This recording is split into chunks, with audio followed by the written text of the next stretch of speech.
Let's do it.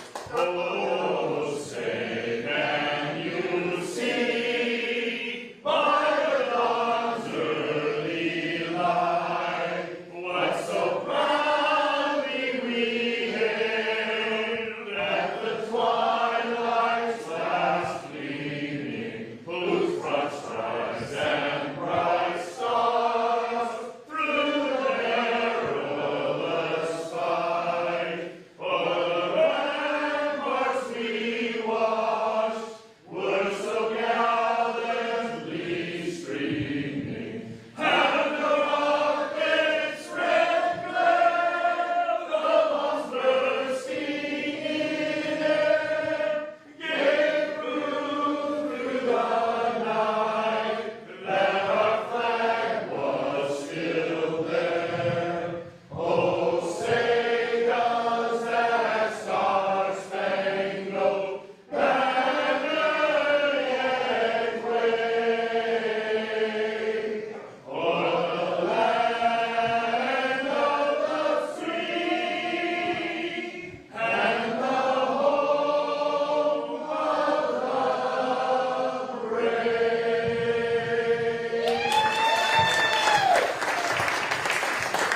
Amen. And that is exactly what we are. We are the land of the free and the home of the brave.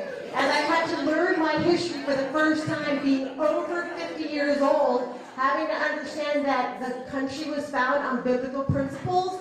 No idea. Why? Because they said politics and religion doesn't blend together, right? Hogwash. So our goal is to blend religion and politics together, and really that ultimately means to do life, to manifest, and to walk it out.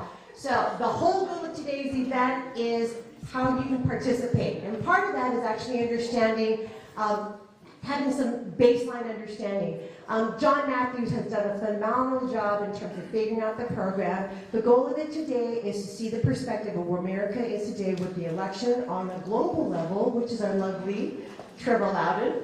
And then we will then proceed down to a national understanding with Dr. Douglas Frank, and then Erskine, who primarily is focused and dedicated the last 3-4 years of his life to California. So that is his redemption for voting for Obama back in the day. And so he's repentant. This is his penitence.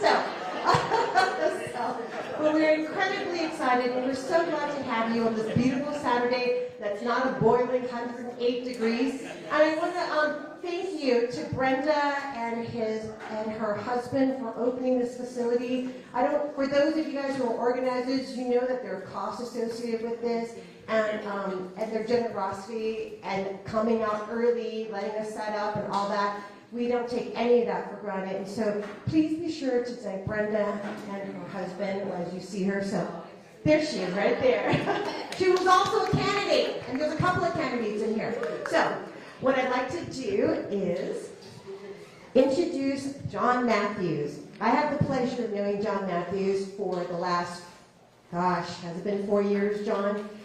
We met through Election Integrity Project because I was just desperate. I just couldn't understand. We all knew there was no way the current resident could be the current resident. And I didn't know what happened. I was trying to understand, and I was trying to figure out what can be done. So I ran into Election Integrity Project. John was the LA coordinator. He saw me speak at another event, and since then, our lives have not been the same. You couldn't think of two polar opposite people working together that balance each other's out. He strengthens me in my weak areas, and I strengthen him on his weak areas. And what you'll find in the speakers that I've worked with today, that's actually, I would say, an element of truth for all of them. And so I get the pleasure of sharing those little tidbits with you. So it's a really wonderful thing. So with that said, I'd like to introduce to you John Matthews. He has a long list of credentials and experience in politics and theological realms that span over 25 years. Having been asked to head of the outreach ministry for Living Faith Christian Fellowship after he graduated from Cottonwood School of Ministry in Cerritos, John was later asked to learn how to produce a radio show in church. He didn't have any intention to getting into radio, but someone who was an extreme liberal said, "You've got a talent and you've got a radio voice." So she slotted him for about half an hour, and that grew from there. It was His half-hour show was over the course of 10 years to a daily 2-hour broadcast that aired and streamed on 9 affiliate stations, reaching 123 countries with an audience of approximately 3 million a month. John suspended the show after the election of Donald Trump when he realized how far left the Republican Party had moved. Do we all realize that now? And John felt the calling to get in the trenches and be part of the solution. This led him to joining Eagle Forum, where he served as first secretary and treasurer of the Orange County chapter, and treasurer of the state chapter, and eventually Southern California vice president. John created and led the LA chapter as director. I have to let you know it's been over a year, and they're still filling those seats that he occupied.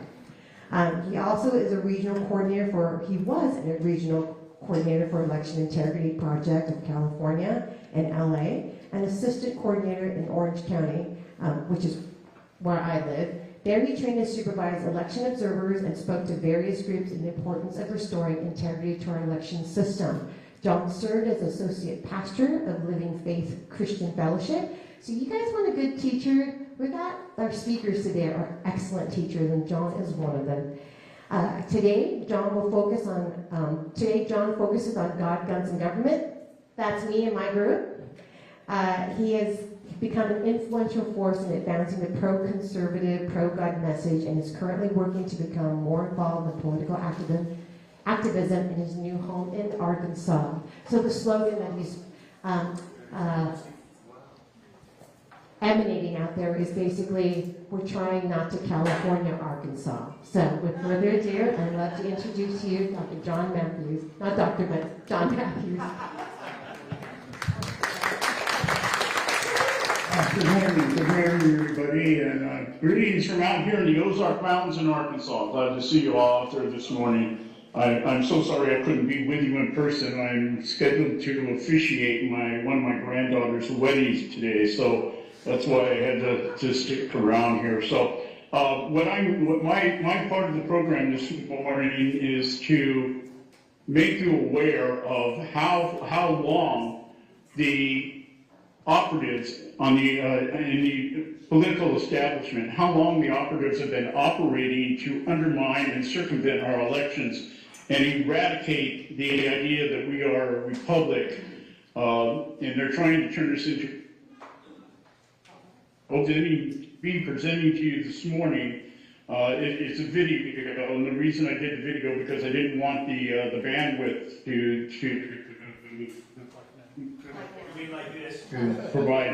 cause any problems with us.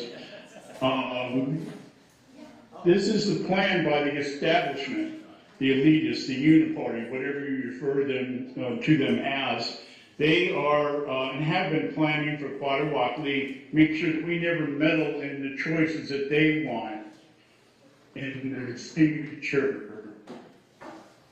This plan I'm presenting to you is a culmination of all doing this in the 60s, and it has now come to full fruition through the vote-by-mail system and the manipulation of ballots through machines and processing. So that's what I'm presenting to you this morning. It's called the Democracy Playbook. This was created in 2019 by the establishment to, at that time, delegitimize the re-election of Donald Trump, should he have won in 2020. And now they've thrown then you can be sure that the plan is still in motion. So with that, I'm just going to turn it over to Ernie and let him start the video. And you'll get a real quick education. This is a very short version. This is why it was pre-recorded.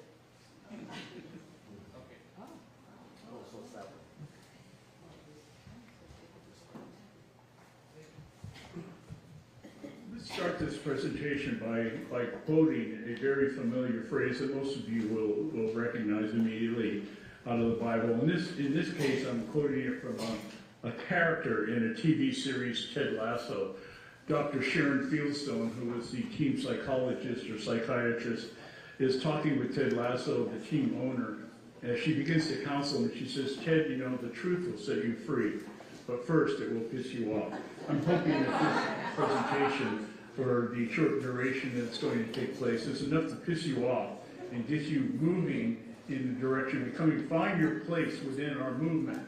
The movement to bring back the great republic that we thrive and prosper under, and that you find your place, identify your skill sets and your gifts, and put them to use to help us bring back the American exceptionalism and restore this nation as one nation under God. Many of you may remember a statement made by Barack Obama back in October 2008, just prior to the November elections, where he comes out and he says we're 5 days away from fundamentally transforming the United States of America. Now, a lot of people didn't pay a lot of attention to that. It caught my eye, and I was really, at that point, really concerned about the direction that the country was going to go, specifically that this man got into office. If you read his books, you will find that what he means by fundamental transformation is taking us from a republic and turning us into a totalitarian tyranny.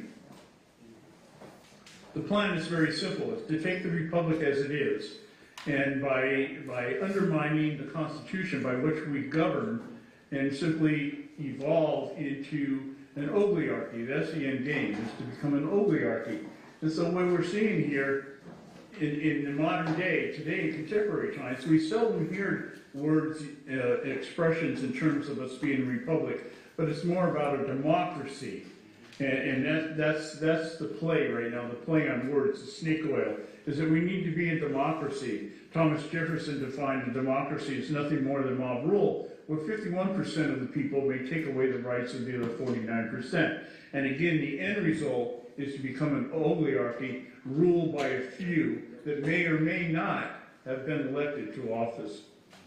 We look at a republic, and in a republic, the value of a republic is that the individual is the most important thing. That's where the value is placed on the individual. Laws are made and enforced by elected representatives within the limits set by a constitution or charter. Thomas Jefferson said a republic is the only form of government which is not eternally at open or secret war with the rights of mankind. The democracy, as I just mentioned earlier, the value is placed on the collective.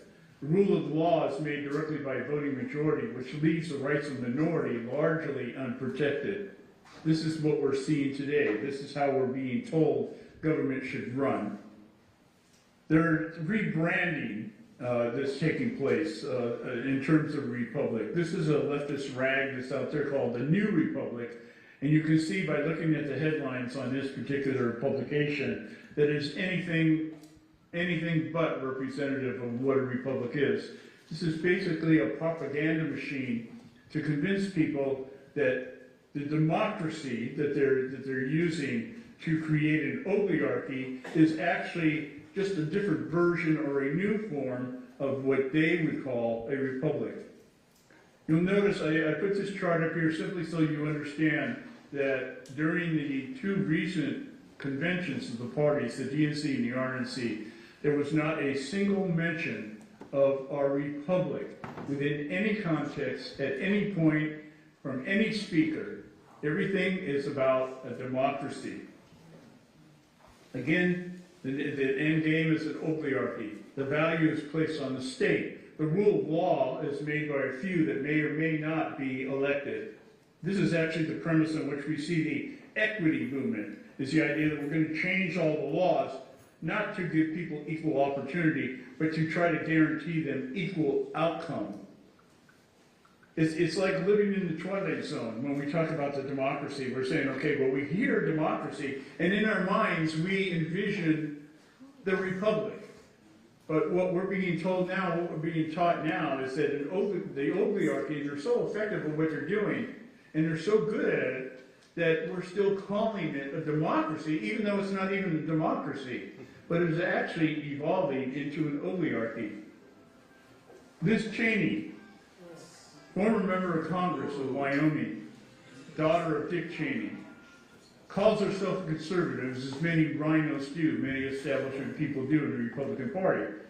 She's calling for the reforming of the Republican Party. Why? Because in her opinion, conservatives, as they define conservatives, may need a new party because the GOP is becoming too corrupt by the presence and the the actions and the influence of Donald Trump. So she's saying, yeah, we need a new Republican Party that will represent us, quote unquote, conservatives. It's another form of rebranding. Just as a Republic is being rebranded, so is the idea of a conservative, and the definition is relative to whoever it is that's speaking it.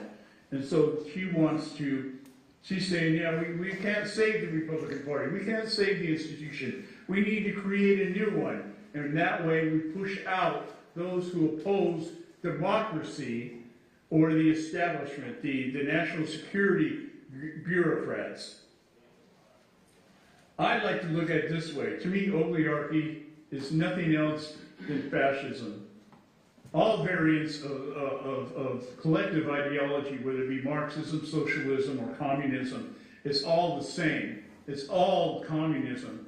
I like to call it what I see it is now, and that's fascism. We're seeing the weaponization of government institutions against the people that they're supposed to be governing and representing, rather than representing us and governing on our behalf and by our will. We see the weaponization of the media to go out and destroy anybody who opposes, who dare voice an opinion contrary to what the establishment narratives and paradigms are. We see the weaponization of our education system, which basically is creating a new generation of brown shirts. We see the weaponization of our own military coming against, being brought to the place where they eventually will come against the very citizens that they took an oath to protect. So in oligarchy, the value is placed on the state.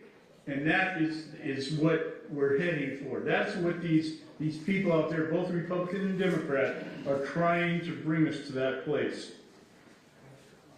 You know, every now and then Barack Obama really reveals what he thinks. And when he was speaking at a conference back in 2016, the Asia-Pacific Economic Cooperation Conference, he makes a statement about the elections that were taking place at that time between Donald Trump and Hillary Clinton. Democracy can be frustrating. The outcomes of elections don't always turn out the ways you hope. We're going through that in the U.S.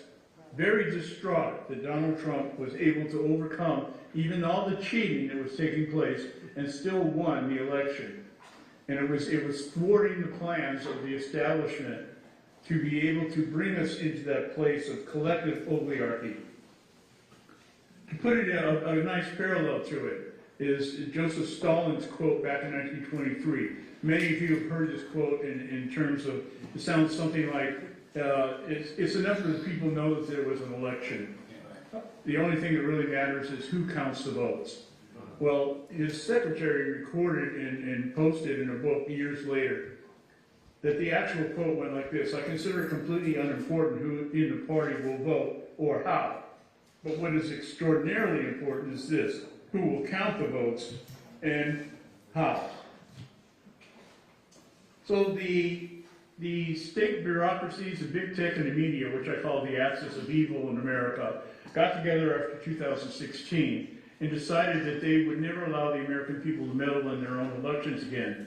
And as a result of this contempt for the will of the people, our country is closer to an existential crisis than it has been in any period since the Civil War. This is a quote out of Revolver News in September 2020. The Transition Integrity Project created the Democracy Playbook as a strategy to delegitimize Trump's re-election should he win in November of 2020. The author of the book is Norman Eisen, who was Barack Obama's ethics czar during the Obama administration. The founder of Transition Integrity Project is Rosa Brooks. She founded this organization in 2019. She was the senior advisor to Bill Clinton and Barack Obama's State Department. She's also a board member of the Open Society Foundation run by George Soros. And again, from Revolver News, make no mistake, the color revolution has nothing to do with democracy in any meaningful sense, and everything to do with the ruling class ensuring that the people will never have the power to meddle in their own elections again. If you read the executive summary of the Democracy Playbook, it sets forth strategies and actions that supporters of liberal democracy can implement to halt and reverse democratic backsliding and make democratic institutions work more effectively for citizens. These strategies are deeply rooted in the evidence, what the scholarship and practice of democracy teach us about and what does, but the practice of democracy teach us and what does and does not work. We hope that diverse groups and individuals will find the synthesis herein useful as they design catered, context-specific strategies for contesting and resisting the illiberal toolkit, which is a direct reference to conservative thinking and ideals. This playbook is organized into two principal sections, one dealing with actions that domestic actors can take within democracies, including retrenching ones, and the second section addressing the role of international actors in supporting and empowering pro-democracy actors on the ground. These recommendations are summarized here. Now, again, we need to put it in context. When they refer to democracy, what are they talking about? A democracy refers to anything that preserves power for national security bureaucrats. Democratic backsliding refers to anything that weakens, even if elected democratically, national security bureaucrats. And democratic breakthrough refers to anything that strengthens national security bureaucrats. What are national security bureaucrats? The establishment, the oligarchs, the people that want to turn this country into an oligarchy. Some quotes. Now you have context. Democracy demands that the religiously motivated translate their concerns into universal rather than religion-specific values. That's the eradication of religion, of Christianity. It requires that their proposals be subject to argument and amendable to reason. Yeah, it's supposed to be subject to their arguments and amendable to their reason.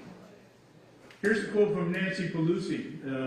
Again, I just referred to Liz Cheney earlier. Liz Cheney is a leader of great courage, patriotism, and integrity. For the sake of our democracy, reasonable Republicans across the country must take back their party.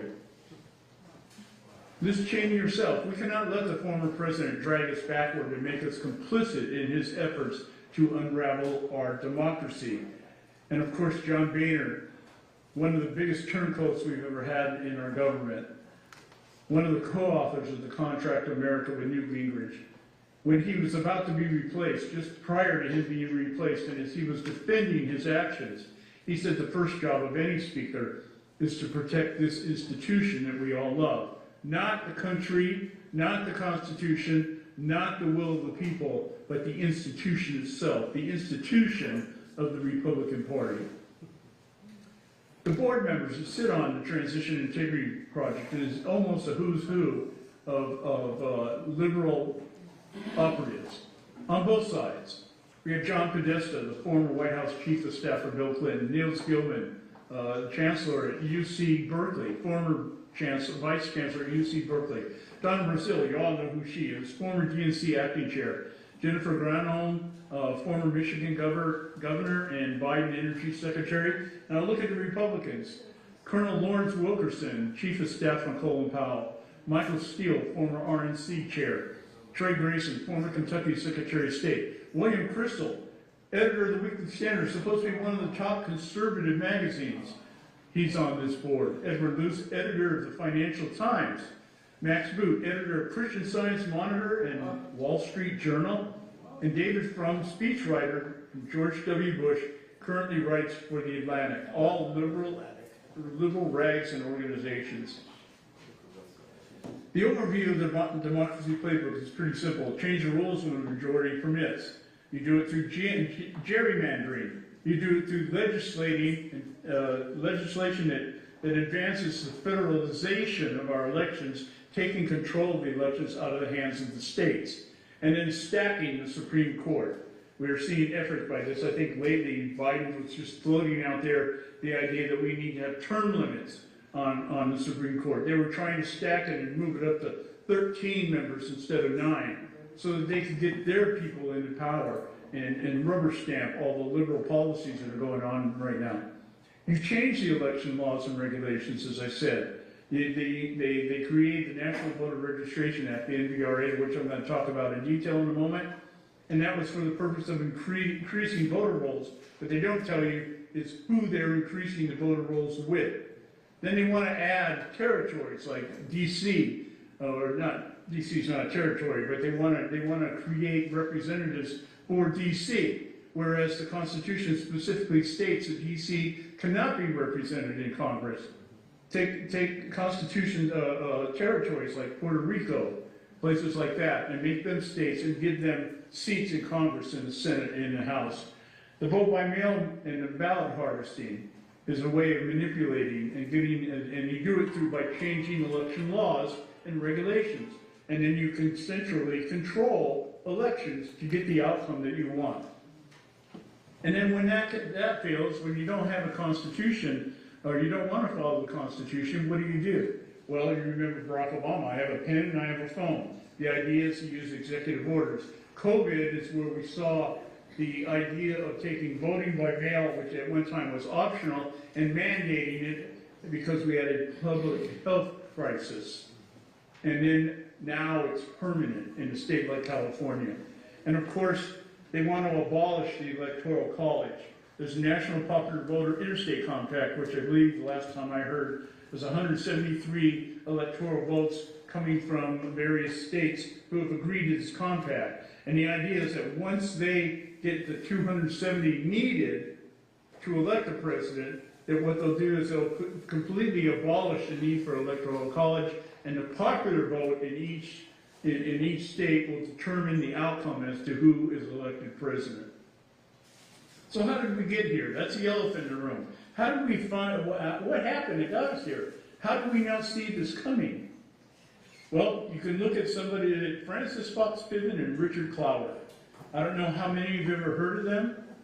I've heard of them, but I did not know until just recently how much influence these two people had on the way government is run today, and the laws and legislation that has been pushed through based on their strategy, a plan that they devised to destroy capitalism in America and to overburden the welfare system and create an equal society where everybody's guaranteed an annual income and therefore eradicating quote-unquote poverty. In their language, in their strategy, they use the words that this is to fundamentally transform America. A direct quote from Barack Obama back in 2008. Their ties were deep with Saul Alinsky. Saul Alinsky wrote The Rules for Radicals, which is a strategy for the organizers, the liberal operatives. Piven and Clower put it into practice. They devised the actual tactics to employ the strategy of overwhelming the American system, its economic system, its religious system, and then being able, watching it implode, and then being able to reform it and turn it into what they wanted to turn it into. Barack Obama wrote Rules for Revolution, which is basically a clone of Saul Alinsky's Rule for Radicals. Hillary Clinton wrote her final thesis in college on Saul Alinsky. So you can see the ties are deep, and they're long, and they're generational.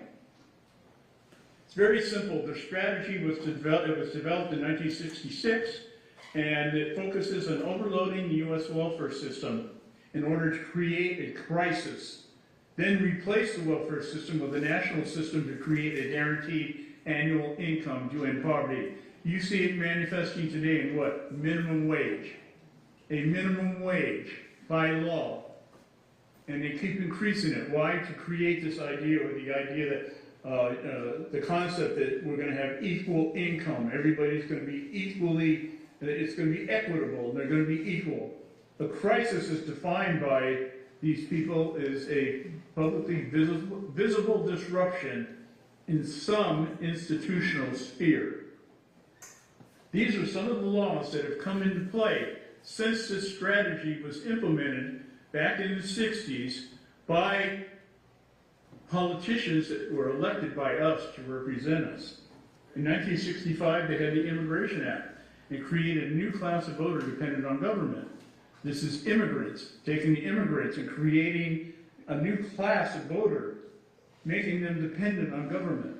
The 1993 National Voter Registration Act, which I want to talk about in just a moment, It expanded the federal voter registration opportunities, but it also expanded federal reach into the states as to how they run their elections.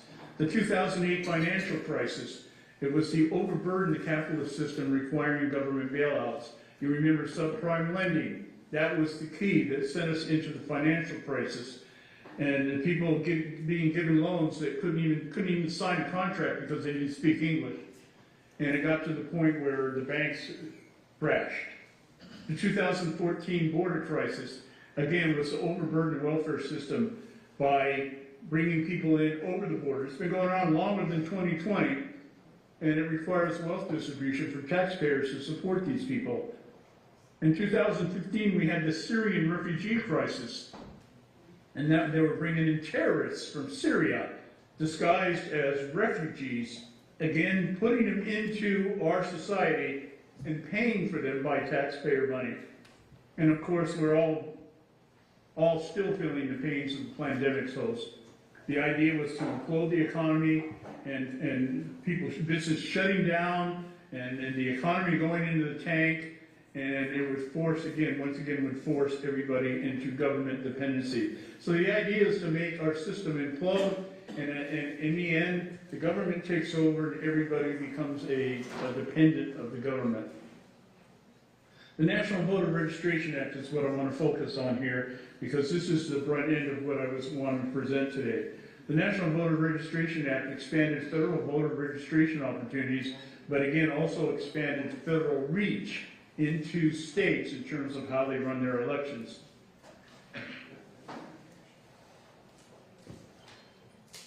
The voter is indeed a very outstanding forward move for this country, and I congratulate the President, my colleagues in the Congress who have given so much effort and time, and especially to my colleagues under Ford, with whom it has been a great pleasure to work in tandem. Ladies and gentlemen, I have the pleasure of introducing the founders and directors of Human Serve, Richard Clower and Frances Fox Piven.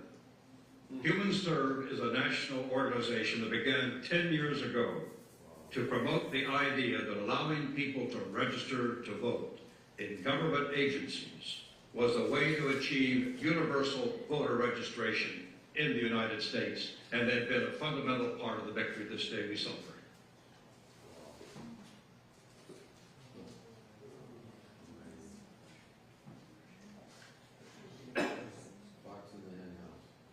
We remember and honor today the many Americans who participated in what has been a century-long struggle for full voting rights.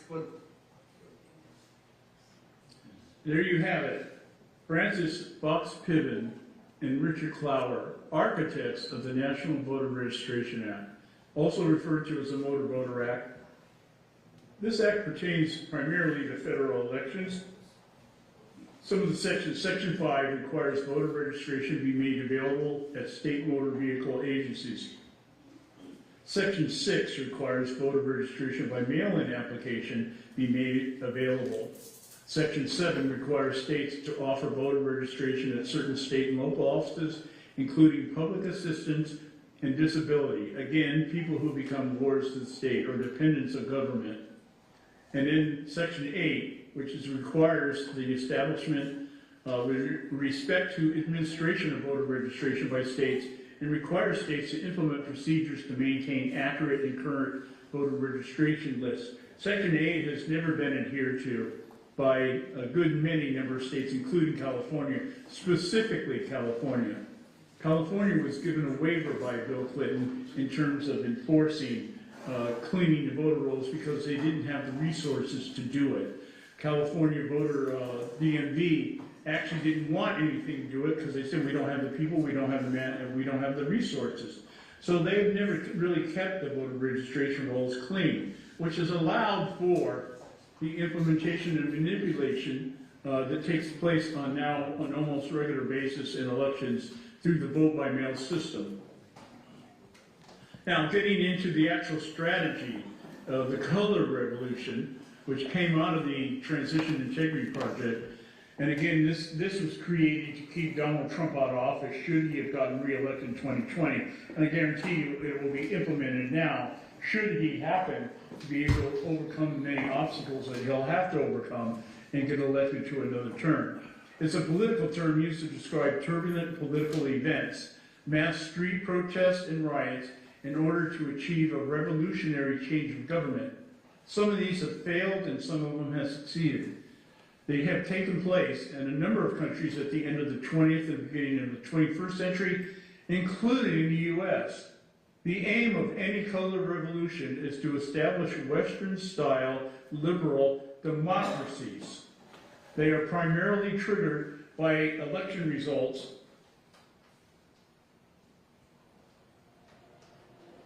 Sorry, my phone just went off, excuse me. The aim of any color revolution is to establish Western-style liberal democracies. They are primarily triggered by election results widely viewed as falsified by one side or the other. One side or the other claims election fraud, and that sets into motion a series of events for the idea of creating such havoc and chaos that an election is nullified and that there is another election that takes place. A good example of this would be the Orange Revolution. The Orange Revolution was the State Department. What happened was in the Orange Revolution in Ukraine, the State Department's preferred candidate, Viktor Yushchenko, did not win. And with the help of its constellation of friendly NGOs, meaning non-government organizations, helped to facilitate the overthrow of Viktor Yanukovych. And they did it by contesting the legitimacy of the election. They organized mass protests and acts of civil disobedience, and they leveraged media contacts to give favorable coverage to their agenda in the Western press. Now tell me that isn't what we're seeing today. This is exactly what it looks like, just what we're seeing today. The contesting of the legitimacy of the election. In 2016, it was the liberals who were contesting the legitimacy of the election, claiming the Russian interference was what gave Trump the victory, and therefore Trump was nothing more than a Russian agent. The protests, the burning of cities, the acts of civil disobedience by Antifa, Black Lives Matter, some of the other ones that are out there, and you know who I'm talking about. And then, of course, the biggest thing, the most obvious, is the leveraging of media to present their argument as the way we're supposed to go, and anything that opposes that argument as being detrimental to America or a quote-unquote threat to democracy. So in essence, what happened with the Orange Revolution, the pro-Western presidential candidate, Viktor Yushchenko, was poisoned prior to election day, but he survived that. And when it failed, the Kremlin resorted to voter intimidation and massive electoral fraud to win the runoff election. Yushchenko supporters responded by putting on a series of strikes, sit-ins, and marches throughout the Ukraine. The election results were then annulled, and in the second runoff, Yushchenko, who was the Western candidate, ended up winning. This is what is taking place now. This is what will take place should Donald Trump be reelected. So what will it look like after November? Well, we're obviously going to have more fraud. Anybody that believes that Harris is even remotely ahead in the polls, they need their head examined. You can't look at what's going on. You can't listen to this woman and tell me that she even has a clue what she's going to do when she gets in office. She's basically a vassal. She's been chosen to sit in that seat and do what she's being told by the oligarchs, the people that want to bring us into tyrannical rule. Ballot stuffing in places like California, voting by mail in other states like California, where the ballots are manipulated during the processing of the ballot. And then you have in states like the one I'm in Arkansas, they manipulate the results through barcodes. When they scan the barcodes, the vote can be changed. And we have no way of tracking it because of the way the system is set up. Then you have the false narratives. If you complain or you contest, well, you're an election denier, you're an insurgent, you're a deplorable, you're somebody who's against, quote-unquote, democracy. So these are things we can expect, surely, coming down the road. Violence. I don't care who wins this election, we're going to see violence. If Trump wins, you're going to see the activation of the BLM and the Antifa movements again. They're going to be out there burning cities down, the whole 9 yards. If Harris wins, what you're going to see is you're going to see them infiltrating any rallies or protests that Republicans or conservatives put on and creating havoc, much like what they did on January 6th. And by doing so, they're going to be able to label us as insurgents, traitors, that our acts are treasonous. And Harris will have, at that point, the backing to come after every single citizen that even remotely voices any opposition or disbelief as to what took place in the election. It'll be January 6th on steroids, and it will go beyond the Capitol. It'll go all across this country. Don't be surprised if we become targets. Then there is the decertification effort that nobody's paying attention to. Of course, they're already floating the Russian interference hoax.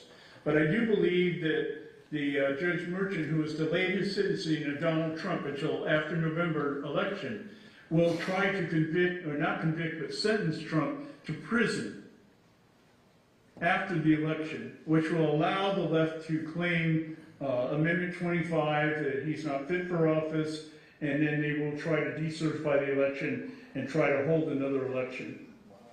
Wow. So what do? We have to continue to educate, inform, and engage. We must get in the game. You must get in the game. No longer can you sit on a bench and watch and hope.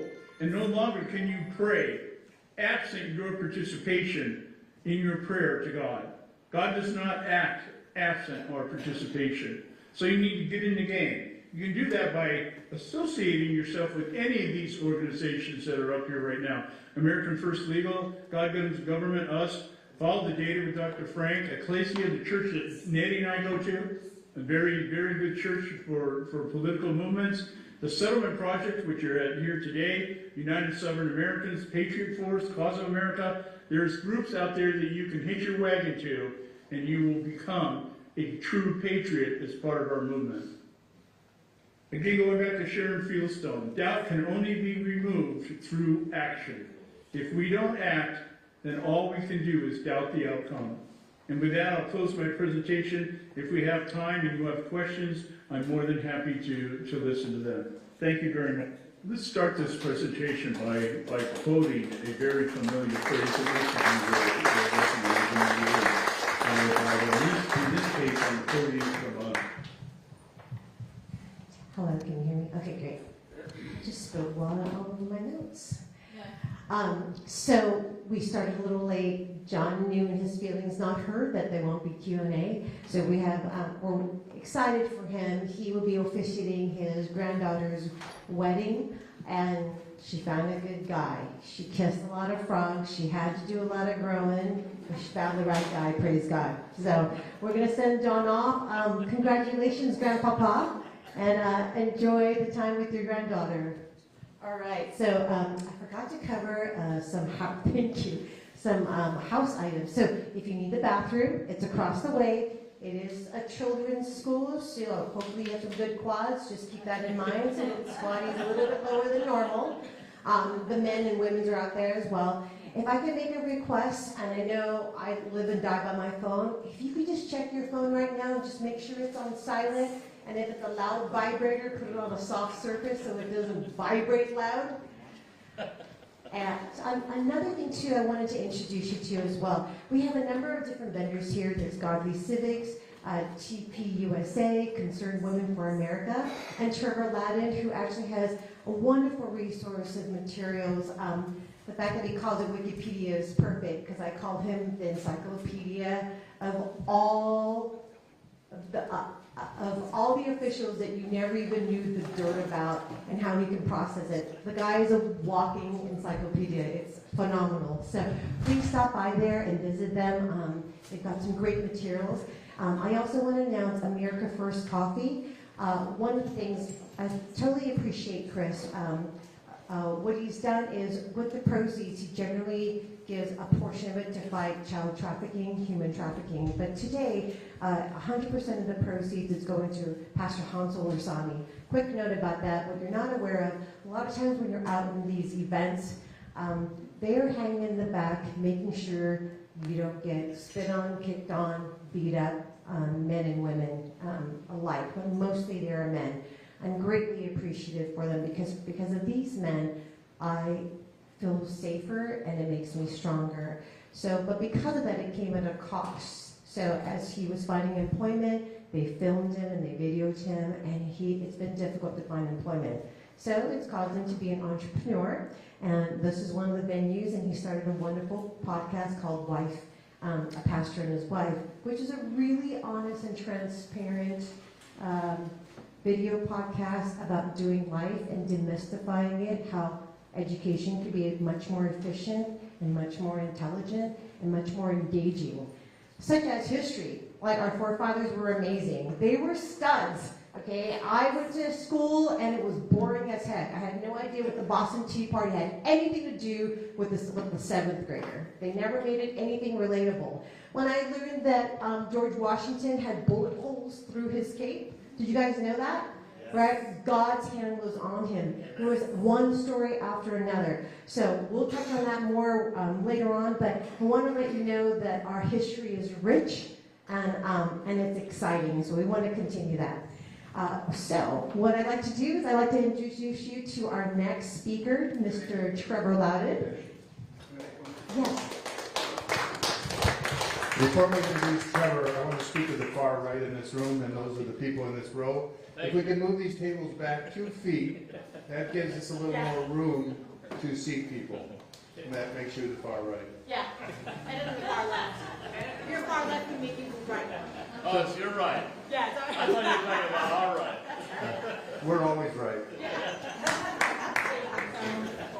I told you a little bit about Trevor. I had the pleasure of spending some time with Trevor a year ago. And just one thing you'll find in this movement, you guys, is that they're tremendously wonderful, humble men. And that's the only way I can work with them, because I just can't tolerate it, to be honest with you. And those are the people who actually make the changes. A little bit about Trevor. He's my favorite Kiwi. He's a New Zealand author, speaker, political activist, blogger, and documentary producer. He was vice president of ACT New Zealand, a classical liberal libertarian political party from 2006 to 2008. Trevor is the author of 5 self-published books. I think you're more now, right? About 8 or 9. And he took a break out for us so that he's actually in the middle of writing another book, so it's going to go on 10. He also runs the website keywiki.org, a wiki format project which contains articles on left and center political groups, primarily in the U.S. Trevor was featured in 2016's documentary entitled Enemies Within. He's also a contributor to Epic Times and hosts his own show, or he used to host his own show on Epic TV. It's still up. If you want it, we'll send it to you. Trevor will also introduce his latest video production, Enemies Within the Church, which exposes the rise of Marxism within the walls of Christian churches and religious institutions throughout America, and how this infiltration has redefined the traditional narrative between separation between church and state as an acceptable doctrine. So with that said, I'd love to introduce you to Trevor Loudon.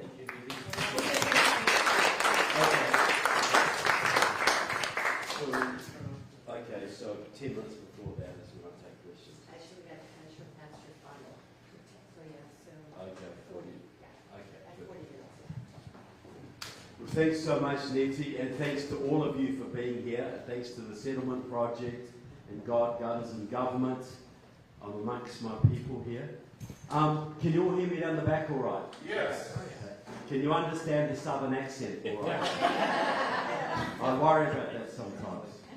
Look, as Nettie said, I'm originally from New Zealand. I was back there last year. My dad is 91 years old, and we were talking about World War II. And he made it very clear that they were terrified of a Japanese invasion. And we all agreed if it hadn't been for the sacrifice of your fathers and uncles and grandfathers who stopped the Japanese at Guadalcanal, and the Coral Sea and Midway, I might not be here, folks. You know, we all need to understand that liberty depends on America. This is the pole that holds the tent up. If this country collapses, there is nowhere to run to at all. This is our last stand. Now, I want to talk today about China, what it's doing electorally in this country, and has for a while. Also a little bit about Kamala Harris, your favourite senator, and why we do what we do. What is the significance of what we do? Now, I want you to all go back. Some of you old enough to remember back in the 1980s, a man called Jesse Jackson ran for president twice. And he ran on something called the Rainbow Coalition. And his idea, he borrowed this from the Black Panthers in Chicago. You get the white radicals, the black radicals, and the brown radicals together to form a bigger group, a more powerful group. And Jesse Jackson expanded this to getting the brown radicals, the white radicals, the progressives, white progressives, black radicals, Asian American for the yellow stripe. And this was his terminology, not mine. The lavenders were the lavender stripe were the gays, the greens were the environmentalists, the reds was the Native Americans. So you get all the colours of the rainbow to form a majority. And in those days, minorities were about 19% of the population. So it was a little bit before its time. But the whole Rainbow Coalition was run by pro-Chinese communists. It was run by the Communist Workers' Party, the League of Revolutionary Struggle, the Freedom Road Socialist Organization, the Line of March. This was a Maoist organization. See, back in the 60s, you would have heard of Students for a Democratic Society and the Weather Underground, people like this. See, most communists up until the 60s in America were pro-Soviet. You know, Leonid Brezhnev and Joseph Stalin, that's what they're about. But that didn't appeal to the communists of the 60s. These were the young radicals who thought the Soviets were boring. They all weighed less than their wives, they all wore fur caps. They were just boring and stodgy. What they were attracted to were the Maoists. Mao Zedong, Ho Chi Minh, Fidel Castro. This is what stirred the revolutionaries of the 60s. And they all coalesced into the groups I've just mentioned, Communist Workers' Party, Line of March, etc.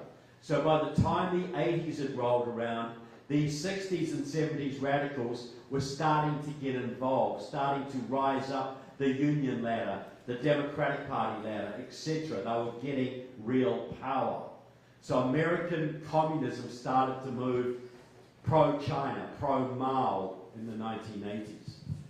And so the Rainbow Coalition was a Maoist structure. And their thesis was simple. You know, the old Soviets, they relied on class. You know, the workers would rise up and take the wealth of the capitalists. But this didn't work very well in America, because you can start out dirt poor in America and you can end up filthy rich. You can start out filthy rich and end up dirt poor too. That was the beauty of the American system. There was no real class structure. So the class argument didn't work very well. The Occupy Wall Street was a class-based thing, right? Mm-hmm. And that got some traction. But Black Lives Matter was a race-based thing. What was bigger, Occupy Wall Street or Black Lives Matter? See, you can change your class, but you can never change your race. And the idea they fostered that no matter what, no matter how rich you were, if you were black or yellow or brown, in their terminology, you were part of the oppressed minorities. And you could be a black football player and $40 million a year, but you're still oppressed by the white guy on food stamps. Yeah. You know? So this was this is the basis of modern American politics, Maoism. This is what we're in now, a Maoist revolution. And this is why, you know, during the Cultural Revolution under Mao, they went and ripped down all the statues. They ripped down the libraries. They renamed public buildings. Have we seen that happen in America in recent years? That's Maoism. That's to destroy the old culture so we can build the new. So Jesse Jackson became second in the Democratic primary because he was supported by pro-Chinese communists. But how many Americans do you think understood that? No. Not many. Still don't. And so there was a young man who was part of that, part of the Rainbow Coalition, a black member of the League of Revolutionary Struggle from Stanford University, a law student named Stephen Phillips. Now he was Jesse Jackson's West Coast organizer twice, 84 and 88. Very, very in with Jesse, and he learned the Rainbow Coalition strategy brilliantly. Well, in 1990, the League of Revolutionary Struggle, like most of the Maoists, dissolved and went mainly into the Democratic Party. And so Steve Phillips, he got elected to the school board in San Francisco, for instance, for several years. But he also married very, very well. Who remembers the Golden West Savings and Loan Company? Fifth biggest S&L in America. They sold out to Wachovia Bank, and the number of subprime mortgages they had sent Wachovia bankrupt. But the owners of it, Herb and Marion Sandler from San Francisco, walked away with a $2 billion profit. And their daughter married Stephen Phillips. So Steve Phillips, this young black law student, is now married into one of the biggest fortunes in America. And he was a Maoist. And he was going to use that money to foster the Maoist revolution in America. Now, in 2005, he went to Atlanta, Georgia, and he met up with George Soros and Tom Steyer and Norman Lear and all these left-wing billionaires, and they set up the Democracy Alliance. John's word again, it's all about democracy. There wasn't the Republican Alliance, it was the Democracy Alliance. And this was all these billionaires. You have to spend at least $200,000 on left-wing causes just to belong to it per year. And now it's got over 150 of these people in, coupled with some of the major labour unions in this country. So he helped to set that up. He also set up ProPublica and the Centre for American Progress. I'm sure you've heard of those organisations. All on Steve Phillips, Marion Sandler, Herb Sandler's money. This $2 billion. So in 2008, Steve Phillips goes out there and he does a voter registration drive in 17 southern and southwestern states to energize the black and Latino populations of these southern states. And that, plus a $10 million donation from his wife, Susan Sandler, is what got Barack Obama ahead of Hillary Clinton in the 2008 primary. So Barack Obama ran on the Rainbow Coalition strategy. At the last Democratic convention, there was all these speeches about what they owed to Jesse Jackson. Because that was where the Obama idea came from. Progressive whites, progressive blacks, Latinos, Asian Americans, Native Americans, the Rainbow Coalition, or as they now call it, the New American Majority. And by the time Obama ran, minorities were close to 40% of the population. See, this is the thing. This is why they hate Trump. This is why they really hate Trump. Because the whole plan for communist America revolves around using the minorities. Because if you're a minority, you've got to be a Democrat, right? But Trump has been bringing the minorities to conservatism. He's destroying the Rainbow Coalition strategy. Okay? I guarantee you the Asian community in Southern California is more conservative socially than the white community. That's true. Am I wrong? That's true. The black community, absolutely, shaking your heads. The black community is more socially conservative than the Anglo community. Same with the Latino communities. They don't like abortion, they love their kids. Yes. But the Democrats, because Republicans have never reached out to these people, the Democrats have owned them for decades. And they didn't care about that when minorities were 10 or 15%. But now they're 40%.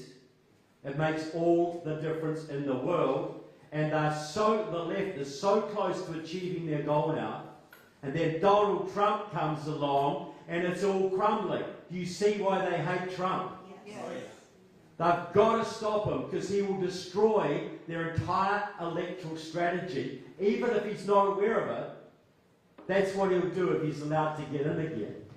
So Obama was the Rainbow Coalition candidate. Now Steve Phillips had an organisation called Power Pack Plus. And that went out there and funded a whole bunch of candidates of colour, starting in Southern California and San Francisco. They were behind, that's why they are why Orange County turned, essentially. Orange County flipped and started out in 1996 when Loretta Sanchez beat B1 Bob Dornan, the old conservative, because using illegal immigrants and vote fraud, they flipped it. That was the first major step in turning California blue. And they've been running vote fraud and illegal immigration and the Rainbow Coalition strategy to flip California ever since. That's how it works. It's very conscious. Very conscious. So, on the board of Power Pack, Steve Phillips had a guy called Andrew Gillum. Have you heard of Andrew Gillum? Almost won the governorship of Florida in 2018. Had a woman on this board, a woman called Stacey Abrams. Have you heard of her? Who thinks she's the governor of Georgia to this day. You know, both Steve Phillips, Rainbow Coalition candidates. That's their whole strategy. And they're especially focusing on the South, because the South is the bedrock of American Christian conservatism and the Republican Party. But it also has big minority populations that lean heavily Democrat but don't normally vote. This is why all the money's gone into the South, and they're running conservative candidates of colour like Stacey Abrams, like Andrew Gillum, to energize the Obama coalition, the young college kids, the white progressives, the Latinos, the Asian Americans, to get them voting in big enough numbers to flip the South. If they can flip 2 or 3 more southern states, the electoral map tells you you can never elect another Republican president, ever. So right now, on this strategy, they have now got 2 Marxist senators in Georgia. They've got a Democrat governor in North Carolina. They've got a Democrat governor in deep red Kentucky. They've got 2 Marxists as senators in Arizona. They've already flipped Colorado on this strategy. They are now gunning to consolidate their power in Georgia, consolidate their power in North Carolina, and flip Arizona. Then they need to get 1 or 2 more states. Florida or Texas would be the absolute, you know, if they can get either of those 2 states, there will never be another Republican president, ever. Because what they will do, as soon as they get power again, they're going to legalise 30 million illegal immigrants. Right. And they will vote 80% Democrat. And that will be 24, I did math before Common Core, but it's still a bit shaky. That will be maybe 22, 23, 24 million new voters, right? This is what we're facing. We're 1 election away from losing our country. Then as John said, they're going to abolish the Electoral College. The Democrats have won 5 out of the 6 last popular votes. So you won't be able to win there either. Then they're going to pack the Supreme Court, so you can't challenge them that way. And then they're going to come after their enemies, just as John said. It ain't going to be just the January the 6th. That was just a warm-up. All us white nationalists, as Christian nationalists, a lot of white nationalists in the room. Well, a quarter of the room is people that weren't born in Europe, right in of European, immediate European extraction. But this is the goal. This is the goal, to use colour, use minorities, to cement a permanent governing majority, and this is done at China's bidding. This is totally China. I'll give you an example. Anybody from Virginia here? You know that Virginia used to be a really, really red state? Yeah. And then it went really, really blue. And now it's sort of purple, leaning blue. This is how it happened. In 2007, a pro-Chinese communist group called Liberation Road, they used to be called the Freedom Road Socialist Organization, they set up a voting registration group in Virginia called New Virginia Majority. And they wore orange t-shirts like Acorn. Many of them were ex-Acorn people. You're not an Acorn man, are you, sir? No? Just checking. Just checking. Okay, good. I'm glad. But anyway, so they did this. They set this up, and in about 5 years, they had signed up about 300,000 minority voters in northern Virginia. And then they worked with Terry McAuliffe, the governor of Virginia, to personally sign 200,000 pardons for Virginia felons. It was against the Constitution, so he personally signed 200,000 pardons. And that 500,000 voting base is what they used to flip Virginia. Very scientific, very organised. They had every single precinct in Virginia mapped out. They were using GIS computerised maps. They could tell you every neighbourhood where the Khmers lived, where the Puerto Ricans lived, where the Iranians lived. So they could send Iranian volunteers into Iranian households, Puerto Rican volunteers into Puerto Rican households to maximise their get out the vote. Now those maps were produced and still are being produced by a Liberation Road communist called Steve McClure, who works out of the who was a graduate of the geography department of George Mason University. But he's been making those maps and still is working out of the geography department of Wuhan University, China. Now this is all documented, people. I'm writing a book now all about Kamala Harris. It's coming out, going to the printer today. You know, they have all of this in there. All of it. The Chinese, you think about what you would do if you were China. Would you want to risk, and they want to bring this country down, folks. They don't want to just out-compete us. They want to physically eliminate us and occupy this nation. You read the book Unrestricted Warfare, written by 2 Chinese colonels in 1999, which is required reading for all military officers in China today. It's all about bringing America down to unconventional warfare. Biological, chemical, fentanyl's part of that, buying up farmland, corrupting politicians, Black Lives Matter is a big part of that. All of it, all of these things are Chinese operations to weaken and destroy America so we can eventually be conquered. So their troops can walk into a conquered country. That's their plan. And so if you were Xi Jinping and you wanted to bring this country down, would you want to risk a multi-billion-dollar trade war before that you might lose? Or do you want to risk a multi-trillion-dollar shooting war when we're doing the damage to ourselves? Or would you rather spend a few $1 billion buying American politicians and helping to guide your communist friends on the ground interfering in elections in America? What would you do? See, the major conduit for China's operation in this country is the Chinese Progressive Association out of San Francisco. It runs the Bay Area. It's a voter registration organisation like Acorn, run by pro-Chinese communists who basically run Bay Area politics, and Sacramento and LA to a large degree as well.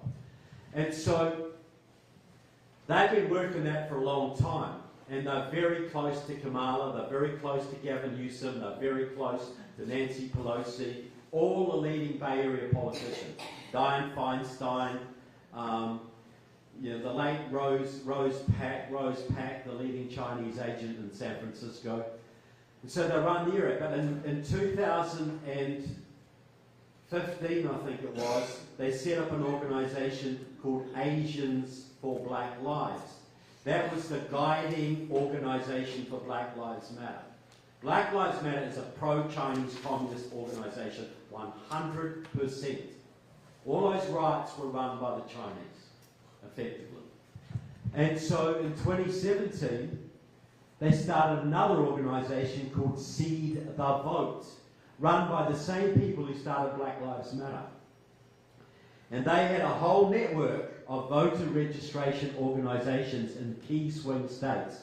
They obviously had New Virginia majority, they had New Florida majority, they had the Carolina Federation of the Carolinas, they had Kentuckians for the Commonwealth in Kentucky, they had California cause in this state, but they also, the key ones they had were Detroit Action in Michigan, Black Leaders Organising Communities in Wisconsin, New Georgia Project, Stacey Abrams' outfit in Georgia, Lucha in Arizona, which made 1.8 million phone calls in 2020 and knocked on 800,000 doors, I think it was. And they had Pennsylvania Stands Up in Pennsylvania. Are any of those last ones familiar to you? Those states? Look, as Doug will tell you, there's all sorts of shenanigans. There's ballot loading, there's electronic chicanery, but there's also old-fashioned ballot stuffing by using communist networks in key swing states. Now, who saw Catherine Engelbrecht's 2,000 Mules? Most of you, I imagine. She identified how, through cell phone data, how certain non-profits were using Black Lives Matter operatives to stuff ballots in the inner cities and key states, right? And she was right, because I found exactly the same organisations by tracing the networks coming out of the Chinese Progressive Association and the Chinese consulate in San Francisco. We found the same people coming at it from different directions. You know, Black Leaders Organising Communities, they openly boast they won that race for Joe Biden. When New Virginia majority flipped Virginia red in 2018, they put an op-ed in the New York Times claiming credit for it. This is not a very secret thing, but because voter registration and and get out the vote is not illegal, they operate fairly openly. What they don't talk about is they're doing it at the direction of China. That's the illegal part. And when they're getting maps generated from Chinese universities, that is illegal. That is a donation in kind from a foreign government. So, Steve Phillips also had a very close friend at Stanford University, a fellow radical, young woman called Maya Harris. Maya Harris was married to a guy called Tony West. Steve Phillips made Tony West number 3 in the US Justice Department under Eric Holder. Eric Holder and Tony West just chose Tim Walz to be Kamala Harris's VP. Because he comes out of the same communist movement that, guess what, Maya Harris is the sister of Kamala Harris. Steve Phillips is best friends with the Harris family. Steve Phillips and his wife Susan Sandler got Kamala Harris elected as Attorney General in California, in San Francisco. Then they funded her race for Attorney General in California, using the Rainbow Coalition networks here to get her elected. And then they got her elected to the US Senate, and then they got her on the ballot for president. Now, in 2018, I was telling everybody who would listen Kamala was going to be on the ballot, on the top of the ballot in 2020, either VP or president. And then when she stood and flamed out, I was thinking, there go my steak dinners. There they're all gone. But I spoke too soon. Because what happened, when she flamed out, Bernie Sanders got out ahead. And they didn't want that because Bernie's a communist, but not a Maoist communist. He's not under the control of the CCP. So how are we going to get rid of Bernie? You know, Joe Biden was the only one standing. He'd lost 4 primaries in a row, but then they had one more primary left that could make a difference, South Carolina, with a big black population, and they all love Jim Clyburn down there, who's a Marxist, but they don't know that. So they got Jim Clyburn to endorse 4-time loser Joe Biden so he could beat Bernie Sanders in South Carolina, and Biden and Sanders' campaign collapsed after that because all the Buttigieg supporters and the Klobuchar supporters all coalesced behind Biden at that point. So Bernie was finished. And then the part of the deal, I think, was, well, we get you elected, Joe, but you've got to put Kamala on your VP ticket. Why would he choose Kamala, who couldn't even get to Iowa? Right. Because it was the deal. She was the ideal Rainbow Coalition candidate on paper. She was of mixed race, female, and she had a revolutionary background. The only problem was she had neither the charm or intelligence of Barack Obama. People didn't like her. So now what happens is Biden hangs on a lot longer than he was supposed to because he didn't want to go to jail. And then at the last moment that they possibly could, they had to force him out and put in Kamala. And I don't really think by this time they really wanted Kamala that much. But she was the only option they had. And people talk, well, she'll choose Mark Kelly, she'll choose Josh Shapiro, who would have made a lot more sense from an electoral point of view, a comparatively moderate Democrat in pro-Israel in Pennsylvania, the critical state. But no, they went with Waltz, because Waltz comes from the same communist movement, the Minnesota branch of the same communist movement that Kamala comes from. And in my book, I'll explain to you just how communist Kamala Harris is. Most young radicals get radicalized in college.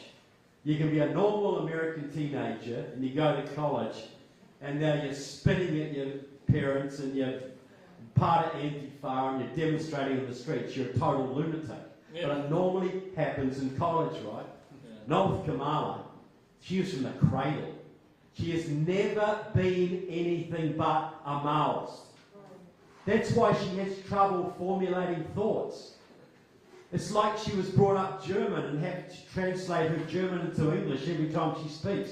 She was brought up Maoist and has to translate that into American. You know, her joy in the campaign, we're going to have a joyful campaign. That's because Chairman Mao's words brought joy to the people. That's a Maoist word. Her slogan, "We're not going back," comes directly from the Maoist movement. We're going to be unburdened by history. That's Maoism, people. Unburdened by what went before. When we fight, we win. Another Maoist slogan. Like John said, when Barack Obama said we're 5 days away from fundamentally transforming America, every communist in America knew what he meant. None of us did. That's dog whistling. It's telling, I've got to be a bit of a moderate to get elected, but I'm still a communist, don't worry. This is Kamala. When she talks about joy, when she talks about when we fight, we win, she's telling all the communists, yeah, I've got to talk about building a wall. Yeah, I've got to talk about fulfilling Trump's prop, but don't worry, it's all BS. I'm still with you. That's what it is. Her parents, Don Harris, was a Marxist. He was actually recruited to Stanford University as an affirmative action Marxist because they didn't have enough Marxists in the economics department at the time, so they recruited the best one they could find. They had a campaign to recruit a Marxist. Her mother, Shaya Mala Gopalan, comes from an Indian revolutionary family. She is also a Marxist. You know, they were both members of the Afro-American Association, a radical group in the Bay Area that loved Ho Chi Minh and Mao Zedong and Fidel Castro and spawned the Black Panther movement. And the Black Panthers were not a black nationalist group. They were pro-China, pro-North Korea, Maoists. 100% Maoist. And so this is where she came from. Even when she hooked up with Willie Brown, everybody, what a scandal. She was 29 and he was 60 and he was still technically married to his wife. That wasn't a scandal. Willie Brown's a communist, folks. He's always been a communist. He was elected in his first election by the W.E. Du Bois Club, the youth wing of the Communist Party USA. He worked with the Communist Party USA for 50 years. He was still sponsoring, and I have the documents to prove it, still sponsoring Communist Party gatherings in San Francisco 5 years after the end of his relationship with Kamala Harris. And then he was heavily involved in the Communist Party in the 60s, including protests against racially restricted covenants in some of the flash areas of San Francisco, and that's where he got to know his fellow communist protester, a young woman called Diane Goldman, who you may know as Dianne Feinstein. And after the Communist Party faded away a bit, Willie Brown and Dianne Feinstein became Communist China's best friends in the Bay Area. They completely enabled them, working with Rose Pak and Ed Lee and others to bring China into the Bay Area and consolidate its power. Kamala Harris was born into a Maoist family. She went to a Marxist social club in grade school, people. She has been a Marxist her entire life. Not just her political life, her entire life. And if you think she'll not do everything within her power to destroy this country, you're living in la la land. You're not smart enough to be in this room. You're really not. You know, she is a Maoist. Tim Walz is a Maoist. Most of the cabinet ministers are Marxists or Maoists. Pete Buttigieg. I go into his Marxist background there. Gramsci is communist. I go into, Miguel Cadrona, education, Maoist.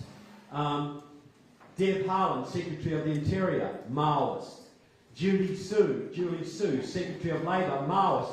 She's the one who's in charge of your COVID money disbursement, right?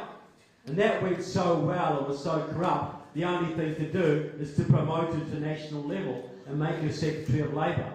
She's a protege of two Communist Workers' Party Maoists in this city. That was Stuart Kwok and Ken Wong, both former Communist Workers' Party. They mentored Julie Su. And they are working now to start big strikes in Long Beach next year. You just wait, maybe even before that. Long Beach is being lined up for major strikes. And so are the warehouses of the Inland Empire. Because I think this is the hub for the West Coast. You have strikes in Long Beach and the Inland Empire, you're going to have empty shelves all over America in a week. Right. And that's coming. That is coming. So you stock up on your nappies and your diapers and your kids, your Christmas presents, look, as Doug will tell you and everybody else, John will tell you, Trump wins this, and I think he can still win this. We're going to see turmoil like we haven't seen before. And I did not tell you that to discourage you from voting, because the way through that turmoil is our only chance for a free America. But I tell you that to get ready. Get prepared for long periods of blackouts or shortages or civil unrest on the streets. You know, and plus you've got probably 100,000 Chinese, Russian, Cuban nationals running around our streets right now who've just come across the border. They're not here to go to Vegas, people. They're here to cause trouble on American soil. Got a good friend, Melissa Tooman, is running against Ted Lieu. She goes out door knocking. She goes around some of the car parks in Los Angeles. She is meeting Chechens, Turks, Azerbaijanis, young military-age men sleeping in their cars and living off Uber and ride-share apps and Uber Eats, you know, all of. And what they're doing, they go to the Jewish delis and they pick up the Jewish food and they go and deliver it to a Jewish household. Well, they know where the Jews live now. You know, this is the kind of thing that's happening within your vicinity, people. They are getting ready for major civil unrest. And it doesn't have to happen. We can get President Trump elected and he is smart enough and quick enough, we can hold some of this off. But it's coming, it's being planned.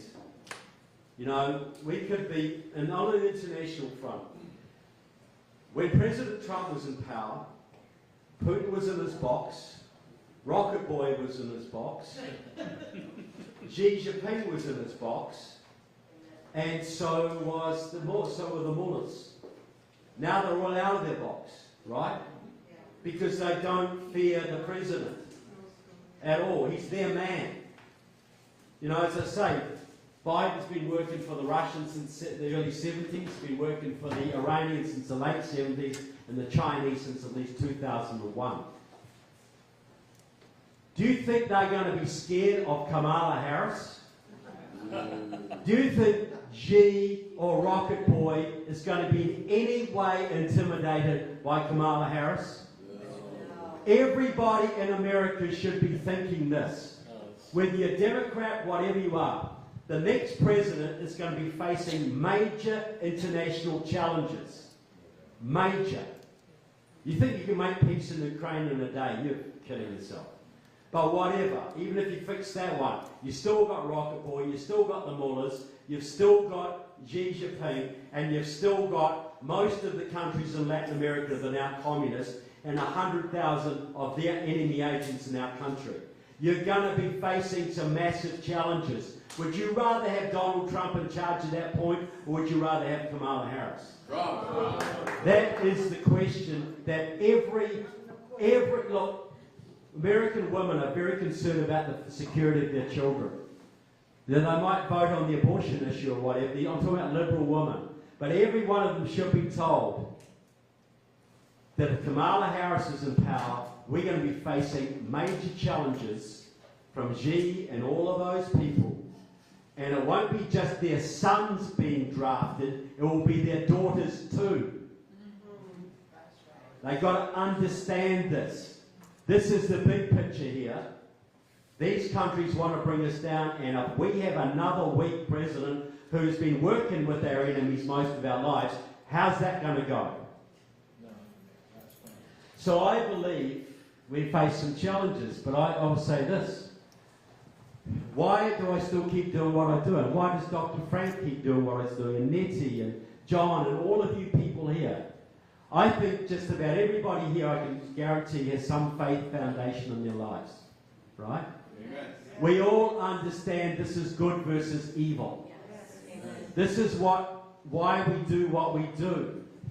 Now, in the book of Revelations, they talk of this little chapter at the end, talk about the people who go to hell at the end of time. And they have the idolaters and the murderers and the thieves and the liars. Liars are big. But you know the very first two groups? The cowards and the faithless. The cowards and the faithless.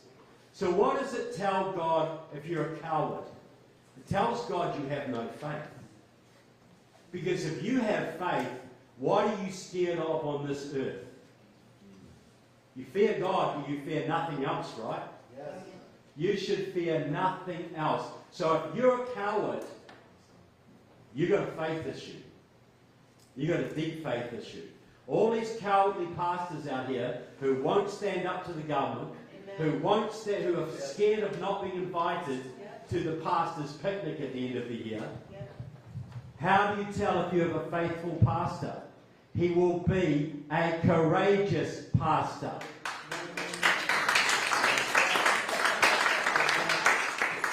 Because if God hates the cowards and the faithless more than anyone else, cowardice is not just a failing, it's a sin, people. Yeah. It's a sin because you're telling God you do not believe in Him. He gave you life and you do not trust Him. That's what it's telling God. It's a sin. So if God hates the cowards and the faithless, does that tell you maybe He likes the brave and the faithful? Yes. Does that tell you something? You know, look, are there any lessons in the Bible about this? Like David versus Goliath? Yeah. When everybody's running this way, David runs this way, straight at that Philistine, and throws his rock. Now, I have no doubt that God guided that rock. But David had to throw it, did he not? Amen. And where did he get the courage to throw that rock, if not from his faith? Amen. Tell me where that courage came from. You know, the message, you know, in Gideon's army versus all. What's the message there? Give me all this horde coming. Give me 100,000 men. No. Give me 10,000. No. 5,000. No. 3,000. No. Give me 1,000 men. No. 800 men. No. 300. That's what you get. What is the message there? You don't need everybody. You need a faithful and courageous few. That's what you need. The famous story from the French-Indian War that's already been alluded to. The Battle of Monongahela River. You know, when George Washington's colonial troops were fighting the British and the Indians. I think 1,200 men died that day in that battle. And the Indians and the French were trying to shoot George Washington with arrows and bullets continuously. Well, after that battle, after the revolution, one of those Indian chiefs met George Washington in D.C. And he said, "Sir, I was facing you at the Battle of Monongahela. I told my men to shoot you because you were the leader. If we could take you down, we could win. And they shot many arrows and bullets at you. And I know they went through your tunic. And I eventually told my men, stop shooting at that man. God's hand is on that man." Come on. Yes. People, this is how history works. You think God's hand ended in biblical days? No. The American Revolution has proved to me that God has been operating way past then. Way past then. When President Trump was standing in Pennsylvania talking, and I talk to my Christian friends about this, and some of them still like Trump's horrible tweets, don't like him. Sinful man, bad man, not going to vote for him. Orange man bad. I say, look, okay, if that bullet had gone 2 inches to the side, it would have been a big incident, okay? But it wouldn't have been what it became. If that bullet had gone 2 inches the other way, it would have killed him. But it hit his ear, his right ear, drew blood, he went down and he came up, fight. You know? Could God have planned that any more effectively to send a message than what he did?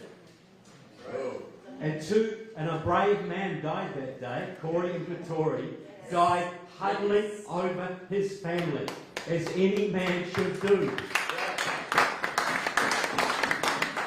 And 2 men were wounded. That whole thing tells me that God does not want this country lost, but we must be willing to make sacrifices to achieve it, to do our part. As John said, God does not move until we do. So, look, when your fathers and grandfathers were sitting off barges off Normandy beaches in 1945, June, waiting to charge German machine guns across open sand, you think those young boys were talking all about baseball and girls? Think so? Think there might have been a little bit of praying going on? Yes. Because they knew that their faith was what gave them courage. And even if they didn't have a lot of faith, I'm sure it got a lot deeper that morning. Amen. Right? We are going to be saved by truth and faith and courage. We got to tell the truth all the time. Not soap it, not, be gentle on people. We've got to tell the truth. We've got to have faith that we're doing the right thing, that God is on our side, that we're on God's side, and that truth can win, truth can prevail, things can be better. And we've got to have the courage to actually do what it takes. Do you think God is going to help a bunch of faithless losers and cowards? Really? We've been that for the last 50 years, and what's it got us? This is the time for truth. We've got to tell the truth. We've got to have faith, and we've got to have courage. Courage is everything. How many times did God save a city because of a handful of righteous men? Amen.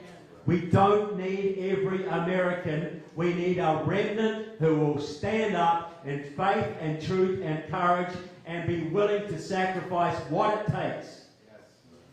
We are free today because your fathers and grandfathers and great-great-grandfathers and great-great-grandfathers, when the time came, were willing to put on uniforms and pick up guns and go and fight horrible enemies for years at a time. And your grandmas and great-grandmas and great-great-great-grandmas were working 14-hour days in farms. They were working in hospitals and making liberty ships and riveting, and they were still getting their kids in school and running farms, and they were still staying up till 2 o'clock in the morning, knitting socks and writing letters to their husbands and brothers and boyfriends overseas. Right.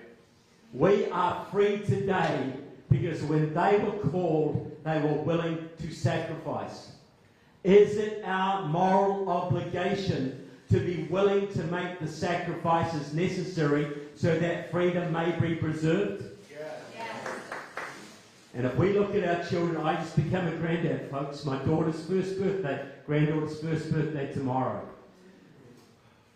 Is it our moral obligation to make the sacrifices of money and time and embarrassment if necessary? Social esteem, whatever it takes, is it our moral responsibility to make the sacrifices necessary so that our children may live free? Yes. Is that our moral obligation? Yes. Well, I want to say to all of you folks, I'm so proud to be amongst you, so proud that you put integrity, the integrity of the ballot, the integrity of public officials, and your own personal integrity above all else. We are not going to be saved without integrity, because integrity is taking truth and faith and courage and making it reality. So it's consistent. So I want to say thank you so much. God bless you all, and I expect great things this year.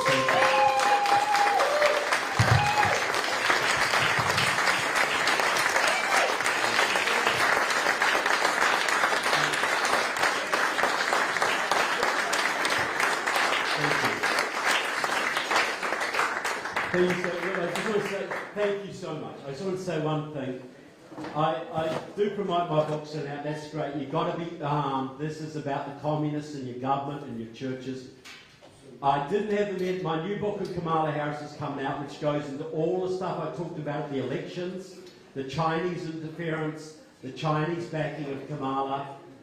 It's going to the printer today. They're ready in a week, hopefully. But if you want to pre-order a copy, I've got a sheet of paper there. You can come and pay for it, and I will mail it to you as soon as it comes out, because I think you would all benefit from that book. I hope to have it here today, but the hurricane and the illness of our graphic artist delayed it a little bit. But I just want to thank Nettie for all you do and everybody for being here today. Thank you.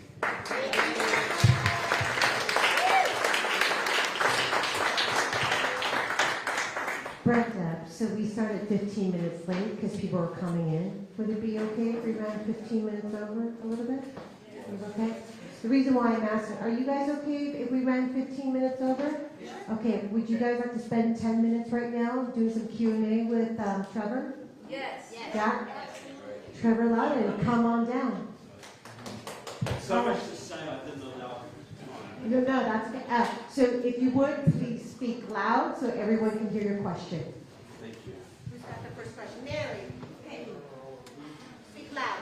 Hi, Mary. What about the Muslims, the radical Muslims, and their, what are they doing? Are they working with the Maoists? Yes. Look, I didn't have time to go into the Muslim thread as well, but look, my Move the Enemies Within talks about how the Marxists started influencing the Christian churches way back. Look, the Marxists started influencing the Muslims back in the early 20s. And you always had this, the Muslims are always fired up against the Jews and the Christians. But what they've done is amplify that, just push that. Most of the big Muslim terrorist groups were trained originally by the Soviets and now are allied to the Chinese. So it's the red-green axis.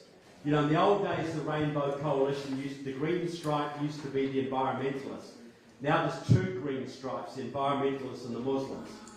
But many of your top Muslim leaders like Nihad Awad of Kir, Linda Sarsour, they're Marxists. They were Marxists before they became Muslims.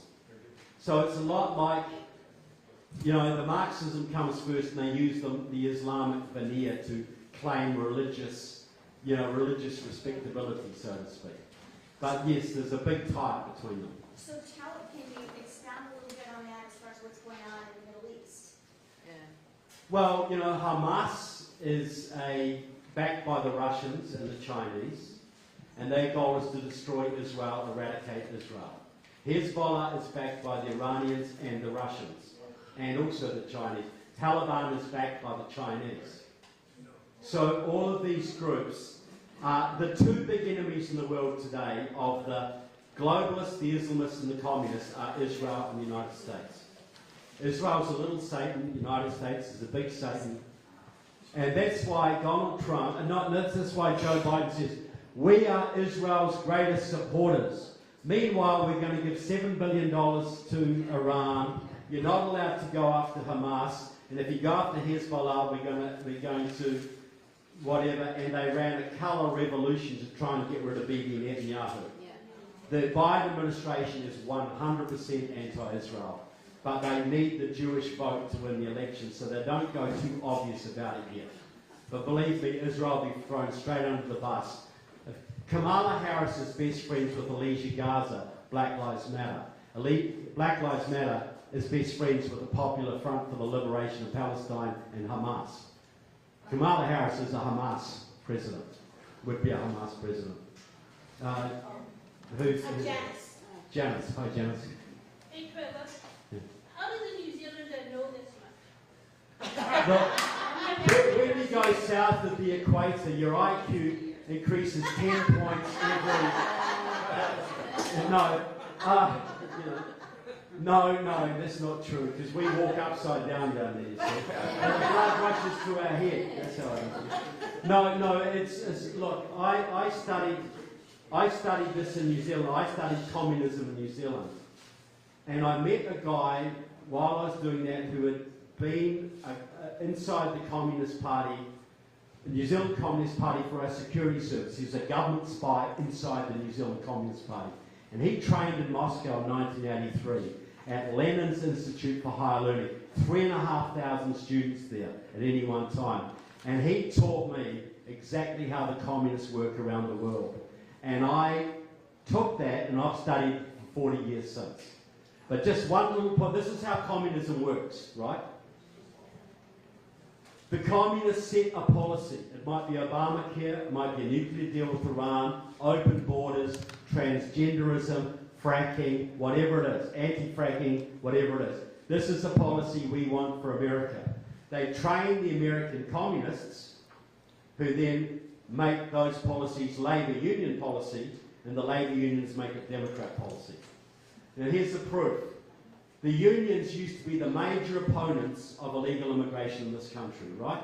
Right. They had people on the border stopping illegals because illegals take the jobs of union members. Right. Okay?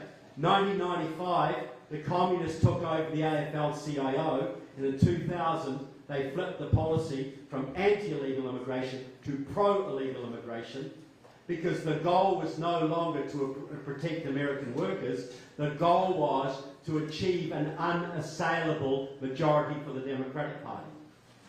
You can look, you ask any union guy from 30 years ago, you were out there turning in illegals and sending them home. Now you're supporting them. Why? Because your leaders didn't used to be communists and now they are. Brenda, our candidate. Oh, Brenda. Hi, Brenda. Okay, so I'm a teacher in Orange County and a candidate for the district where I teach. Good for you. And we have an organization called Say Vote that's coming into our schools. I wanted to ask John Matthews this, but maybe you know this. So they're coming and registering our kids starting from 16 to 18 to vote. And they have a partnership with our school districts, and they are absolutely far leftists. Vince Sarmiento's son, Diego Sarmiento, Orange County Supervisor, you know him. Yeah. Okay, so he's running the whole show. Yeah. I have tried to go to my superintendent. I have tried to battle this, saying you are against Ed Code, you are against board policy. This is, you should not be allowed to do this. Plus, we have a lot of undocumented students who shouldn't be allowed to register. That could actually put their citizenship in jeopardy in the future. Yeah. So I don't know what to do. Like, I'm supposed to actually go on Thursday to a candidate forum with this Say Vote with a bunch of students and high school and college So students. that's Say Vote, S-A-F-E. No, S-A-Y. S-A-Y. Oh, Say Vote. Okay, Say Say Vote. Vote. Yeah. Yes. And you know this is bad news, but I don't know how to deal with it. Yeah, well, I'm going to look, if you send me an email, I'll give you my card, send me an email, and I'll look that organisation up. There are many organisations like this around the country, and I guarantee I could show you who the leaders are and the communists. I don't know what you're going to do about it immediately, because they'll be backed by the teachers' unions, and the teachers' unions, the school boards are terrified of the teachers' unions generally, and get intimidated by them. I would love to know about the specific organisation, but are you trying to get them not to be able to come to the schools? Is that your objective? I think he's already in. I went to city council and they said, how could you question his integrity when he's a Truman? He won the Truman Award. I'm like, what? Yeah. Look, there's a Truman security project called the Truman Security Project, run by communists. Yes. But they use, like the communists who fought in America in the Spanish Civil War during the war, called themselves the Abraham Lincoln Brigade. You know, the communist training school in Chicago that Frank Marshall Davis taught at, the mentor to Obama, was called the Jefferson School. You know, they'll always co-opt our heroes, you know, to use it. But look, please talk to me and I'll look them up and see if I can find some information for you. But look, you're absolutely right, they're left-wing. They'll sign up 12-year-olds and give them ice creams to vote if they can. This is all about, look, and when we first started this republic, you had to own property to vote. They have continually lowered the franchise to get as many people and low information voters they can, because the dumber the voting base, the more easy it is to promote socialist policies. So this goes perfectly in line with that, man. But, Like New Zealanders vote. well, that's right. That's right, and that's scraping the bottom of the barrel. Yeah. We have time for two more questions. You and then you. Trevor, thanks for coming here from New Zealand. I live here now, by the way. I'm in free Florida. Well, God bless you. Because during the COVID, New Zealand was locked down tighter than a safe in a bank. Yeah. And I really think that, I don't know how did you live there during the COVID? No, but my family did. This is the thing. Okay, great. You'll notice that all of the states and all of the countries around the world that have the tightest restrictions are all the ones with the most Chinese influence. This was, look, Gavin Newsom, who's a puppet of China, this is how they enforced it. The restrictions were to destroy our economy and dispirit the people. Sweden was the least regulated country in Europe that has the least Chinese influence. Victoria in Australia was run by a pro-Chinese premier. They had the toughest restrictions in Australia. My Prime Minister, Jacinda Ardern, was a Maoist. Okay? They took her to Harvard to teach her how to regulate your speech across the world. Look, what the Chinese have is a thing called the mass line. Mao came up with the mass line. Like during the Cultural Revolution at one point, every Chinese person had to kill 10 flies every day because too many darn flies. Well, the Communist Party sets a policy and everybody must conform. And if you do not conform, you'll be punished. So what happened to you if you try to say, well, maybe we should try herd immunity. Maybe we should try vitamin D therapy. Maybe we should try ivermectin or, hydroxychloroquine. What happened to you? We lived for 2.5 years under Chinese mass line enforcement. That's what we lived in. This all came through the World Health Organization, which is completely controlled by China. Tedros and Susan Mickey. The head of the behavioural modification in the World Health Organization is Susan Mickey of Britain, a 50-year veteran of the Communist Party of Britain. She's the one who sets all these policies. And her predecessor was Cass Sunstein, Obama's nudging czar. So this is what, all the states in America, Hawaii, California, Oregon, Washington, Illinois, Massachusetts, New York, they're all the states with the most Chinese influence. So they use the subservient politicians and the communist-controlled unions to enforce the lockdown policies. That's what it was all about. One more. Does Trump have an advanced copy of your book? Oh, the Kamala Harris one. No, he's going to get one this week, though. Well, people around Trump are going to get it. Good. Yeah. All right, so, Robert. One of my good friends and his whole family despise Trump. The rabbis hate Yeah, Trump. yeah. The Jewish population majority hate Trump, love the Biden. What's going on? Idiots. Yeah, well, this is the Jews have been wedded to the Democratic Party since the 1880s. When the pogroms were happening in Russia, Grover Cleveland let them into America. That was the first relationship with the Democratic Party, and it's been cemented ever since. The Democrats were more actively opposed to Hitler before World War II, so that further cemented it. But the Communist Party has always made a policy to infiltrate two groups in America more than any other, the black community and the Jewish community. So this is, unfortunately, the Jews are very tribal and collective-minded people. And if they are part of the Democrat tribe, it's very hard to woo them away from that. But I'm telling you, this may be the case in California, but I'll tell you what, in New York and many other places, the Jews are going to vote for a lot lower proportion Democrat in this election than they ever have before. And this is the reason the Democrats hate Trump, is he's prizing a large chunk of the Jews away, a large chunk of the Hispanics away, a large chunk of the black population away. The whole minority strategy will crumble. Look, if the Republican Party goes properly populist, the Republican Party should be a working class, constitutional, small business party. That's what it should be. Social conservative. But the Republican hierarchy only wants to talk about money. They want lower taxes and deregulation. Look, you want the minorities, you talk social issues, you talk religious liberty, you talk about their kids, their education, you talk about their borders, getting the criminals away from their kids. You want minorities on board, go social conservative. And that's why minorities like Trump, because he would talk the social conservative issues. But the Mitt Romneys and people like that, they do not want to touch that stuff.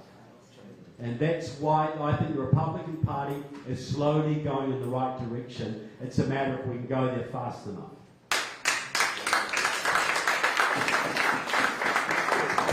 right, everyone, thank you so much. Thanks so much, and always great to be here. Yes, I encourage you to go and embarrass Trevor by asking him to autograph your book and take a selfie with him.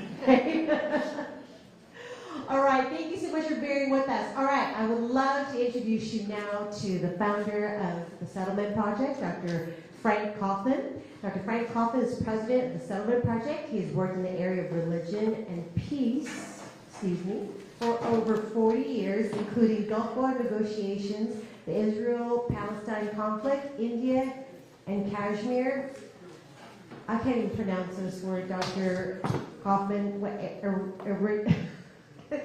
A spot, Eritrea, or something like that? Thank you. Ethiopia, the revolutionary centers of southern Philippines, Sri Lanka, and elsewhere. Dr. Kaufman completed his studies in the religion at Vanderbilt University. He is widely published and known as a speaker on religious dimensions of current affairs. He is the author of The Foundations of Modern Church History, the editor of numerous works on religion and peace, including Christianity in the Americas, Religion and the Future of Southern Africa, and Religion and Peace in the Middle East. Under his editorial leadership, the interfaith journal Dialogue and Alliance was named one of the top 10 religion journals out of 650 by an independent panel commissioned by the American Theological Library Association called ATLA. He was nominated for the Guru Nanak, did I say that right? Guru Nanak Interfaith Prize, won that year by the Dalai Lama, and was awarded the 2010 Visionary of Peace Award by Interfaith Roundtable of Ireland. So with that said, Dr. Frank Kaufman.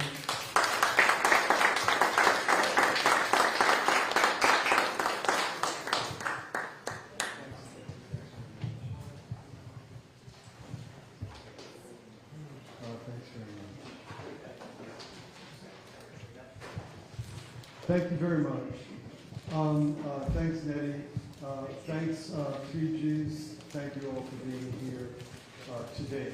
Part of my brief was to explain what is the Settlement Project, and part of what I've determined to do is speak in relationship to the pressing matters related to the contemporary, the vote coming up. So that's how we'll go today. The first thing I'll say is that I am a patriotic American, conservative only by God's grace. Period. My father's a New York German Jew, kind of a perfect candidate to be a part of the American Communist Intelligence. My mother's from Calcutta, India, so we were a biracial couple in the 1950s. My parents were. Every indicator of what would make a perfectly vulnerable candidate for the type of leftism that Trevor's been explaining to you in horrifying fashion in the past hour. My mother, as an immigrant from India, became a member of the United Nations Diplomatic Corps. And so this is my upbringing. What is the likelihood of producing a God, guns, and government American patriot out of that mix? It doesn't work well. Over the course of my life, if you listen closely to Nettie introducing me, you would say, well, that all sounds very interesting and well and good. What does that have to do with anything that's going on here today? He was at peace in Ireland, peace in Sri Lanka, and peace in northeastern Africa. It's very pleasant, must be a nice fellow who does these sorts of things. What does that have to do with our work here today? So as I said, I can't account for what has resulted in me being a God, God, America patriot. I can only just thank God for that curiosity. I haven't got to the bottom of that. What led me to found the Settlement Project. Let me say another thing. As a Queens boy, I knew the Trump family. I've known him then. I knew him before he ran.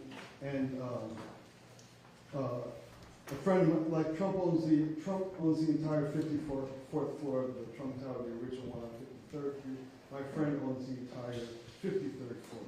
So they're up and down with each other, and sometimes I'm down, sometimes I'm up. I've been in his living room, you know, and this guy who's that friendly with Trump that buys the floor just under him, bought a place right beside Mar-a-Lago.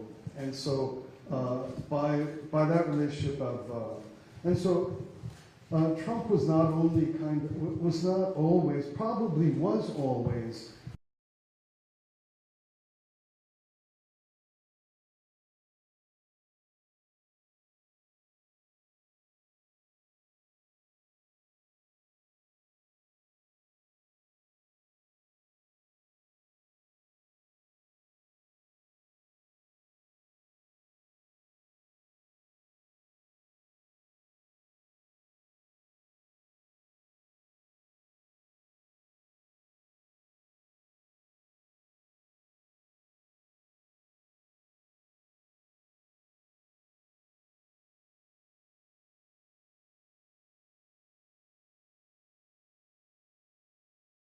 President,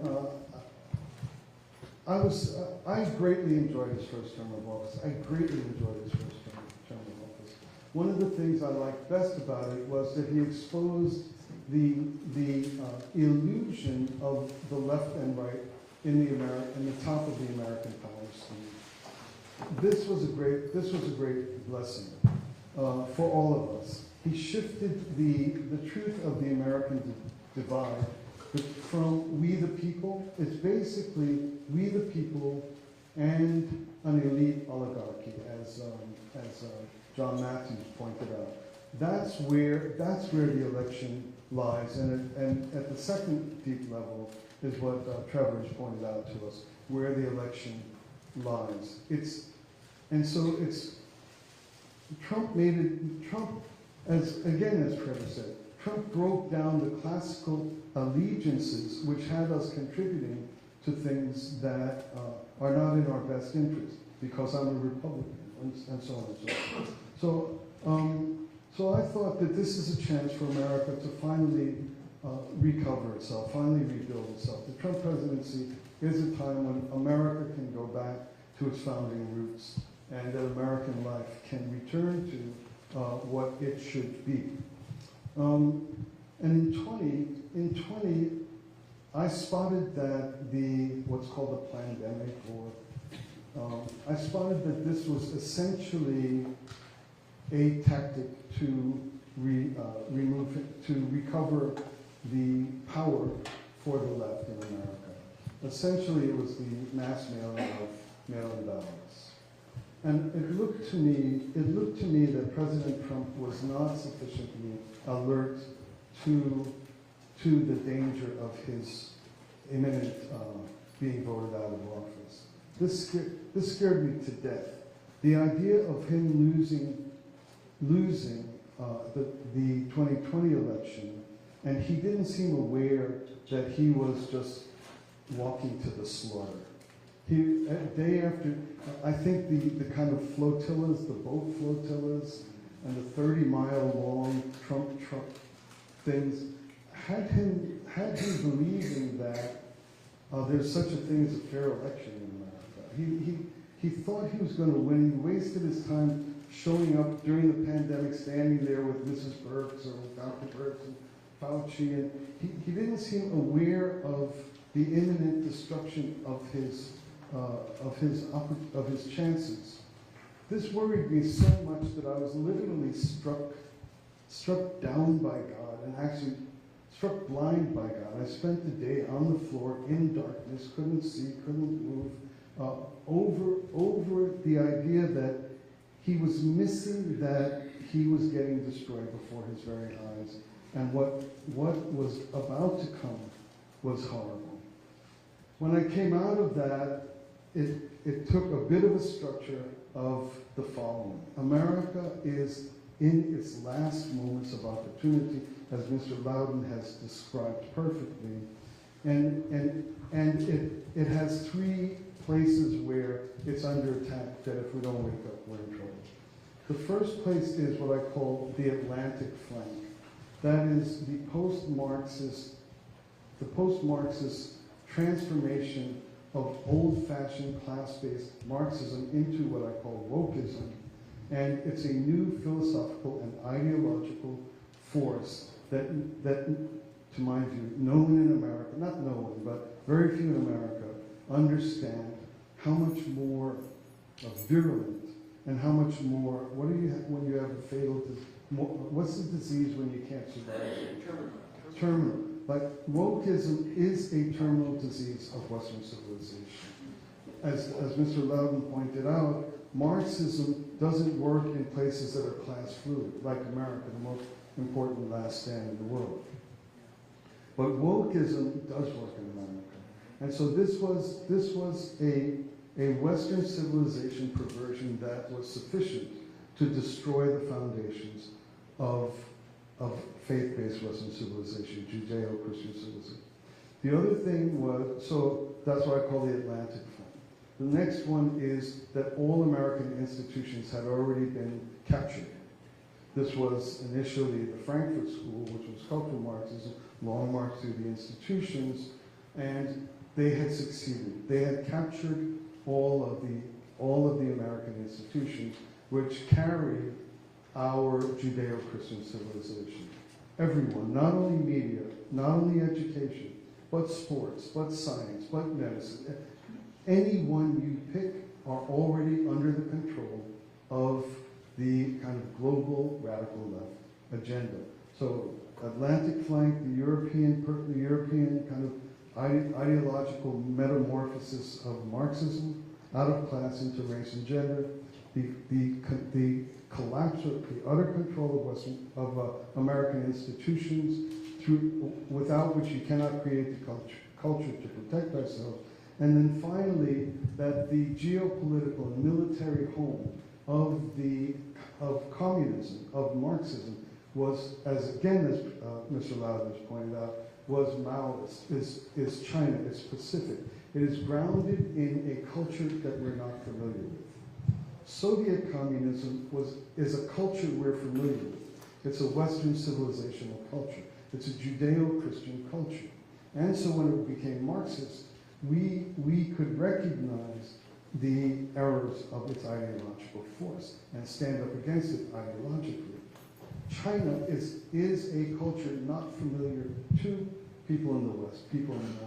We don't know how Chinese behave. We don't know how Asian culture behaves. We don't know the signs, the cues, the clues. And so if you have the center of geopolitical and military intention to destroy America located in a new civilizational center, Americans are not in a good place to defend ourselves. So this was when I awoke out of this kind of being struck down in despair. These were the revelation of the three things that Americans had to address. Wokeism, loss of our institutions, loss of the carriers of our culture, and a new geopolitical, military, national level enemy that behaves in ways we do not have the reflexes to spot how they're behaving and how they're destroying us. You understand what I'm saying? Well, someone was bragging to me how well they know the Chinese. I travel with the Chinese, I'm in their planes. And I said, tell me one thing. Tell me one thing if you become such an expert. He said, Chinese never attack you from the front. I'm not talking about Chinese. They never attack you from the front. You die by 1,000 cuts. Do I have that correct? Is that? Yes. Okay. And so if you're in a fight and you don't know this fact, you know, you're not lining up across from a football field with all your horses and you're jousting. You're in the wrong fight. And so America was vulnerable at deep levels. And Mr. Loudon has done a very sophisticated work to help us to know the distinction between Soviet communism and Maoism, even as it has infiltrated the United States of America. So when I arose with empty hands and with not the background of political activism, I was forced to found the Settlement Project, and that's what this is today. By God's grace, in 2 or 3 short years, we're having meetings like this all throughout America constantly. There's a number of principles about it. The first principle is that it's human. It's not digital. actually digital, convincing you that you're digital, that your eyeballs are clicks or links or likes this is not how human beings win wars. You have to be eye to eye with each other, you have to know each other, and you have to be able to, because I know you, I'll stand with you, not because we both like the video. So that's why we have meetings like this. They're human, they're committed, and they grow from the ground up. They grow for real. They're not an image of being greater than you are. So that's just a little bit about the Settlement Project. And by God's grace, it's growing tremendously. We have meetings like this on many different issues because I told you there's 3 fronts of war that we represent. Okay. What God didn't tell me is that I'd be surrounded by people who are literally frighteningly intelligent, like Mr. Loudon or Mr. Frank, and that I'd be having to speak in the middle of them. So maybe the courage part that Trevor was talking about was to keep going, so that I'm willing to be in the middle of the most intelligent people I've ever met that actually are frighteningly intelligent. And but I'll do my best in the remaining few moments. So that's just a little background of what the Settlement Project is, and now I want to bring some of its thoughts as it applies to the topic of the day, namely our commitment to election reform, election integrity, and to try to save our souls and save our country in the next few days and in November. The other thing I want to point out in this talk is that November, and again, Mr. Loudon has already done the work, that November is not, we don't kind of sit back, relax, pop a beer, and then we won. We face the trenches for a long time to come, even in victory. Because the problem is, it's the culture of America that was lost during those 30 years of the infiltration of our institutions. So we have to look past this day. It's a double burden, because just when you're most exhausted, we have to get up and fight harder than we did to get to this, what's it called, interim finish line. Okay.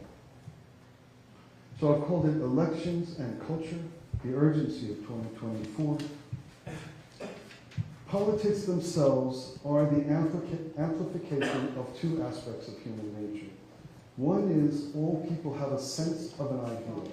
Every single solitary person, no matter how bad, no matter how evil, there's not a human being ever born that does not have a sense of an ideal within. Things should be this way. Everyone, even the littlest children, the eldest on his last few breaths. Things should be this way. Where does that come from? Why is that human nature? The second thing the second aspect of human nature is people commit themselves to making things better. No matter how they interpret, no matter how they fool themselves. The reason why I golf is because it's very good for business, and no one ever describes or understands what they do that isn't dedicated in some way to improving matters and moving them towards the ideal we intuit. Amplify this universal, ubiquitous, in every human being aspect of human nature, and you'll end up with politics. Things should be this way, and I will work to improve them. Do you think all the evil that Mr. Loudon was just describing for the past hour, do you think that they have decided to be evil? No. They believe that they are doing something to make things better. Things should be this way, they imagine, and I'm willing to commit myself to the work to make it that way. That's universal. It expands when that core aspect of every human being expands itself and grows, you end up with political parties. You end up with political ideologies. You end up with worlds at war. politics grows out of human nature. The two things that we need to know when we're trying to understand where we stand in the political process and why we're committed the way we are and why we do what we do is we have ideals and we have social goals. This is the point, this is the on-off switch. This is at that very moment, once you identify your ideals and once you understand how that shows itself socially or politically, then you will be on the left, you will be on the right. The right side, so the question of this, if that is in every single human being ever born and ever will be born, where does it come from? Where does that come from? Is there anything else you can name that is guaranteed in every human being you meet, even to the most evil to the best, from black to white, from Chinese to Venezuela? Is there anything you can name that is in every single solitary human? It's almost impossible to name such a thing. You can't even say eyesight or mobility or taste. Universal is that. Where does it come from? The answer to that question begins to introduce what is a left or right person. The right side, the conservative side people believe that human nature originates in the fact that we are created. It's self-evident. We are created equal, endowed with unalienable rights. The rights are the pursuit of liberty, the pursuit of happiness. The very main thing in this entire core declaration of who and what we are is created. Created. Yes. Where do these ideals come from? I don't know. I was created that way. If you believe that every human being is created, you can begin to understand those things that are in everybody. Where do they come from? They have to come from God. It's the only way to account for what is in every single thing created by that individual, God. Right side people politically start with this declaration. And you can't argue it. You can't prove it. It's self-evident. That's what in philosophy is called, and it's axiomatic. We hold these truths to be, they're not trying to build a case for this. The inner sense of our ideal comes because we have that because God created us. And our orientation to labor to improve it and try to create the ideal, we have that because God created us. That creates a right-sided conservative political individual at the end of the day. That's how you can recognize who are your fellow travelers in this political fight. If the person does not tie themselves to the very first point about why America was founded, that our equality, that our rights, that our nature is because we're created, then sooner or later there's going to be troublesome political difference. Human nature, human ideals, and the drive to improve come from our founding points of view. Belief on the right side, the origin of ideals in every human being is belief in a higher power, creator. The laws of nature and nature's God. That's where our ideas come from. When we vaguely think things should be this way, I kind of know how they should be. Where do you get how they should be? From nature and nature's God. And our inalienable rights granted by our Creator. On the left side, where do those ideals come from? It is an unasked and unanswered question. The only thing a left side person can respond to, where do those ideals come from, is, I don't know. They're just there. That's just the way it is. I can't tell you where that comes from. So, you're a racist. You're a racist. I'm not a racist. How did that happen? I don't know. It just turns out that I'm not, and you are. I can't account for, I would say, what did you do to get like that? Oh, I'm just like that. I mean, do you pray? Do you eat a certain kind of food? How do you get like that? I don't know. I'm just not. Do you understand? There's no roots. There's no roots to anyone on the left telling you how things should be. They draw from nothing. And here's the danger of that. It must be myself. It must be myself. It must be something other than God. If you don't affirm that our origins and our nature originate from being creatures or created, then you will replace the authority of God with something else. And that's why the left is so demonic, if I can use the word. I must control you. I can't tell you how I know how things should be. I just know. With a believer, whether they're Hindu, Christian, Jewish, or whatever, you can say, well, what are you saying things should be? We have a reference. We have a book. We can look in the Bible. You're right or you're wrong here. We can discuss this. On the left side, in the utter absence of any origin point, they become the authority. And that's where the nature of the left, to control, they need control to affect the goodness. Does Mr. Loudon need control to effect the goodness that he's just advocated for us? He does not need control over you. It doesn't come from him. It's not that he knows how to do things. He alludes to the Creator. And so this is the on-off switch. This is the binary. This is the flip. This is what the fight is for.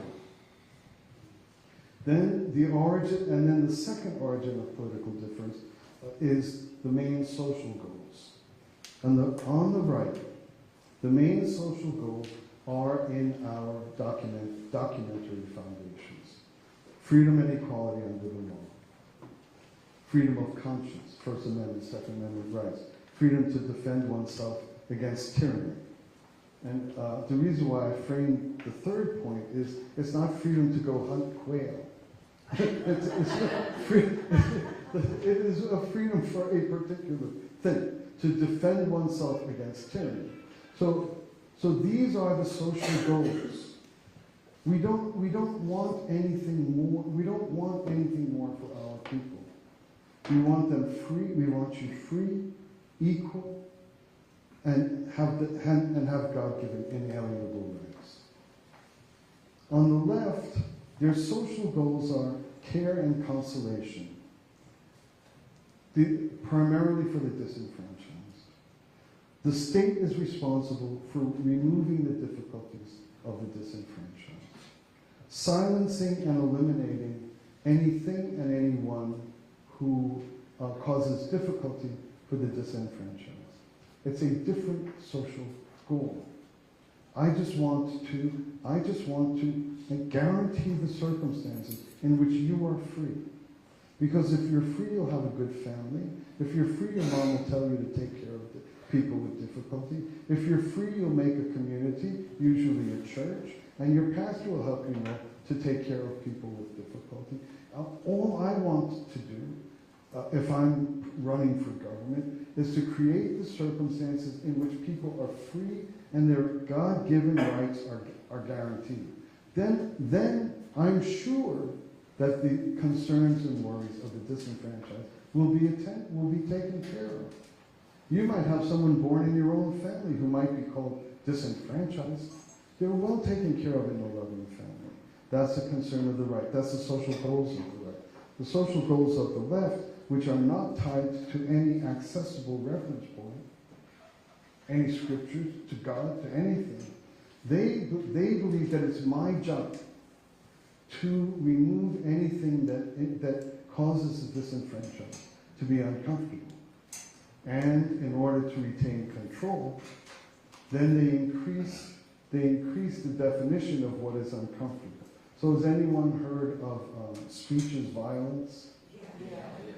Okay, now I better control that. Because because you're not just saying something mean, you're actually violent. I think there's laws against violence. You could go to prison for being violent. And if speech is violence, and you've made some disenfranchised individual, some, you know, with like, that's half metal, half ink, pink and blue hair, demanding that you call them "zer" or "she" through the beard. You know, if you say something like saying "I'm confused," that's violent. You belong in jail. So the mission of the left is to take care of the disenfranchised, and the way we have to have control in order to do that. I can't have you running around saying "I'm confused" to a person you can't recognize through their beard. We don't need that kind of violence in our society. That's why control is needed. So there's different social goals. Political campaigns, okay, that's it. Thank you. They're nothing, political campaigns are nothing other than multi-billion-dollar efforts to convince the voter my way will make life better. Because everybody wants life better. Everybody wants life better. Regardless if you're left or right. Every human being everywhere wants life better, and they're willing to join in. That's our nature. Okay. So people think that they're voting. If dumb people vote for personalities. That's why somebody cares whether Taylor Swift, who she endorses. That's the dumbest thing I ever heard in my life. I never knew who she was until she started dating a tight end who I didn't know who he was either. But you know, and then this is going to influence a political opinion. I don't want to say dumb people, but like you're too distracted by your personality. And I think again, Mr. Loudon pointed out, it's not Trump per se, it's the principles. So it's not just, and then if you're a little bit more smart, you say, no, I'm not really, it's not the candidate. Candidates come and go, they're interchangeable. It's their way, it's how they do things. I'm voting for the one that has to do with the competence issue. But it's even deeper than the competence issue. And it's even deeper than the strategy issue or the effectiveness issue. What it is that there's different goals, different ideals, and different methods. So it's the ideals and the fundamental commitments that are the on-off switch, the binary, that lets you know where you stand and what turns us into what we are politically. And that ties also to what Mr. Loudon was pointing out, that he didn't just say that you need courage. There were three things. Truth. You don't just need truth and courage. You need faith. It has to be tied to a referenceable source of goodness that we can both look at and both decide whether or not we agree with what's good or not. Okay. So voters have the choice. Are they more interested in being free and equal, or are they more interested in being taken care of and protected from mean people? That's a difficult campaign. That's a difficult campaign. You don't know what the orientation of the people is you're talking to. They might be more oriented toward wanting to be taken care of. And then all the meetings in the world like this may not persuade them otherwise, because they're worried about people being taken care of. So in terms of the social purposes, the right side has to do with the protection of inalienable rights, equality under the law, and support and defend the Constitution against all enemies, foreign and domestic. That's the whole platform of any genuinely conservative individual.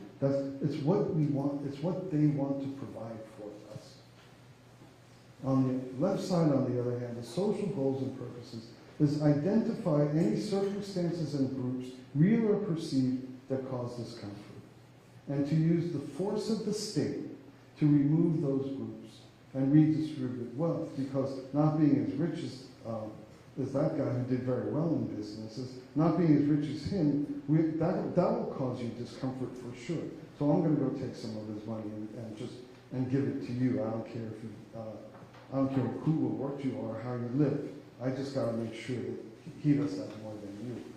And so the effort to try to establish a winning campaign or a winning culture is how. In what way are we able to convince human beings that it's more preferable to have freedom and equality and God-given and inalienable rights, or somebody who's promising you that they're going to give you more stuff, make sure nobody makes you uncomfortable, nobody hurts your feelings? I'll vote for that guy. You mean he's going to make sure that nobody ever hurts my feelings? Because when I went to school, I was bullied. People called me fat, or they called me a fag, or they said I look like a girl. So I want to vote for that guy because he's going to make sure that never happens to me. It's an attractive campaign, but the problem is exactly what Mr. Loudon pointed out. Anyone who needs political control, eventually the elimination is you. That's the problem, and that's what somehow we need to help people get or grasp. Okay. Somehow we have to get people to get or grasp that the promise carries only your eventual self-destruction. Oh, that's a hard piece of work. You will be governed by what principles and social purposes you pick. Freedom and and so freedom requires harmony. Freedom requires harmony. That's why conservative advocates are talking. They want to talk about how to harmonize. That's what churches do. They harmonize the weirdest collection of people. They really do, don't they? Don't they? I mean, every time you go to church, there's going to be somebody there who's just, you can't get your mind around. And you've lived in love with this person for 25 years. It's a harmony project. Families are a harmony project. The conditions of harmony are the conditions in which freedom is possible. Under the conditions where you need control, you must what's the word I'm looking for? Fuel, yeah, you must fuel division. You must fuel resentment. You must fuel hatred and conflict. It's necessary. So that's another thing you can point to or use as a clue to recognize where the political message lies. If something requires conflict, it means that the person who's promising you something will ultimately seek to control you and ultimately seek to eliminate you. That's why all progressive left movements end up in gulags and censorship campaigns. So the voter's choice, freedom or protection, or being taken care of. That's one of the things we have to do when meeting and talking with our friends and colleagues, and be clear enough about what a vote means and where it goes. For politics and culture, this is how the left side behaves. In order to do the good that I alone can do, don't ask me how, I just know it's there. I just know you shouldn't be arrested. In order to do the good that I alone know what's needed, I have to maintain power at any cost, and I have to eliminate opposition. I must. The billowing volcanic ash and smoke of the right side conservatives pointing out hypocrisy disturbs me no end. Every place in social media is an endless stream of addictive observations that the left is hypocritical. They could not care less. They're accusing us of what they're really doing. They don't. It doesn't disturb them, as we learned earlier, again in the prior hour. They need power. They need power by any means. So pointing out that they're hypocritical is not what is going to help the situation. They must maintain power at any cost, and they must eliminate opposition. And a huge necessity of that is to remove First Amendment rights. Yeah. And that's why the other speakers are referring to religious freedom, freedom of conscience, freedom of speech. You must remove First Amendment rights. This is you have to remove dissent. And that's what we were learning about what happened during the lockdowns in the planet. When they're out of power, and again we heard this from Mr. Loudon, when they're out of power, they must destroy the system in power by any means. They must regain power. Not because they're bad people, or not because they're communists or Maoists or something like that. It's because they know what's good for you. They know what's good for you. It's how they're motivated. They believe they're doing good. The guy that's like mapping out every last house that's hard work. Try to find one of us to I say, hey Keith, can you map out all the houses in your neighborhood? Well, Frank, we still have to make a living, but they're working hard as hell. They have to believe they're doing good. Then the good that they believe that they have to believe they're doing is that they need power. They need power. They need the ability to remove people like you and stop you from speaking, and stop you from posting, and stop you from preaching, and remove any circumstance in which they don't have eyes in the room to hear what's being said and to know who has to be removed. This is the origin and energy of the left. On the right, the origin and energy is this point of view. I want to get out of the way. I want you to be free. If you're free, your energy will make a better That's way. right. Amen. Those who govern best govern least.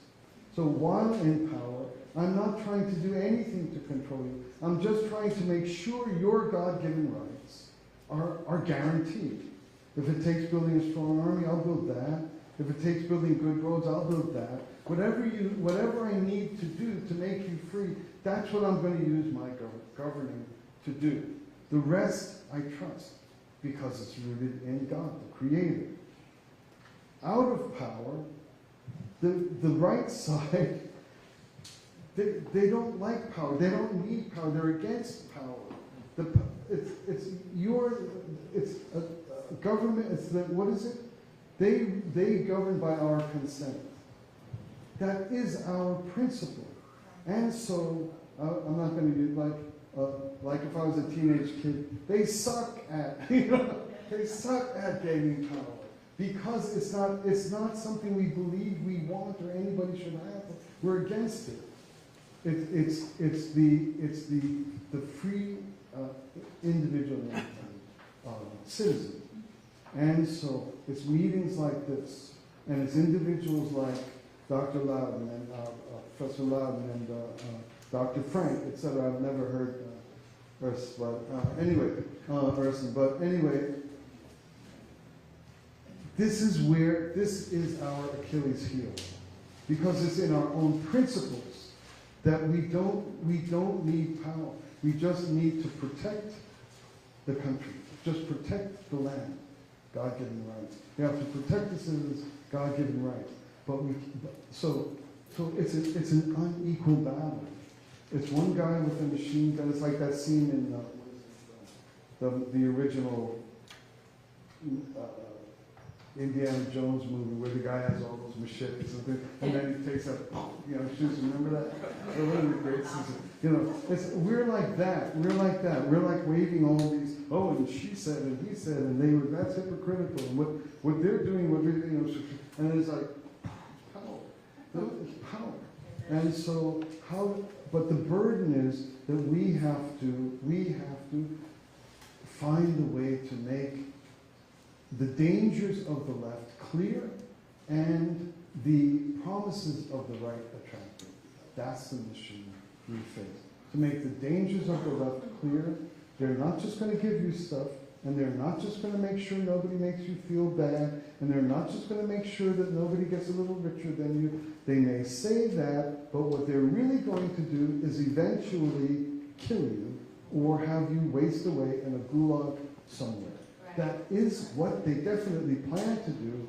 Please do not be persuaded by that they're going to give you more stuff and they're going to make sure people like Keith never say, I'm confused. Why are you asking me to talk through your beard and call you Z or sir?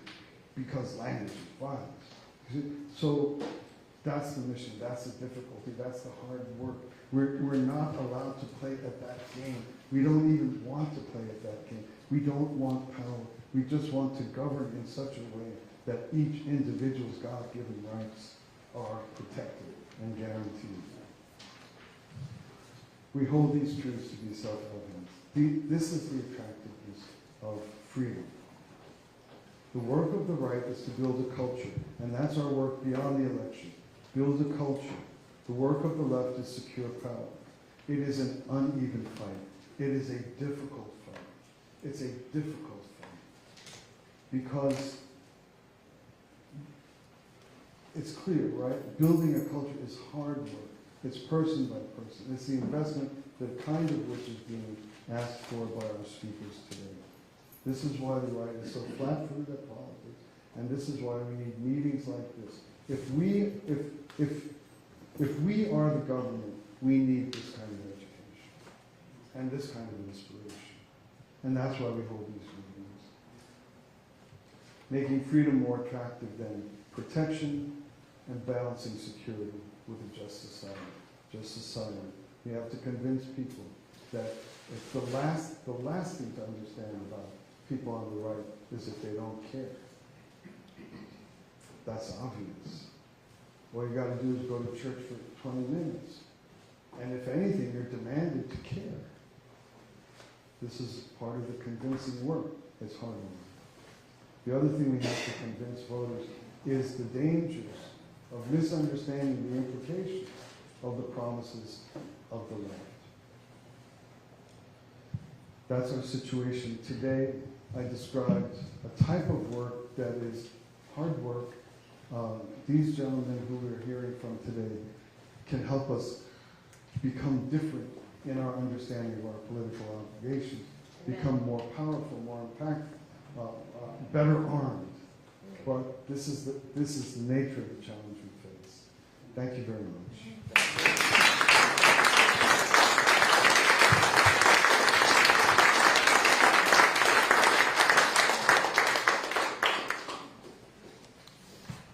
Right, well, you guys get to stretch your legs and get to eat in a little bit. So I want to thank you, Dr. Kaufman. There was so much that was said, and hang in there. There's good news, right? God and us is a majority. I just want to encourage you as you're hearing this, keep an open mind. There's things that you're going to be hearing today that you haven't heard before. You're probably going to have to hear it over and over again to get into the paradigm shift. That there are practical things that we have, and it's a long game. Don't do yourself a disservice by thinking we gotta get it fixed by, election day. The minute they set foot on America was the way the devil started working 24/7 nonstop. And then when Trump came in, freaked them out, and they were revealing themselves. So understand who you are. That's part of it here too, right? They want to know, and they want you not to move in the power in which God has given you through the Holy Spirit. And one of the stories that I wanted to share, because Trevor talked about who God is and why they don't like us to collect together. At my old church, we were supporting a missionary, and he went through different countries. And ironically, in this particular case, it was New Mexico. So he's very outreach-minded. So there was a hitchhiker that he picked up. He picked up the hitchhiker, he's done it before, started driving, and the hitchhiker then took out his pistol, stuck it in his abdomen, and said, pull over, give me your money, I'm taking your car. So he refused, and he really didn't even give him much time to respond, and he pulled the trigger. But he kept driving. Nothing happened to him. There wasn't a hole. There wasn't anything that happened to him. So guess who got freaked out and is on his way to being saved, right? So we haven't heard the end of the story of that gentleman yet, but you got a freaking captive audience right there. So this is the kind of power. There are new things. The Bible said that we will do greater works than what Jesus did. So don't put God in a box. Don't put yourself in a box. If you feel like you're just a flick of a bic in terms of your light, in terms of the darkness, that dispels light, you guys. So don't minimize that. So keep that. We want to fan that. We want to grow it and stay connected. We are a group of people here that move in that direction, operating in whatever skill set. I am so different than these guys, but I'm operating in my skill set. And then gabbing, that's my skill set. So anyways, but we want to encourage you, again, we thank you, we're excited that you're here. So go ahead, stretch your legs. As a reminder, the bathrooms are out in that direction. The food is here. If your first stop, go pick your sandwiches. There are chips, cold water, Arnold Palmer's, and some more coffee if you need some more giddy-up juice.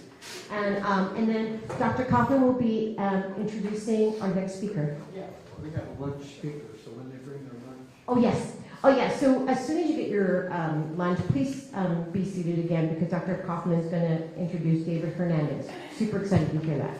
Alrighty, so please head over in that direction.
You don't need to work right now, do you? Oh, you're waiting for the guest speaker.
the central committee can nominate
Is everyone enjoying their lunch?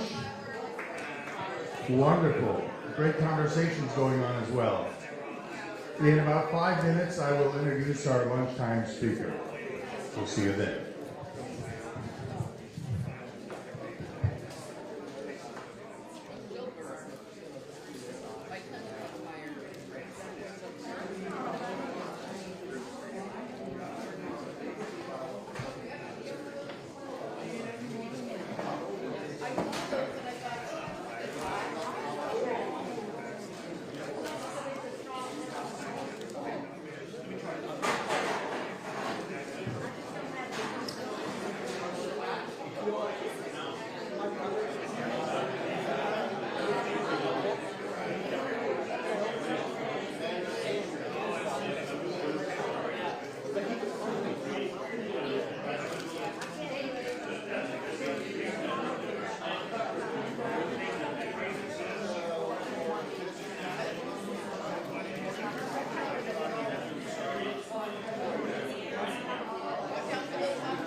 There are extra sandwiches. Do you guys like another sandwich? We have more.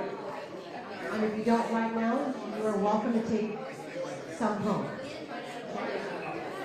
Don't be bashful. We're amongst family. If you're hungry, we've got another sandwich, okay?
begin. If we could bring our conversations down to a dull roar. Hi, everyone. Okay, I'm about to introduce our speaker. My name is Keith McCarthy, and I worked along with Jack Ashworth and Nettie Chow and many others to help organize this event. Thank you for your efforts, and thank you for being here. So, brown is the new red. Okay, brown is the new red. Our speaker, David Hernandez, was born in Lincoln Heights, Los Angeles area. After he graduated from high school, he joined the United States Navy, and he is a Vietnam veteran. David has also been a candidate for numerous offices. I think the fact that you're here now means you weren't successful yet. Or you can elaborate on that. He also served as executive director of the San Fernando Valley Chamber of Commerce for a number of years. David is currently the organizer and president of the California Hispanic Republican Club and the Los Angeles chapter. And one great thing about David is he hosts a weekly radio show, 9 p.m. on KRLA on Sunday nights. A great man who's doing great things, bringing in all sorts of people that had been Republicans to become Republicans, to vote conservative. Let's welcome Mr. David Hernandez. Come on, you can do better than that.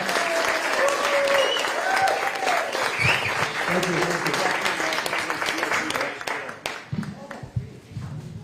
Yeah. When do you want me to be quiet? Never. All right, well, 15 minutes. Okay. Good afternoon, and what a pleasure it is to be here. You know, we had some great speakers, and you know, as dire as the situation appears, it's vital that we have that information when we talk to people, because most people have never heard what you heard this morning. They do not know how much danger they are in. They do not know how much danger their children are in. But one of the things that kind of stuck out, especially in listening to Trevor and where the left is focusing their resources, it's clear they've taken California for granted. They figure this is sewed up. They have California lock, stock, and barrel. The groups like Lane, Los Angeles Alliance for a New Economy, the LA County Federation of Labor, Liberty Hill, all these different groups that have these great little names that have infiltrated every level of governance here in California and LA County and are being allocated all of your tax dollars and resources to further their agenda. They think they don't have to worry. 55 or 54 electoral votes automatically going to go to Kamala Harris, so we don't have to worry about you. You know, being taken for granted is going to be, and is one of our biggest assets. Recently, I had a writer from the LA Times contacted me, and his parents were communists, and he's a writer for the LA Times. He wanted to, you know, hear about this Hispanic Republican Club. And he wanted to hear about it because he had been hearing things about it. And he was getting concerned. And his concern is that those in elected office and in power in California weren't concerned about it. And that they were taking the Hispanic vote for granted. And he wanted to come and prove that we were really not worth worrying about. So he came to my office and spent a couple hours there. And then we invited him to Salem Radio, to our studio in Glendale, where he spent 2 hours in disbelief because the show right before us had Michelle Martinez, Raul Reese, had Eric Chin, and a number of different people. That was the show before us. And then we came in, and all of a sudden we had Claudia who ran for state senate in the Eagle Rock area. The room was filled with Hispanic Republicans. He was in disbelief. And, you know, that's where we are right now. Now, when we look at California, and, you know, I've been doing this since 2002. Prior to that, I was like most people. I never got involved in politics. I had a family, I had a house, I had a business, I had kids, softball, t-ball, all these different things. I was busy. That's what we do. And besides, there are people, you know, good people who get elected to office to look out for our best interest, right? So why worry about it? Why even think about it? So I dropped my wife off at her Encino Oaks Republican women's group because they were making phone calls for Bush. That was my total involvement in politics. And when I got home, my neighbor, who was 94, said, "David, you know, what's going on?" I told him where I was coming from. And he stopped and thought, how come there's never a Republican to vote for Congress where we live? That was in 2002. I was so uninvolved that I didn't even realize that that was taking place. And so I started asking around, and what I was told was, why bother? You can't win. And based on that flawed philosophy, that is what has been governing the Republican Party in the state of California for the past couple of decades. And so I don't know about you, but I love Norwalk. Because Norwalk is where the county recorder's office is located. This becomes a very popular city 2 times during the year. When the filing period opens and when they start counting the votes. You know, this is a very popular city. This is where the action is. And so I don't know about any of you, so I knew where the county recorder's office was. So I walked into the county recorder's office and, you know, what some of the people in this room did. Raul did it. I'm sure Paul Jones did it over there. They walked in there and what do we have to do to run for office? Do I have to have somebody's permission? Do I have to have a certain degree? Do I have to be anointed by certain party electeds or officials or class or special interest group? Who's going to tell me whether or not I can run for office? And they just said, there's a clipboard over there on the counter. It's triple spaced, fill out 2 pages, and you're in. Wow. What other country on the planet is that opportunity available? And so I filled it out, and back then it was a closed primary, thanks to Arnold Schwarzenegger and some of the other Republicans back then that opened up this top 2 system. You had to be a Republican in order to sign a Republican candidate's nomination papers or pay a filing fee of $1,500. I didn't have $1,500, but I could go out and I could collect signatures from voters to get on the ballot. So I set up a little table at the farmer's market in Studio City. Everyone was there getting their, you know, their kale and their gluten-free food and all of that stuff.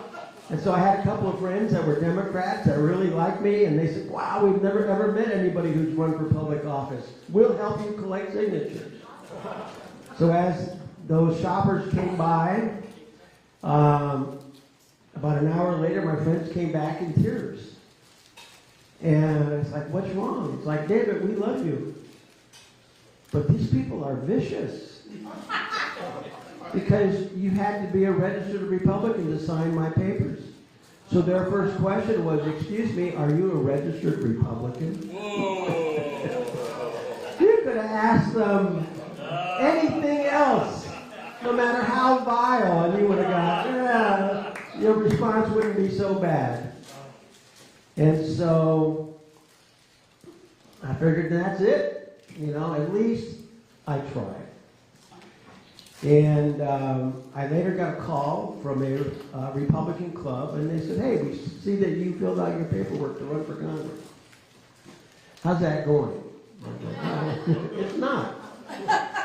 And, you know, they said, well, unless you're crazy, we'll pay your filing fee, and you'll get on the ballot. That should have been a red flag. Anybody that's willing to pay a filing fee to a stranger to get on the ballot, something must be wrong. So they paid my filing fee, and in 2002, I was the Republican nominee for Congress in District 26. And they were right, I didn't win. But what I did start was a journey that has taken me throughout the state of California, meeting people like the people in this room. So I know without a shadow of a doubt, this state is not lost. Because you exist everywhere. And so at that time, Senator Jim Brulte was still in office. And so after the primary, because we had primaries back then, they got all the candidates together, you know, and all these, we got new Paul's a new candidate, Raul was one before, but they got all the new candidates together for the big talk, and they said, you know, congratulations, we're really happy you're running as Republican, but don't expect any help from us, because you're running in races that you can't win and don't make a difference. But if you do win, then you will do what our friends in the third house, meaning the lobbyists, will tell you to do, or we will run somebody against you next time. And I thought, well, this was my idea, so who am I to question? And so they kept their word, they didn't help. But what they did ask was that we commit to running a second time. Because the first time you're going to gain information and knowledge, and you're going to develop relationships that are very valuable. So in 2004, I ran again, and paid my own filing fee this time.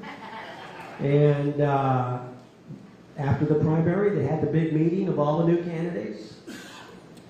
And so there we were, everybody's all excited, you know, you won your primary, you're the only one on the ballot as a Republican in your primary. So you automatically won. And so a different guy comes out and starts with the talk. You know, congratulations, you're running as Republicans, but don't expect any help from us. And as he started to say it, I said, wait a minute.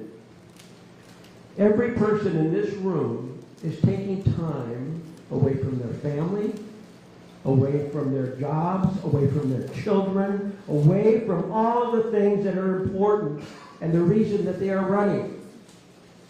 We're going to take enough crap from the opposition that not only do we not deserve it from you, we are not going to tolerate it from you.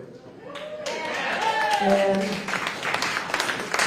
you can see the eyes of those candidates get really big. And I looked around, they're not going to help us anyways. And the guy that was going to give the talk backed up, and he apologized. He said, you're right. You see, when someone runs for office, I don't ask them whether or not they're going to win it. I ask them whether or not is it going to make a difference. Believe me, everyone running for office makes a difference. Because you are going to be talking to people who will never, ever have an opportunity to talk policy and issues about individuals. You are the face of the Republican Party. And so, I ran for office a few times. Somebody asked me, David, you're kind of like the perennial candidate.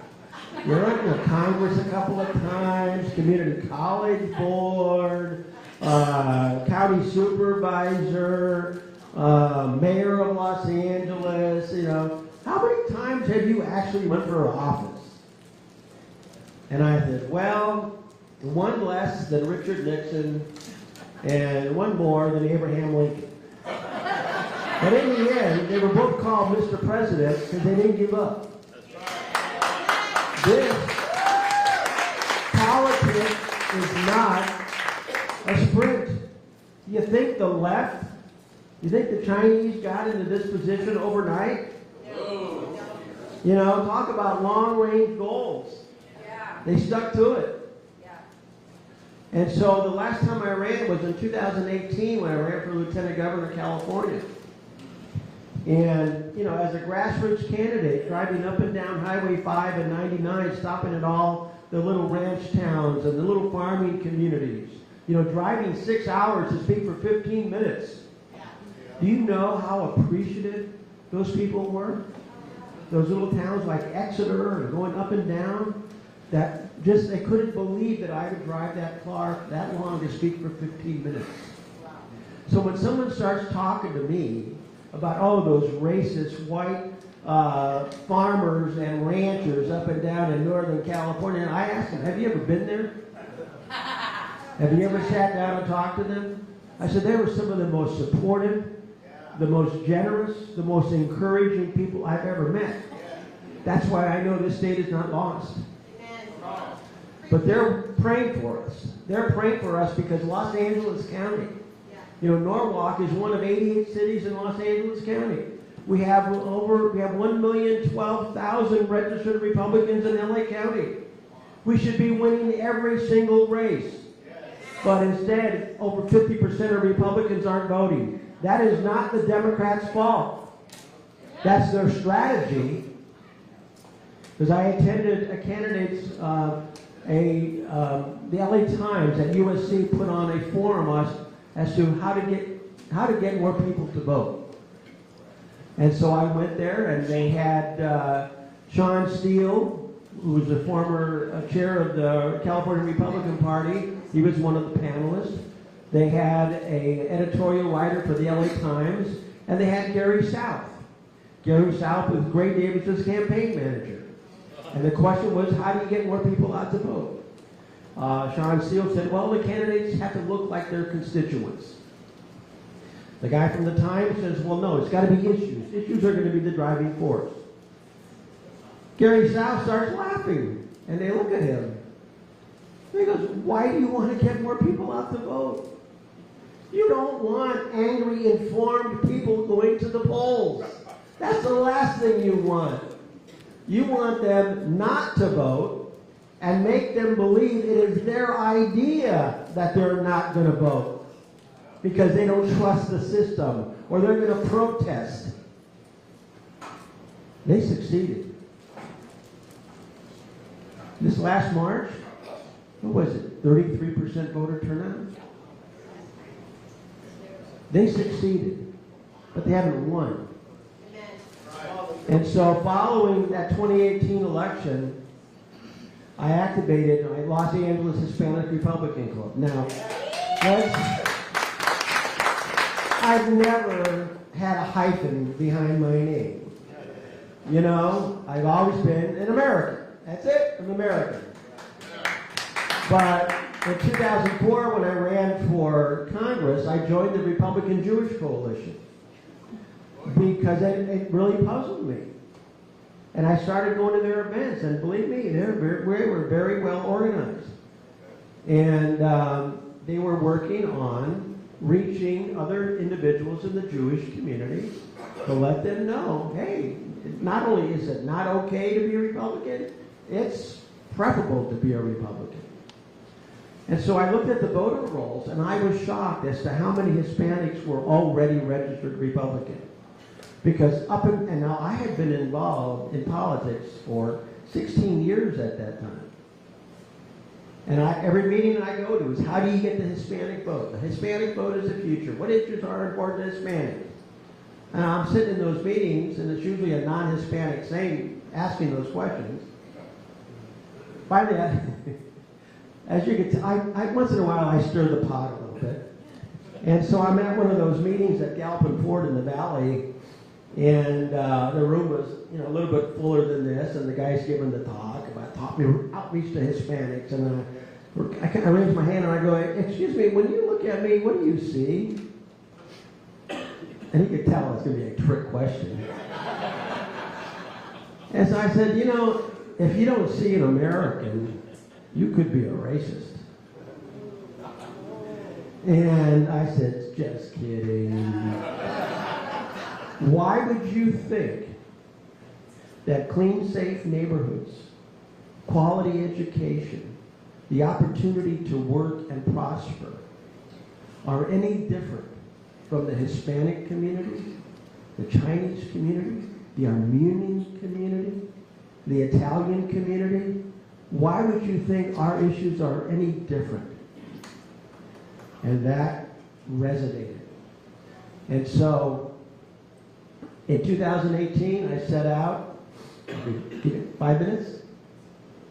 2 minutes. In 2018, I set out to make sure that every race in Los Angeles County had a Republican running. And so I started a program called Leave No Assembly District Behind. We ran ads on Salem Radio. We paid filing fees. We collected signatures. And we got at least 13 candidates on those ballots. We've continued that every year since. This election cycle, there's only 2 races in Los Angeles County that do not have a Republican in the race. And so from that ad campaign, I was able to garner support from a sponsor. We've been on Salem Radio every Saturday night at 9 p.m. We're finishing up our 4th year. We've branched out not only to different Republican groups, but with my friend Luis and his counterpart Emilio, their daughters, Ellie, who was pre-registered, and Brenda was talking about pre-registration in high school. She pre-registered as a Republican at 16. And she and Tara, who was 24, they started a 180 Gen Z group where they are reaching millions and millions of young people using the social media of the left. And we're doing incredible things. And so, thank you for all that you're doing. Like I said, I'm a Vietnam veteran. My friend Paul Jones, who is running for state assembly, not in the community area, is not only a Vietnam veteran, but a Purple Heart recipient, and his Donna, his wife, who is really standing behind him. Believe me, candidates, your families make a lot of sacrifices. And so we really want to, not only acknowledge the candidates, but their families. And so, tonight we're lined up. We have a great show. We're on from 9 to 11 until the election. We're always looking for sponsorships for our second hour. It's called the Hour of Candidates. And any candidate, Brenda, we had candidates from Santa Ana calling in, from school boards, from all over. So thank you all for all the things that you do. And remember, this is far from over. Thank you. Amen.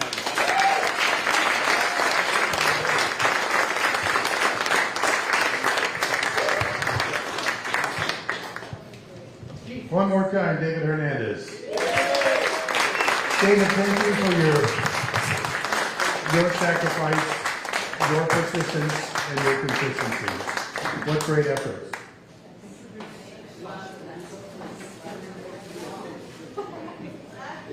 This is Sasha Riva from Turning Point USA.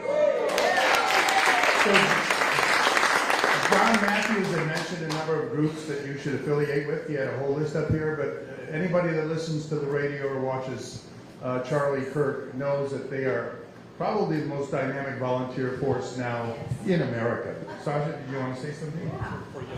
How many of you know Turning Point USA? Yes. Perfect, that's amazing.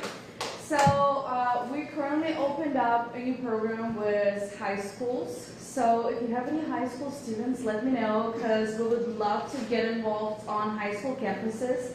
We do a bunch of things. We start chapters. We pre-register students to vote too.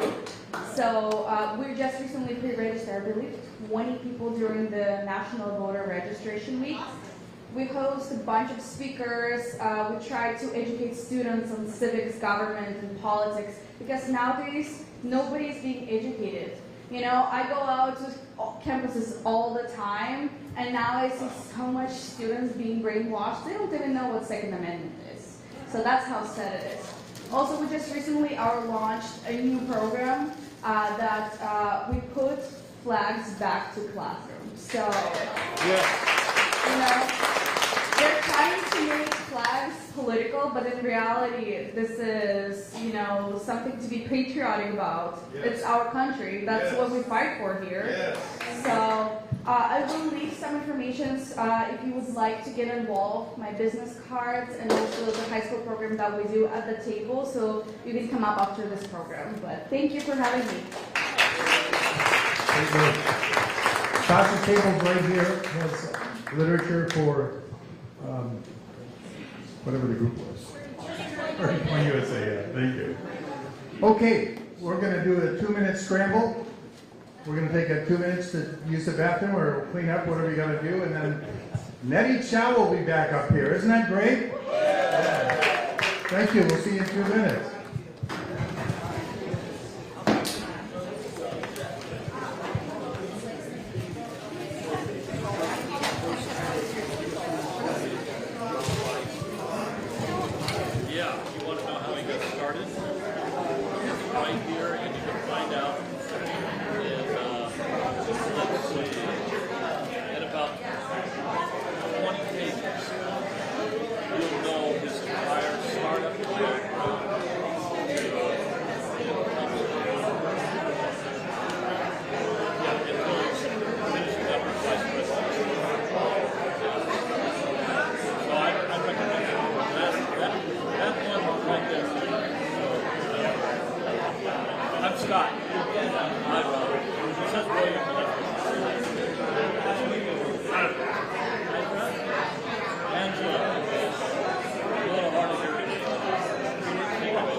wonderful sound?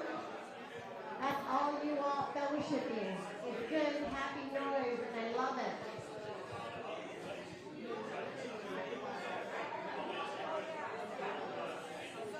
I want to give you one more opportunity to, if you're hungry still, go ahead and grab a sandwich because you can still eat as long as you eat quietly during our next speaker.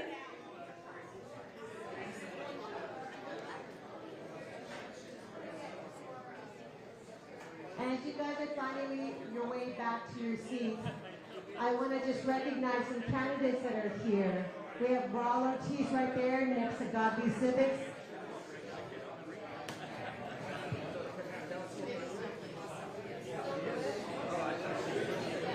Go ahead and grab a drink and make your way back to your seats. Oh, your settlement project's not showing. There we go.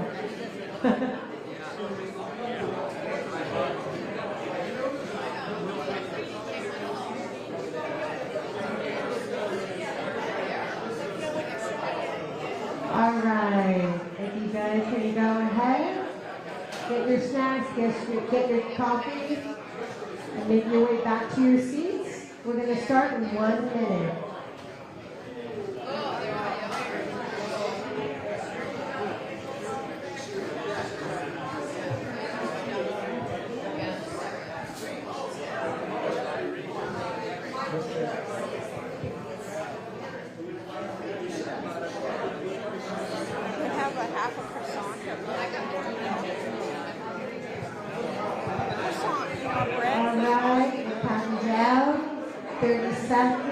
They just put it out. Go grab it. I already grabbed the sandwich. It's right here on the counter.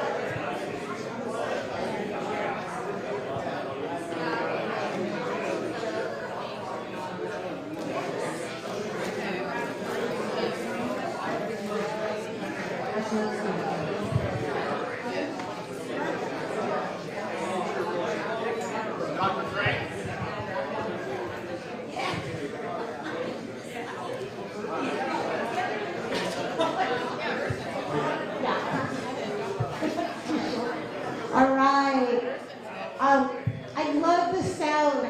Do you guys like that noise? That was just so neat to hear you guys interacting, talking. Who said fellowship was boring? It's energizing, it's inspiring, and you're around like-minded people. So I really needed to end that because I really wanted to keep that going. So we have wonderful people who are spending their time to let us use the facility here, and I want to be respectful of that. While Urson is getting queued up, I'd like to bring up Brenda Lepsap, pastor's wife of this facility, of this building. And again, I want to point out Raul Ortiz, candidate. Is there any other candidates that are here right now? If there are, will you please stand up? Oh, Paul. Oh, there you are, Paul. Another candidate. Please make sure you stop by. These are people that are putting themselves in the front line to represent you. Brenda. Just really quick.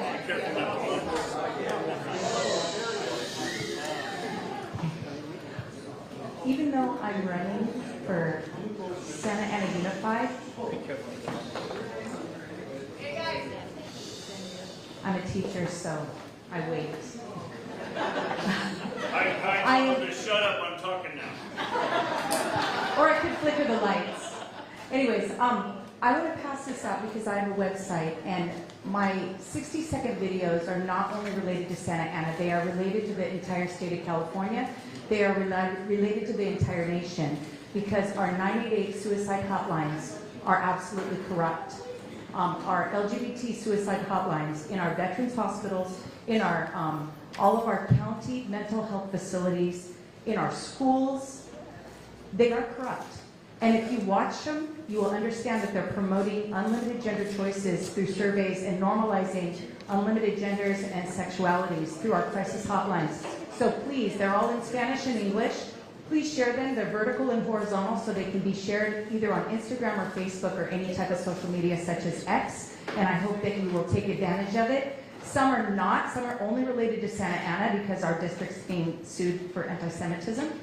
but please just take the ones that relate to state and nation. Thank you. Brenda, what's the website? I'm going to pass these out. It's on here. Okay? Well, it's Brenda for Kids. Yes. All right, so I'm gonna talk a little bit while you guys make it back to your chairs. So again, the coffee, all the proceeds go to Han, and you want to go to Ecclesia /coffee. Or go. Ecclesia.coffee. EKKLESIA.coffee. That way 20% of your online orders gets paid to them automatically, and it's not just all coming to me, and then 100% of a $20 purchase today goes to them as well. And one thing I forgot to mention too is that Chris actually hires kids who've aged out of the foster care system, right, to teach them how to fend for themselves, give them a career. So thank you, Chris. And so we are trying the coffees and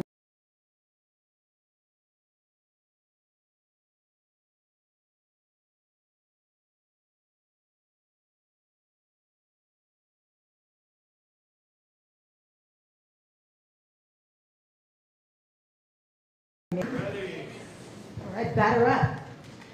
All right, I'm incredibly excited. So one of the things that I wanted to share with you is that God Guns in Government, we are actually a networking group. And what we do is we work with other groups such as Settlement Project, Patriot Force, and other organizations like America's Future, which is a General Flynn organization to help stop child trafficking. So we have an event that's going to be happening end of January, beginning of February.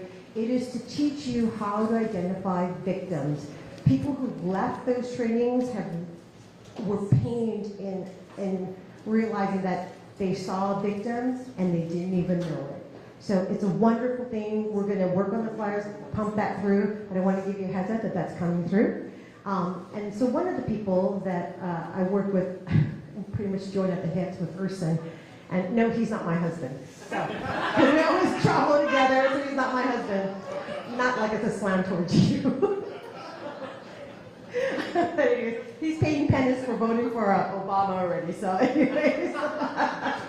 But I'd like to introduce you to Urson Russell. He's the president of Patriot Force California, a grassroots organization that works to restore election integrity by educating citizens on how their elections are run in California, along with informing them of their civic duty to preserve our republic, not democracy, republic of government. The Patriot Force also works with Cause of America, Mike Lindell's grassroots organization. I forgot to mention that's who I work with too. That works with various networks in other states across the country. Urson is not paid to work on elections and is a volunteer like countless others, donating their precious time to help educate with training, mentoring, and his leadership skills, I being one of them. He helps people across the state to understand the most effective method by which our elections can return to being honest, transparent, accurate, with nothing left to trust. So with that said, Urson Russell.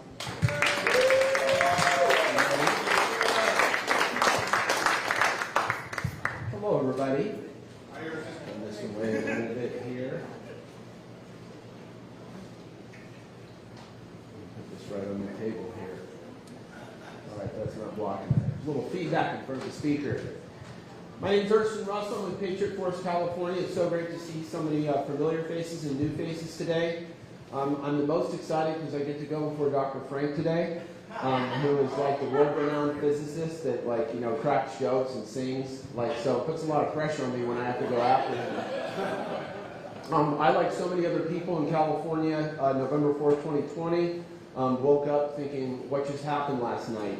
I did vote for Barack Obama in 2008 because I thought, end of racism, there we go. But quickly studied and paid attention to his policies and the things that he did, and did not support him or vote for him in 2012. But 2016, it was a no-brainer. I don't like legacy families in politics, so there was no way I was voting for Hillary Clinton. And so gladly voted for President Trump. Was surprised that he won, like I think a lot of people were in 2016. And then 2020, everything that happened really woke so many people up, and how many people now are paying much, much more attention. I always like to start with this slide here because I call this my Spartan roar. Because I'm pissed off. I'm pissed off at what they're doing to hypersexualize our kids. I'm pissed off at our toxic food supply that's keeping us as lifetime customers for Big Pharma. I'm pissed off that the people that are supposed to be working for us seem to be working for themselves to keep themselves in power. And I know a lot of people feel like that in this room, but we've got to get other people to be aware of that. So our organization, Patriot Force California, focuses on two things. Number one, educating people on our actual election systems, on election integrity in California. What do they look like? Is China running our elections? Are they machines flipping votes? All those types of things that we heard so much about in 2020. The other side that we focus on is civic duty. Because when we get really good people elected into office, that's when the work starts for us. If we don't show up to city councils, if we don't tell these people and hold them accountable, and they fall into that rut of cultural corruption through the view of politics, then they end up having a bunch of leftists or a bunch of screaming, shrieking people show up to those meetings or influencing their decisions and putting pressure on them. So civic duty is something that extends past the elections, and those are things that we all need to learn again because it's been taking so much out of our culture. We have a lot to cover today. I usually do about an hour and a half talk. I'm going to pack it into 30 minutes. I extend this invitation to anybody here. Number one, if anybody, I see everybody taking pictures and of slides and things, I will email this to anybody that would like it. It's publicly available information. There's nothing that we do that's hidden or proprietary or secret. And number two, I will travel anywhere around Southern California to a group of 6 people or more. So if you have a local group, come and see me afterwards. Let's get connected. Let's get me in front of your group. 6 people in a coffee shop, in your living room. Even people that really hardly question it. I'm not afraid of any of the tough questions. We've got to find ways to connect with people and make sure that we're bringing them into this movement and this way of thinking as well. So let's get started. We're going to talk about what the problem is in California quickly, and then we'll go into some action items. So first problem we have is our highly concentrated population in California.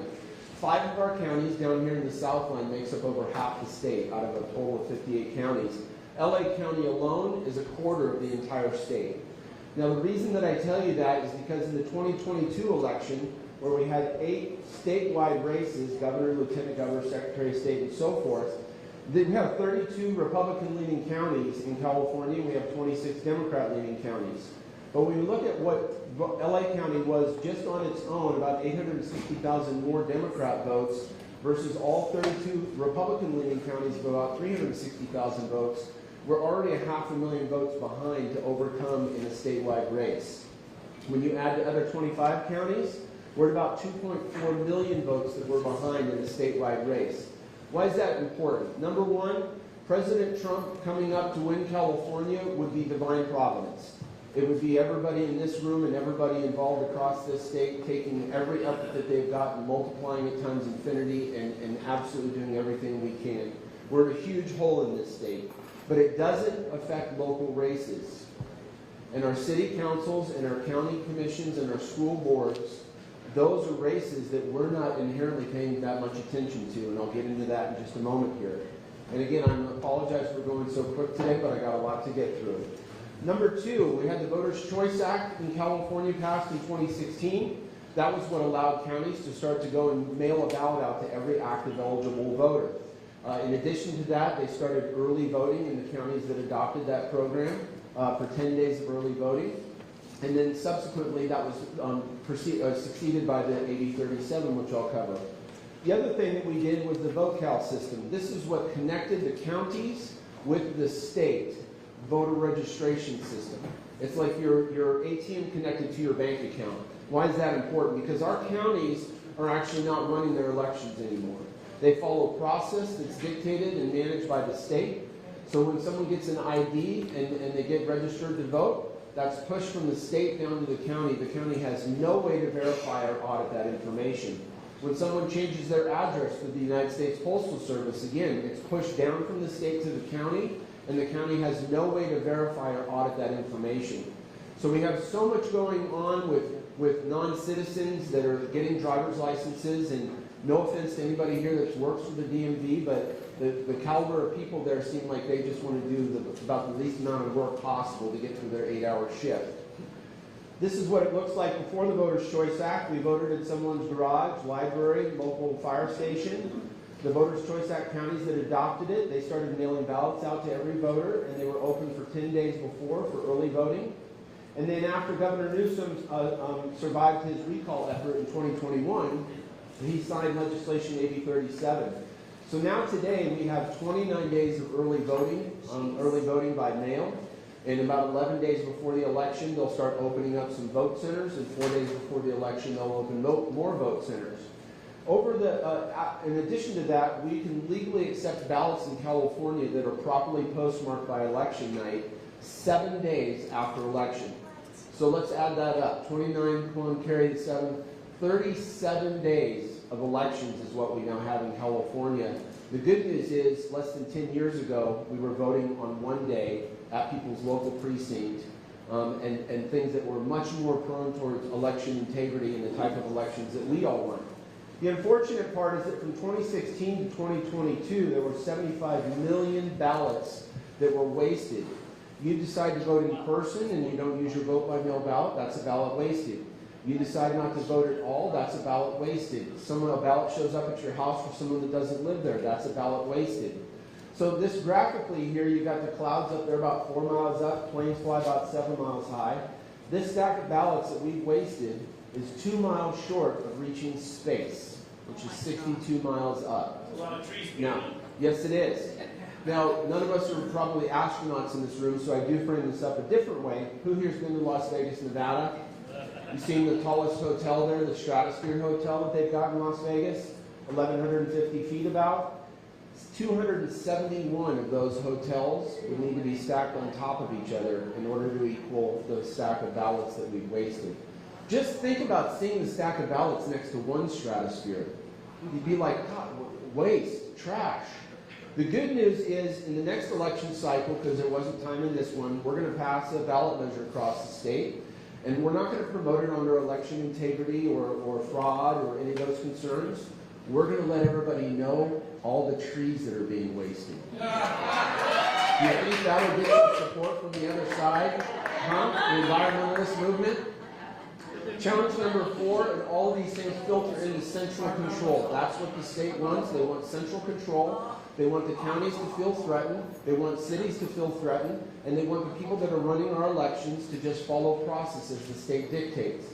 So here we go, Shasta County. In 2023, they passed at a local county level. They said we don't want voting machines in our elections anymore. We're a small county. We don't need these machines. With the amount of people that vote, we can count them in a couple of days with a dozen or so people. And we want to get rid of that. So what did the state do?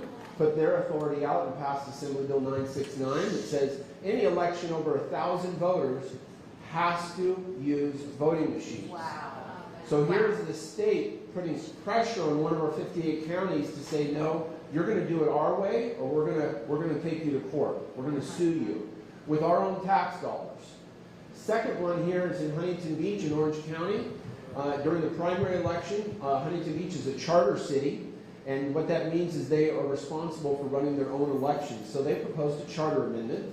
The people are the only ones that can change the charter by a vote of the people. And they said, we want to have an ID to vote. We want to have more vote centers because they took them all away with the Voters' Choice Act.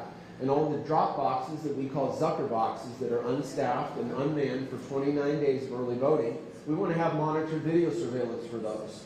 So that's what they wanted to do for their local people. And by a 7-point majority, the people of Huntington Beach voted in favor of having that.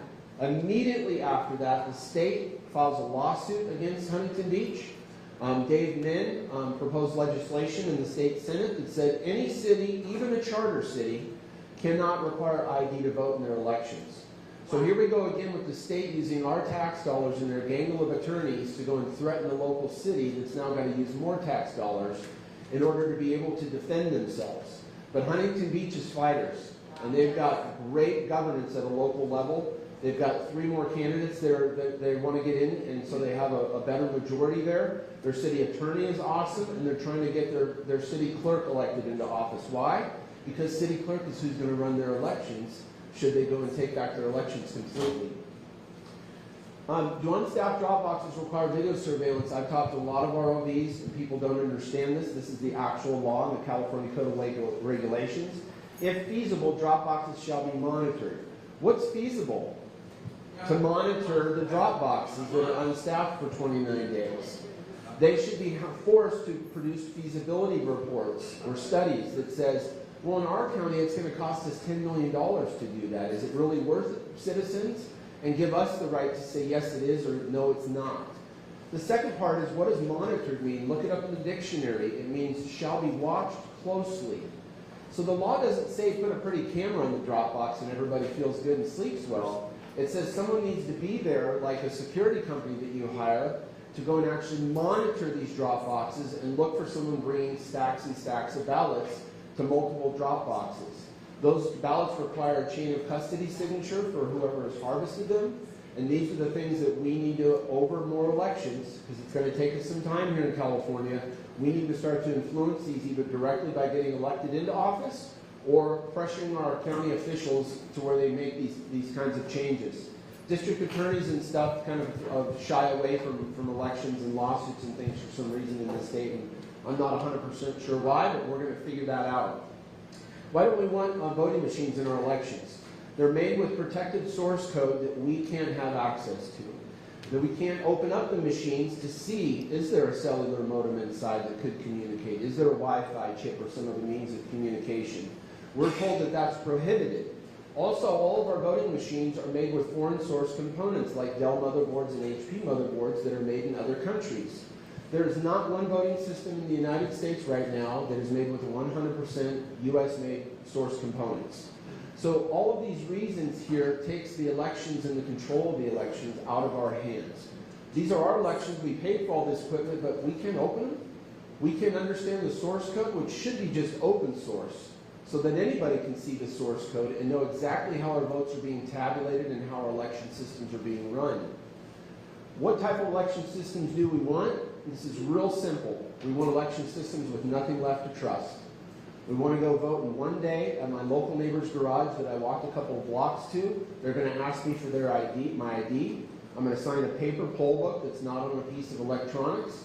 I'm going to go vote in the privacy booth and put it into a secured box. And at 7 o'clock that night, I'm going to go back to my neighbor's garage and I'm going to watch my votes, along with my neighbor's votes, be counted before it ever leaves my neighborhood. What a transparent and accountable election system. The only thing that we have to look at is that it's properly reported from our neighborhood to the county for the final tallies of what's in our elections. So we have so much complexity in our election systems in California. It's all unnecessary. We did elections this way for over 200 years where they were simple. We went home. There wasn't a month of CNN and Fox News and everybody else broadcasting and making big spectacles out of our elections. How about we go vote at night, we go back home, watch a movie with our family, play a little game, and we go to sleep and don't think about the elections, and we just wake up the next day and accept the results. What a simple election system. And we want to create something where even a 95-year-old woman that's never been on the internet in her life could understand how our elections are run within just 5-10 minutes. Well, this is what we do. Look, it's just like a bingo card that you do down at the parlor, right? We block them and there's multiple people there authorizing this and verifying. So Picture Force California, we started in 2021. We saw that there's obviously organizations training poll workers, poll observers, doing lawsuits, all sorts of things like that, and so much coming at us around the elections, and like I said, you know, if China in control of our elections, or the machine flipping votes, what do they actually look like? And we have multiple systems throughout California. We have 39 of our counties are Dominion counties, 13 of them are Hart InterCivic, 5 of them are ES&S, and then LA County uses a proprietary system that they built on the Smartmatic platform, and Dr. Frank will talk a little bit more about that. So we're all about sharing knowledge. We don't have anything that we can't share with other organizations or individuals. So we're like an open source organization. Everything we've got is free to share and learn from. Learning civic duty, like I mentioned earlier, we have to get really good at participating and getting others to understand what's at stake if we don't participate. Cooperation, this is just all around the state. Making an impact, self-governance. We can't have self-governing without self-governance, folks. If we're not involved and we're not in part of that governing body and solution, then someone else is going to be making those decisions for us, for our health, for our family, for our kids, and so forth. So we've got to get back involved. And then working together. These are two very important parts of our California Constitution, not the United States Constitution. Article 2, Section 1. Article 2 is for voting in our California Constitution. Article 2, Section 1, the very first sentence. All political power is inherent in the people. Is anybody confused? This is the power we have, but we're not wielding it. And we have to get really good as Californians and as Americans to go in, and instead of asking for permission, we need to demand compliance. And I don't mean pitchforks and torches yet, thank God. And I hope that we don't ever get there. But when they say, oh, well, you can't have that, what law are you citing that specifically says I can't have it? Because if it's not specifically stated I can't have it, then guess what? I'm allowed to have it. And that's the way our system works. And then this other one, Article 2, Section 2.5, we have a right to have our ballot counted. Well, you're not watching your ballot be counted when you use our current systems. It's either going into a secured box or a master tabulation room somewhere. But guess what? Under the system I just explained, if you go back to your neighbor's garage after 7 o'clock, you can watch your ballot be counted. Transparent, open, in front of you, as clear as it gets. So we have that right, but we need to come together and make sure that all the elected officials that are supposed to be working for us know that we have that power. So that's what you need to know as far as some of the challenges in the state. And again, I get into some more details in depth if you come talk to your organization. What can we do about it? Three main things with the pillars of everything that this builds around is first, building community. We're doing that here today. I'm getting to meet a lot of new people and faces I haven't seen before. And this community is awesome. Let me tell you something. We all have friends and family and things that are a little questionable or just outright on the wrong side of the spectrum, right? And if stuff gets really difficult, we're all looking each other up.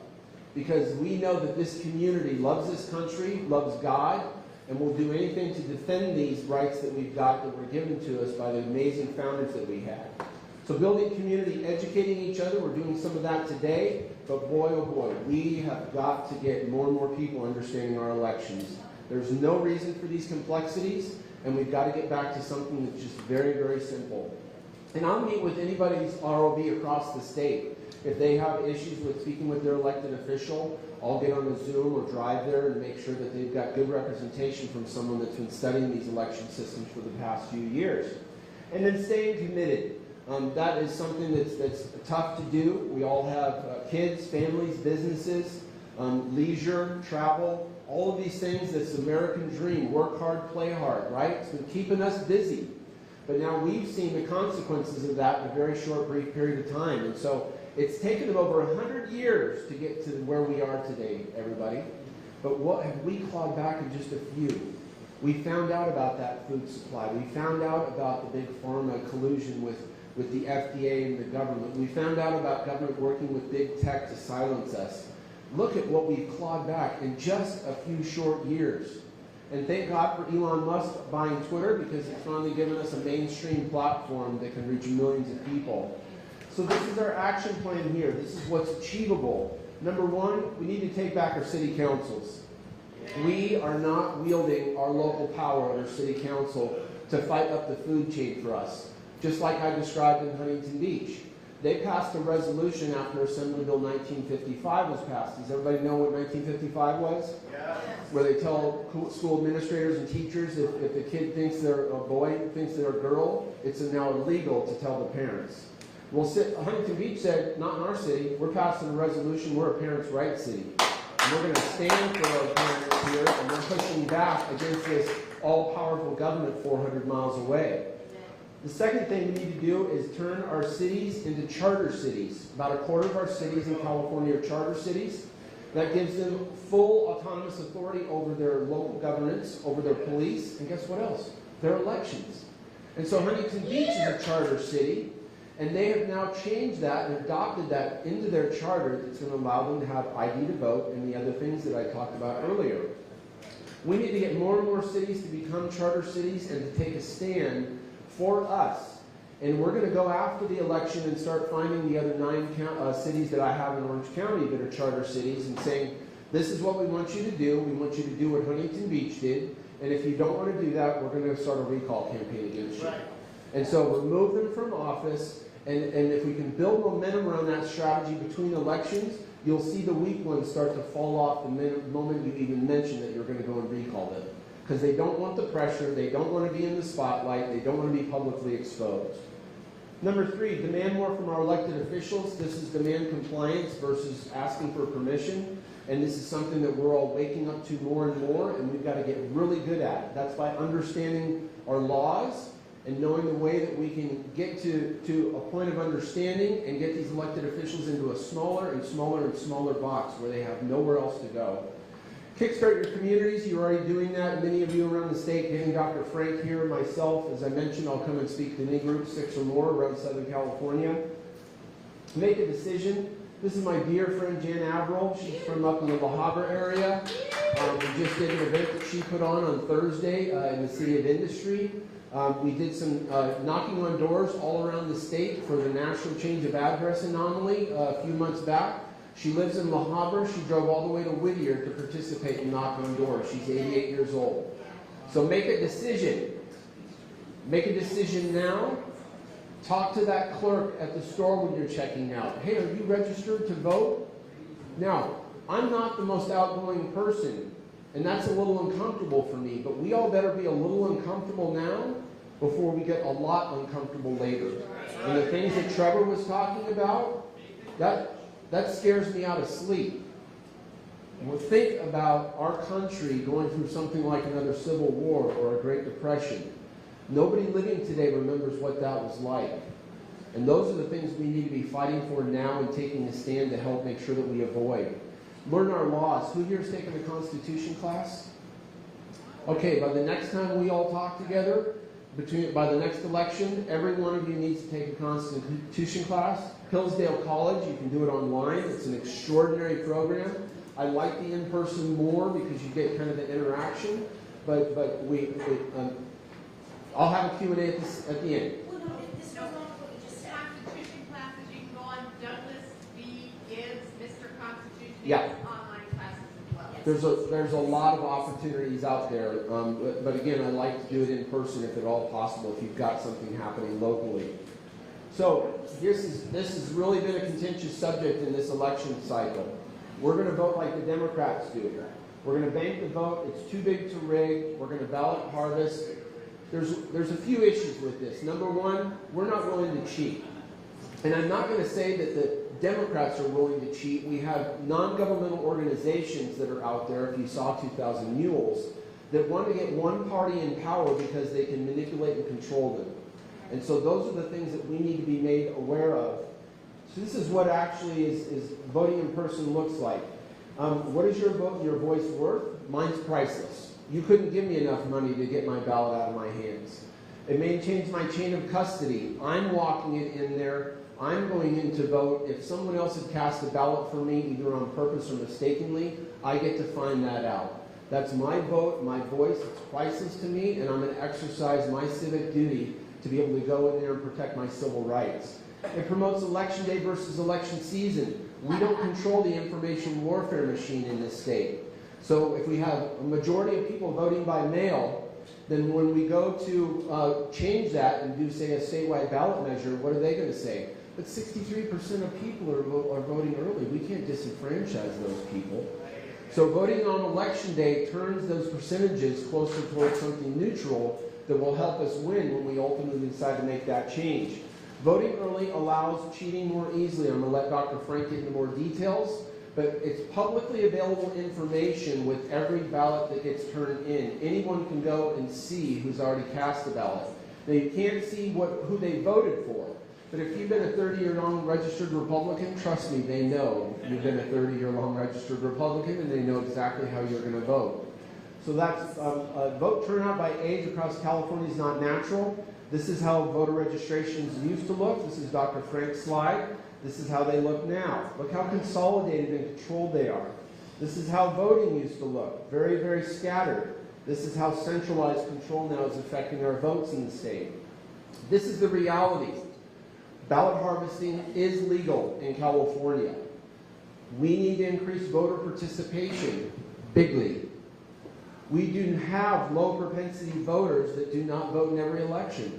We need to get those people to turn out and vote. If the ultimate choice is to take their ballot and vote for it and turn in their ballot, do it. If the only thing you've got because you're a single mom with 6 kids working 2 jobs just to survive is to vote early, then do it.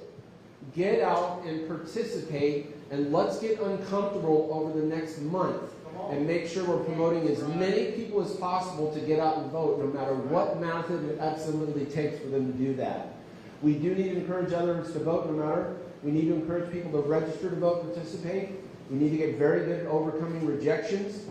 You know, when they say, oh, Trump and this and this and that, well, can you separate policy versus personality? We need to get really good at understanding those things, and first and foremost, focus on what's important to them. What are the values that they have? Are their kids the most important thing? Is their financial portfolio? Is their love for this country, their kids in the military?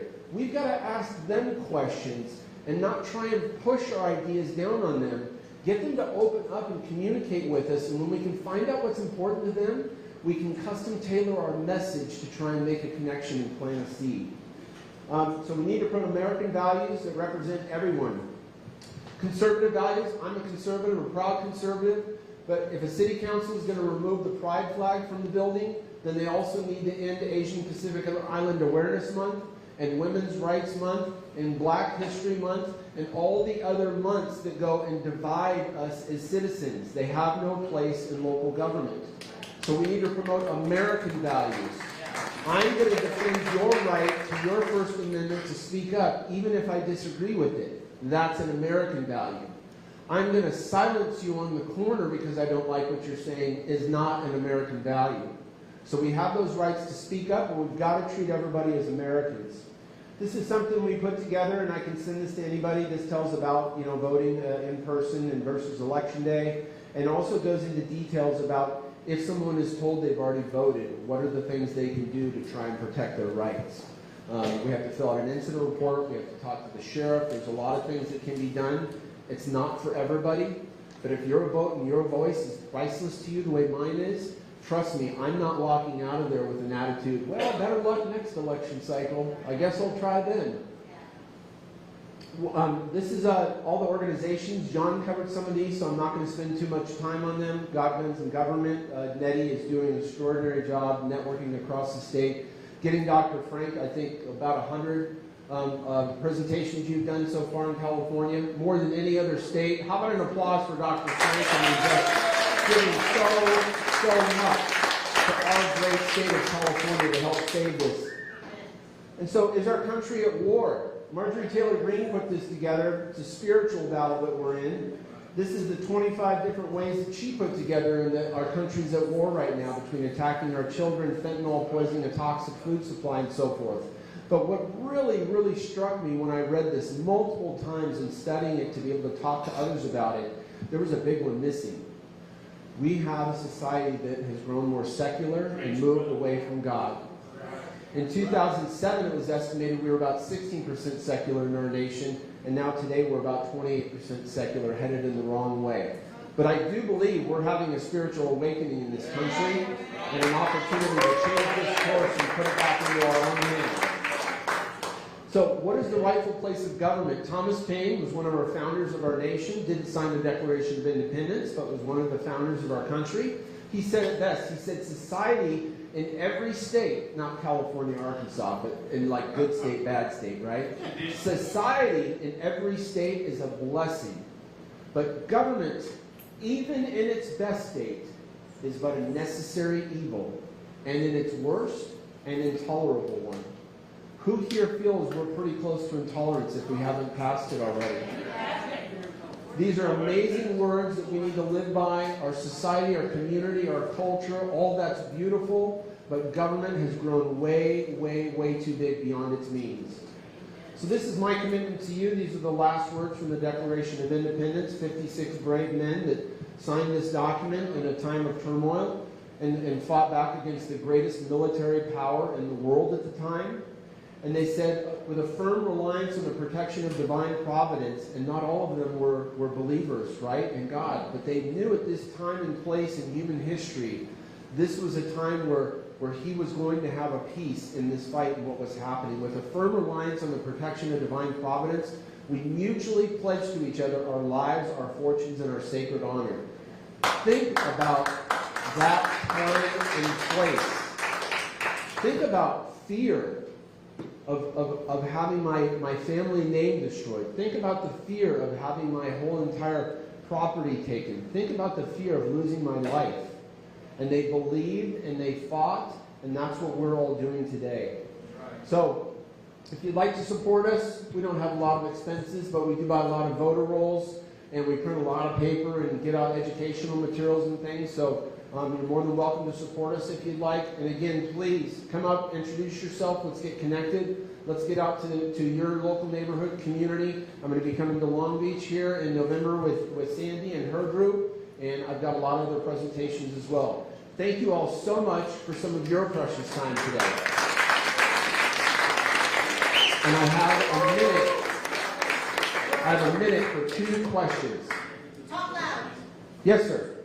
Are you promoting voting only on election day, or banking your vote and voting early? I'm promoting voting in person on election day because it's the most secure method to go in and vote. And what the party is telling you to go and vote early is for one reason. And I'm a businessman, so I understand resources.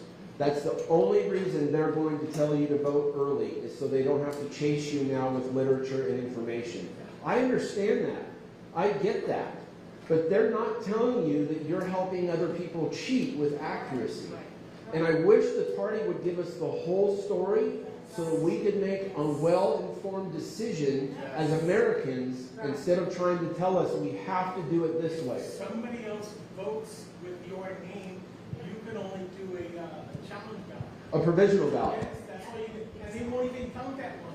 So the first ballot's the only one that gets counted. So there's an investigation that started. That's what the process is. And you need to get the sheriff involved. And so if you're not willing to get the sheriff involved, if you have a fear about going and voting in person and being told that you've already voted, then go vote early. I support you. And we can't shame each other anymore about what our choices are to vote early or vote in person on election day. We can only educate each other on what the reality of the situation is. So I would defend you gladly, sir, if you said, I'm voting the first day the polls open. Go vote. Participate. That's the message that the party should have sent, instead of almost guilt-shaming us. Do you know the party has labeled someone that wants to vote in person on election day as a delinquent voter? Is that really, we're going to start using communist tactics and labeling each other now because I particularly would like to go vote in person on election day? We shouldn't be doing that to each other. So I fully support you voting in the method that you think is best for you, but there's other considerations and factors that are at play as well. Paul. You walk into a voting station, into a polling place, you've already voted. Can you legally bring, this is a big question everyone asks me, can you bring the sheriff in and shut it down? Absolutely. Right then and there? You can't shut it down, but you can file a claim. Okay. The trick is with the sheriffs is we keep talking about election issues, and they go, we don't have jurisdiction over election issues. We were not taught about election codes in the academy, and so they disconnect themselves from that. You've got to go to the county register of voter. That's who has jurisdiction over our elections. In LA County, good luck, Paul. Sorry about that. Yours is particularly bad here in LA County. It's identity theft. You file an identity theft. Correct. So when we call our sheriff, we say, my identity has just been stolen. I'm at a location, and I'd like a deputy to come down here and file a report. But I've also filed a report as an incident report with the Register of Voter that says, what date and time was my ballot cast? I want to know what date and time my ballot was cast for me. Number two, where was it cast? At some vote center? If so, which vote center? If it was through a drop box, which drop box? If it was through the post office, which regional post office postmarked my ballot? Where did it come from? And number four, and this is the most important one, if it was a vote by mail ballot cast, I want a photocopy of that ballot envelope because I want to see my signature that you accepted for me on a ballot envelope. And if you think I'm walking out of here quiet, you people are crazy. You call the Register of Voter now, you get this incident report filled out now, and I'm going to go call my sheriff immediately afterwards and have them come down and file an incident report as well. So, Thank you all so much. I'm sorry, Mary, my time is up. Mary, invite me to your group. Let's talk more there, okay? All right.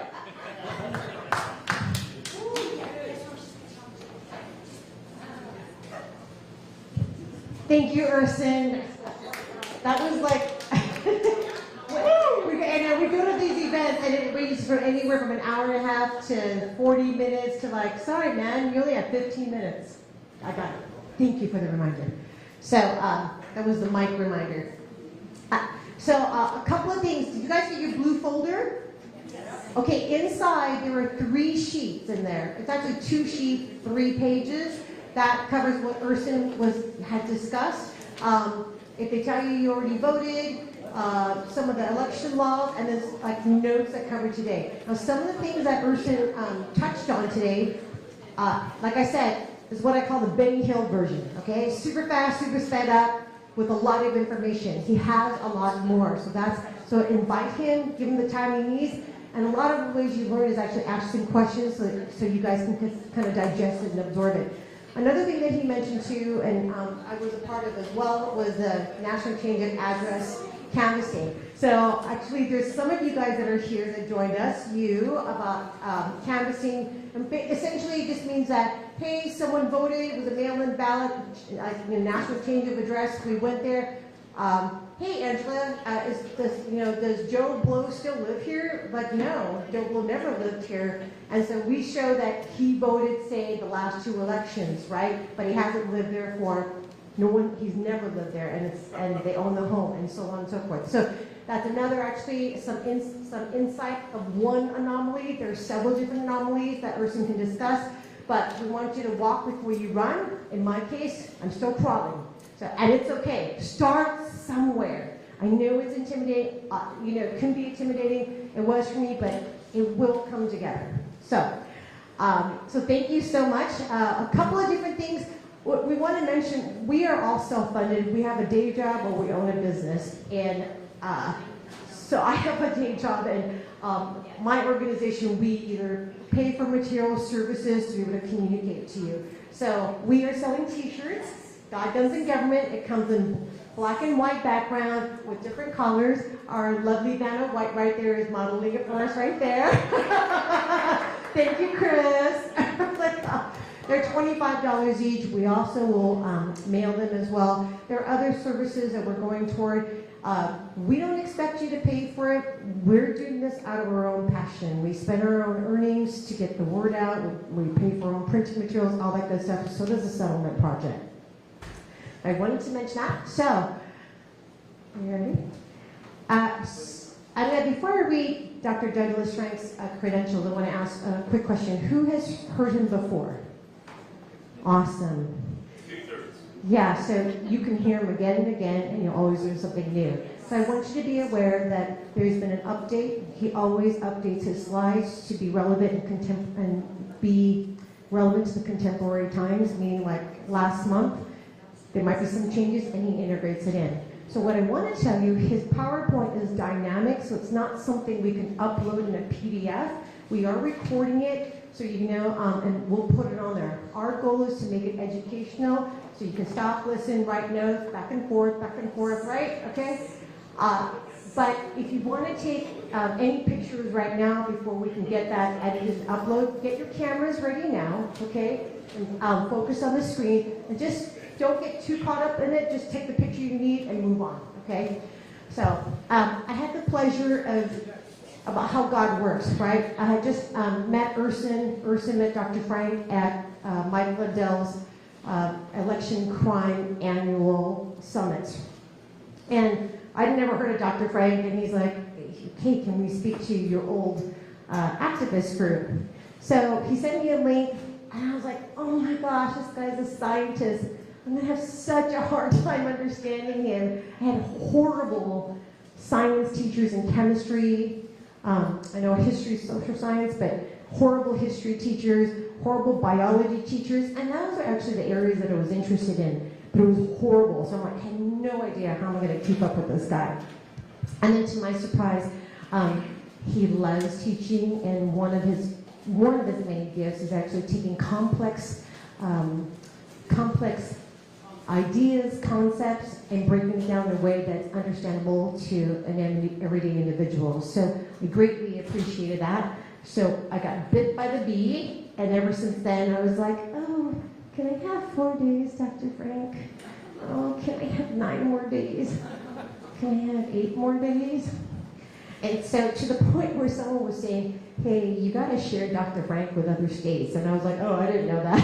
So I was like, so over 100 talks later, we've been working together for 2 years. I'm just overjoyed that he is willing to dedicate his time to come out here. He does not charge, but it does cost. Many of us actually don't charge, but it does cost. So I want to acknowledge that because there's a whole family that supports him, his wife and his kids, that enable him and support him morally and spiritually to be here. So yeah, God bless them.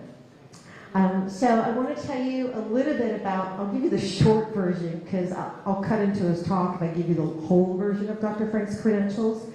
But Dr. Frank is a world-renowned physicist. He actually was nominated for a Nobel Peace Prize in the area of chemistry. Since December 2020, Dr. Frank has been relentlessly pursuing election reform with grassroots teams in 48 states, achieving these milestones. He earned the title of Johnny Appleseed of election integrity. He met with dozens of secretaries of states, attorney generals, legislators, hundreds of local election officials. He's testified formally in several legal and legislative proceedings, discovered several, that's not several, it's many, algorithms used to manipulate elections. He's featured in 2 of Mike Lindell's 2021 documentaries, Scientific Proof and Absolute Interference. And there's more documentaries that have since been produced after. He's got a PhD in surface electroanalytical chemistry. He has 60 peer-reviewed scientific publications, and cover and feature articles in leading scientific journals such as Science, Nature, and, Doc, can you say that for me? Not true. I can't say that German word. It's got 13 letters right here. That word. There we go. Thank you. Along with that, you actually have experienced some of his musical talent. He studied and composes as well. And at some point, if you hop on his social media, he has produced a 5-minute movie, and along he'll be releasing a 15-minute video movie in which you did it in like less than a month, in between traveling around like a crazy person, helping us trying to save our country. He's also been a department chair of math and sciences of gifted youngsters with a median IQ of 145. So if you don't know what that is, it's super smart. And so you know his IQ is higher than that.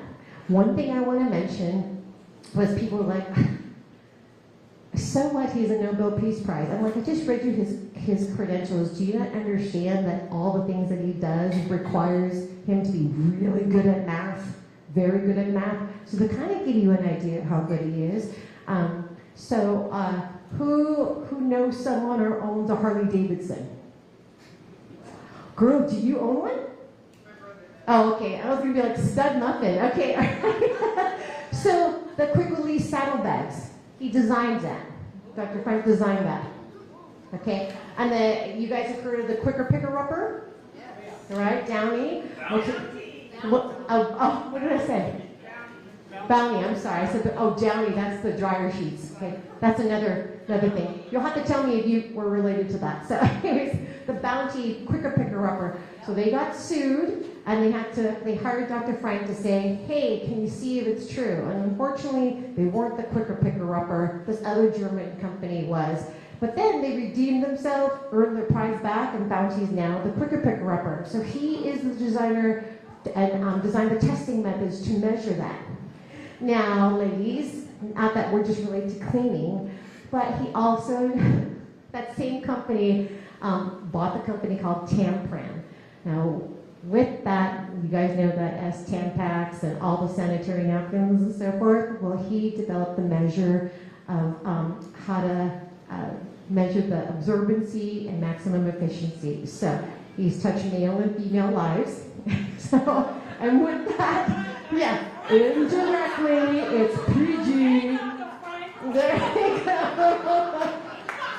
You know, also has developed measuring tools for Windex, Kiwi Brands, and Johnson Wax. Anyways, with joy and pleasure, I want to introduce you Dr. Douglas Frank.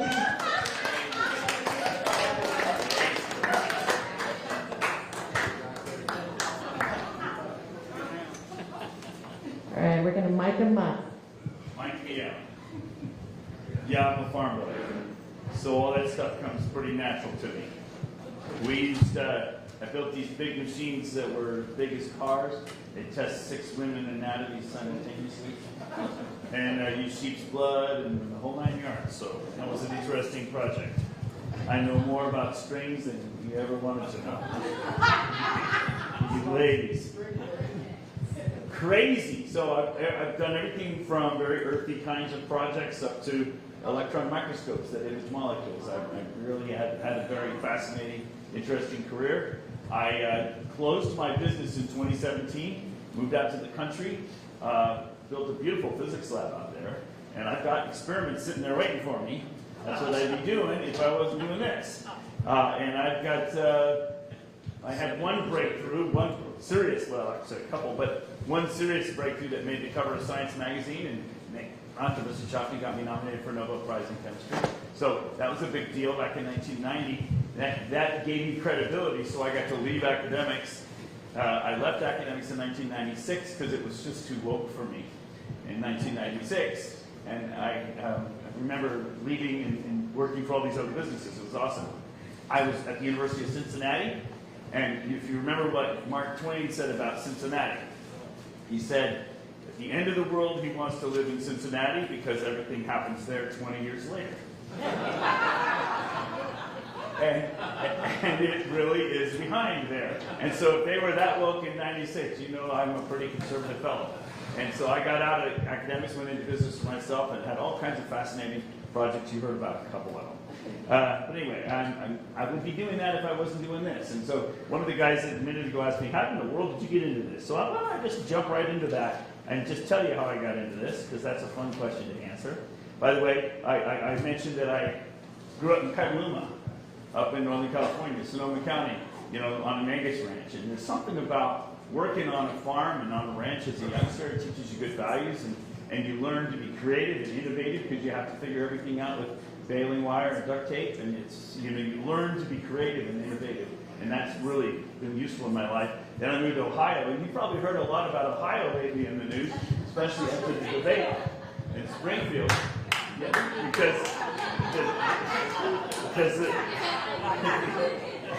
but you've heard a lot of talks today already about the craziness in our country right now. And if you think about it, Springfield is a small area, 50,000 population. They brought in 20,000 Haitians. Okay, 20,000 Haitians into a community with only 50,000 people. That's insane. Obviously, somebody has them in debt. Obviously, they're destroying that community on purpose. That's not an accident. So that gives you an idea. But Trump's he's on the rampage. He's out there defending them already, you can tell. And, he's rescuing the animals from the Haitians. He's our good guy. But given all that, I just want to say, even though I think my first election was in 1980, I voted for Trump. I voted for Reagan in 1980. It was my first election. Even though he was formerly my favorite president, I think Trump is my favorite now. And I think he's probably the best president in my lifetime. But I'm a little concerned. And what I'm concerned about is I see too many people expecting him to be our savior.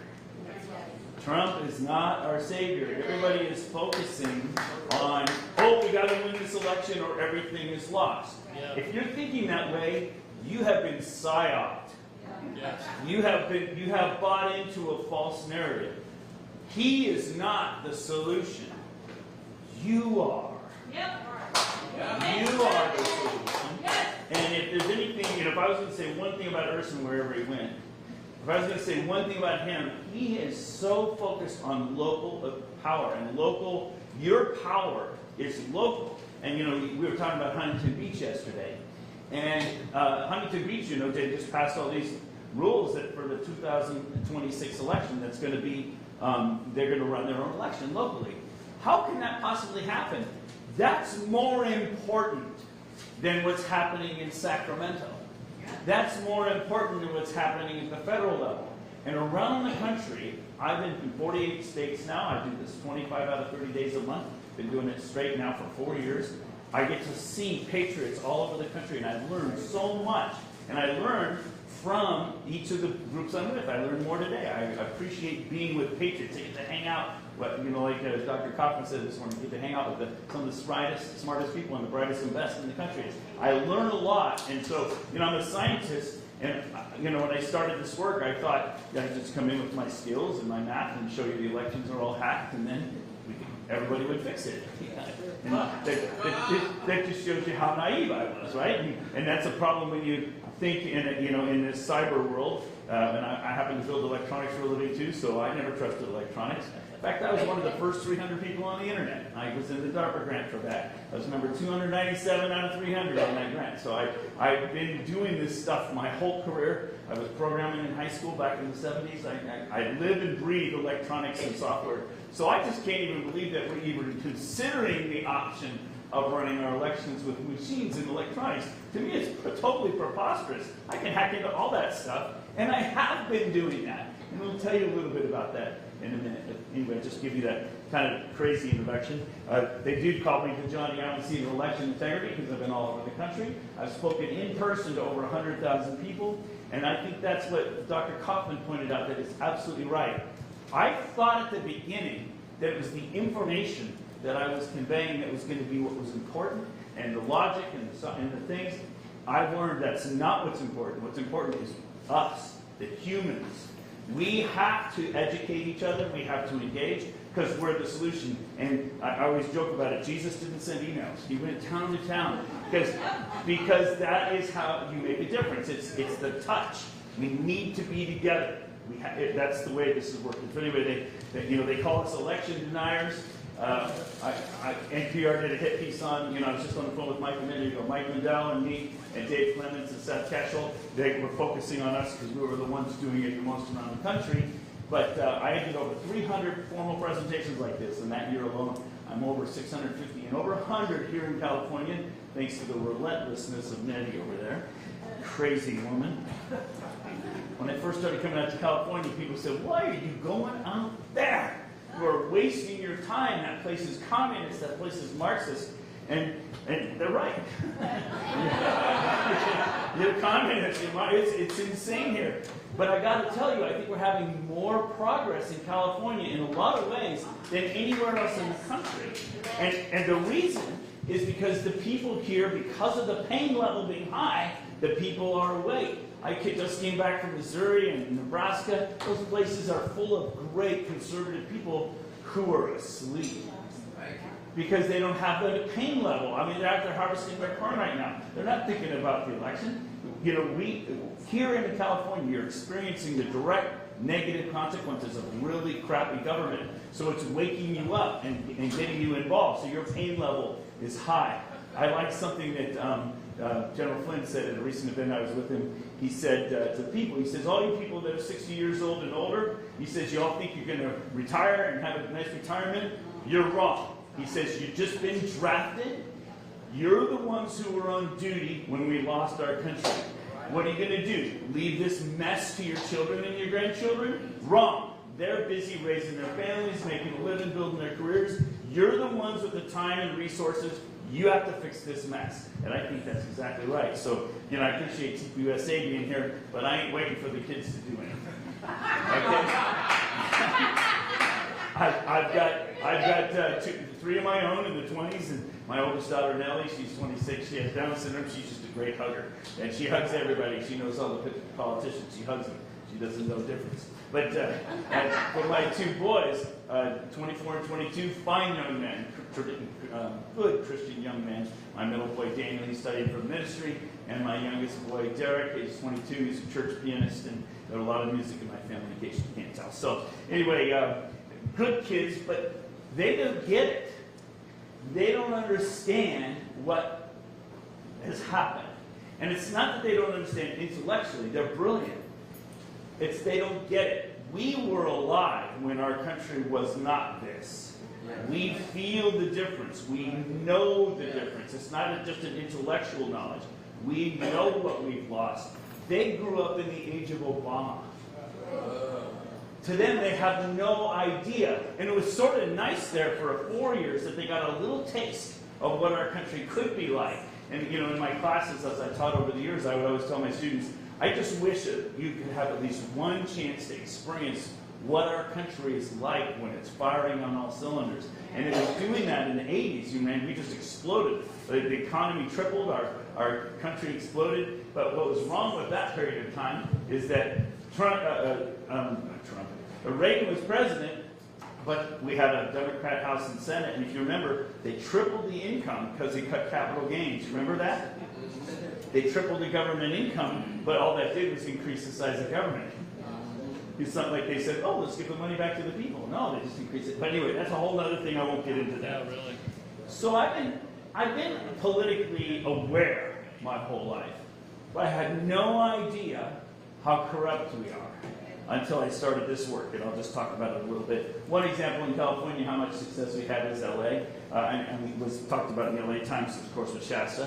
That's a lot of work we did up there. I'll talk a little bit more about that. One of the things people talk a lot about is the machines, and I understand that. I don't trust the machines either. I did a whole study about 2 years ago, spent a month of my life studying every vote cast in this state for the last 20 years, right down to the individual address, right down to the individual voters. And I did a controlled study. I'm a scientist. I do experiments.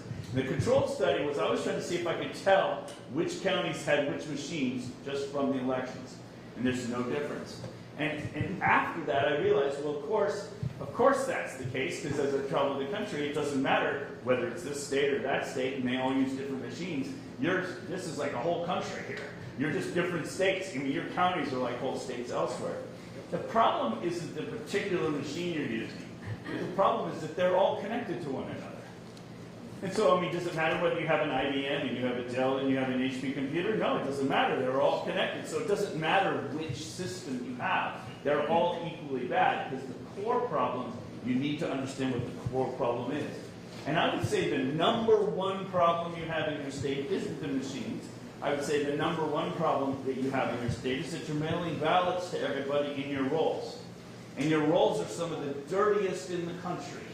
Okay? And if you don't believe me, just look at the lawsuit last year in your county. Judicial Watch came in and sued you, and you had 1.2 million people had to be removed from your voter rolls. Remember, it wasn't Judicial Watch, sorry, it was EIPCA, Election Integrity Project in California. Judicial Watch joined that case, and they had to remove 1 in 4, and that's just the minimum. My analysis and our canvassing shows you should have had to remove 1 in 3 of the voters in your rolls.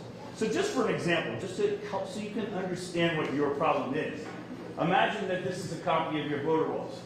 Okay? That's all the 100%. And let's say that 30% of the people don't belong in your rolls. Got it? That's a lot. And now you mail ballots to all of them. I just want you to think about that for a second. You're basically littering the pavement with ballots that are not going to real voters. And Urson, he showed you how tall the stack was, right? I mean, it's insane. Now, let's say that it's a good turnout, and 86% of the voters turn in their ballots. Well, that would be something like this. And let's say one of the two candidates did really well and won 55 to 45. That would be a really good win, wouldn't it? Except if there's 30 more ballots floating around out of every 100. And if you just do the simple math, they've got this huge credit line that they can stuff. Thank you, brother. So, you think about it, you do all this work, you campaign for your favorite candidate, you donate money, you get out the vote, you get the turnout. This is a really good turnout. But there's this huge buffer that the bad guys have that they can stuff ballots. They're just floating around out there, and they have a market value. 2 years ago, I was giving a talk to some women's Republican group south of here, and one of the moms stood up. She says, my son told me that they were being offered $200 a piece for their ballots on campus at UCLA. Okay, and so if you think about that, what that kid did is he went back to his dorm room and ordered absentee ballots for all of his friends on the floor, right? Because guess what? That's good income. But I just want you to think about that. All those ballots are coming in. Now, who do they stuff those ballots for? Anybody know? The leftover ones that don't belong on the rolls. You know who else they stuff them for? The people who vote early. So the question came up whether we should vote early or not.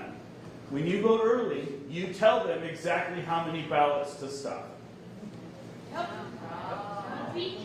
So the problem is not that I understand the urge to protect your vote. That's a good urge. I understand that. But the situation is your rolls are full of non-real voters. And the more information you give them ahead of time, the more you make it easier for them to steal. And so that's the real problem. That's your core problem in your state. The machines make it easy because there are more than one machine. There's a machine that's recording the tally in real time, so you know how many ballots have been cast. And then not only does the tally cast in real time, but also the voter rolls now are all centrally controlled. From my basement in Ohio, I can tell you what the vote is every day leading up to the election. How can I possibly do that? Because your machines are online, that's why. It's a stupid situation you're in. You need to take it back. And it's not just me saying that your rolls are dirty. It was proven in court, so I don't have to argue with you about it. But I want to make another point here while I'm on this topic. A lot of times, you're here in California, and so you think a certain way. And my advantage is that I'm all over the country, so I get to hear different points of view. When I'm in a state like this, you guys all complain about the Democrats. And when I'm in a blue state, they all complain about the Republicans. I mean, it's just back and forth, people complain. This is not a Republican-Democrat issue.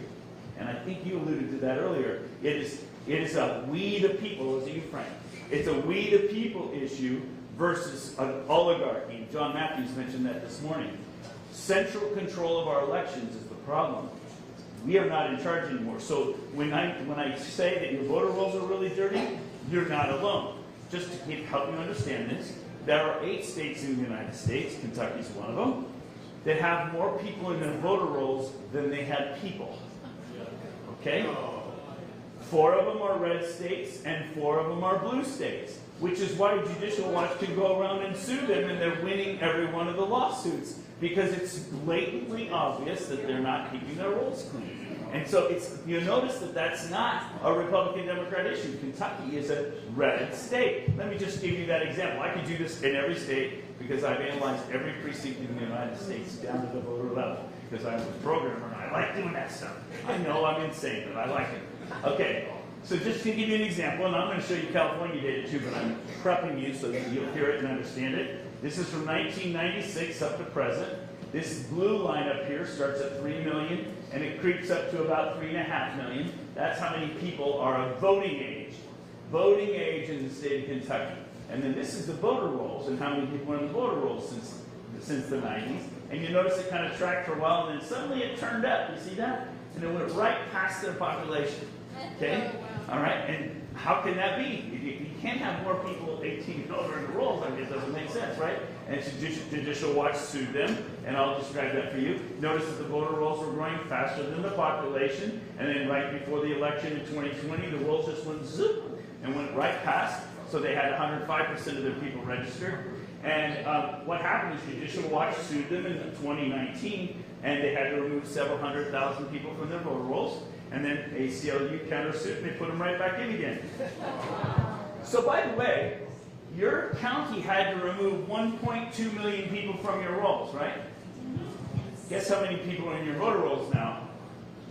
More than before they had to remove them. Okay?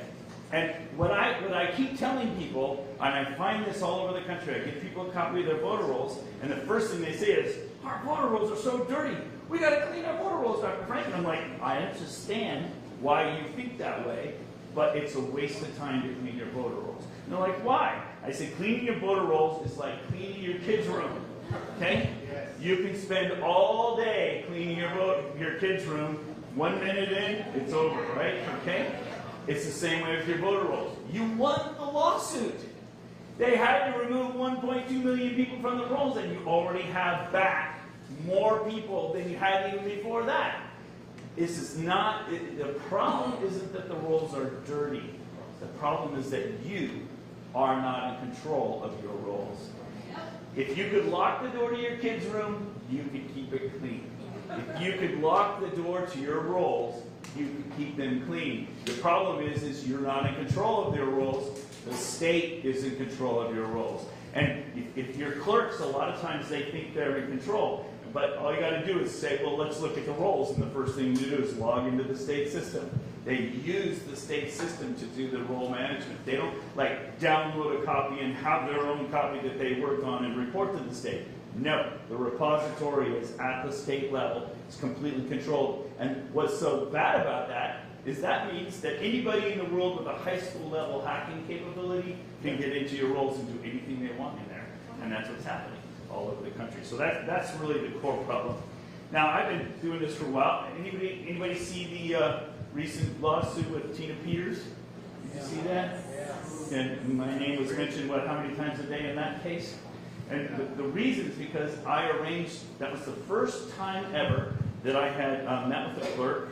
If you haven't heard about her, you can watch this movie. It's about an hour long called Selection Code. It's the first time I ever met with a clerk and showed her that there was fraud, and she was all freaked out about it. So we did forensic images of her machines. And I'm the one who arranged that, and I used some of Mr. Lindell's resources, so that got him involved, which is why they took away his phone too, because they were researching this to figure this out. Now, I want you to realize something, and I'm telling you this story for a reason. I have done this. I spent most of 2021 hacking into systems. Spent most of 2021 showing Secretary of State after Secretary of State that their systems were not secure, showing how the elections were manipulatable, and I was assuming that whole time that if I show them, that they'll go, oh no, our elections aren't secure. We have to get rid of these machines. That just shows you how naive I was. So I had to learn, and 2021 was my kind of waking up year, if that makes sense, to kind of learn. And this is a shocking comment I'm going to make to you, but I'm telling you it's absolutely true, and I can justify it with data. Invite me back, I'll give you another talk. We don't have one good legislature in this country. Not one. Okay? We have good legislators, but any good legislator that asks a question about the integrity of an election is immediately ostracized, is immediately emasculated. And I'll give you an example of that here, because the question, how did I get involved in this? Let me just jump to that real quick.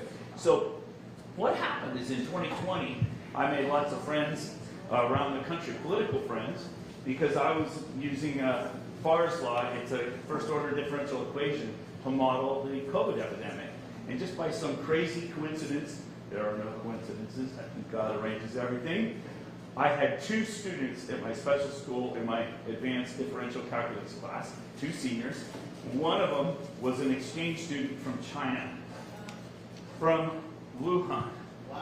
And his father is a general, okay? Which is why he gets to come to the fancy school in America.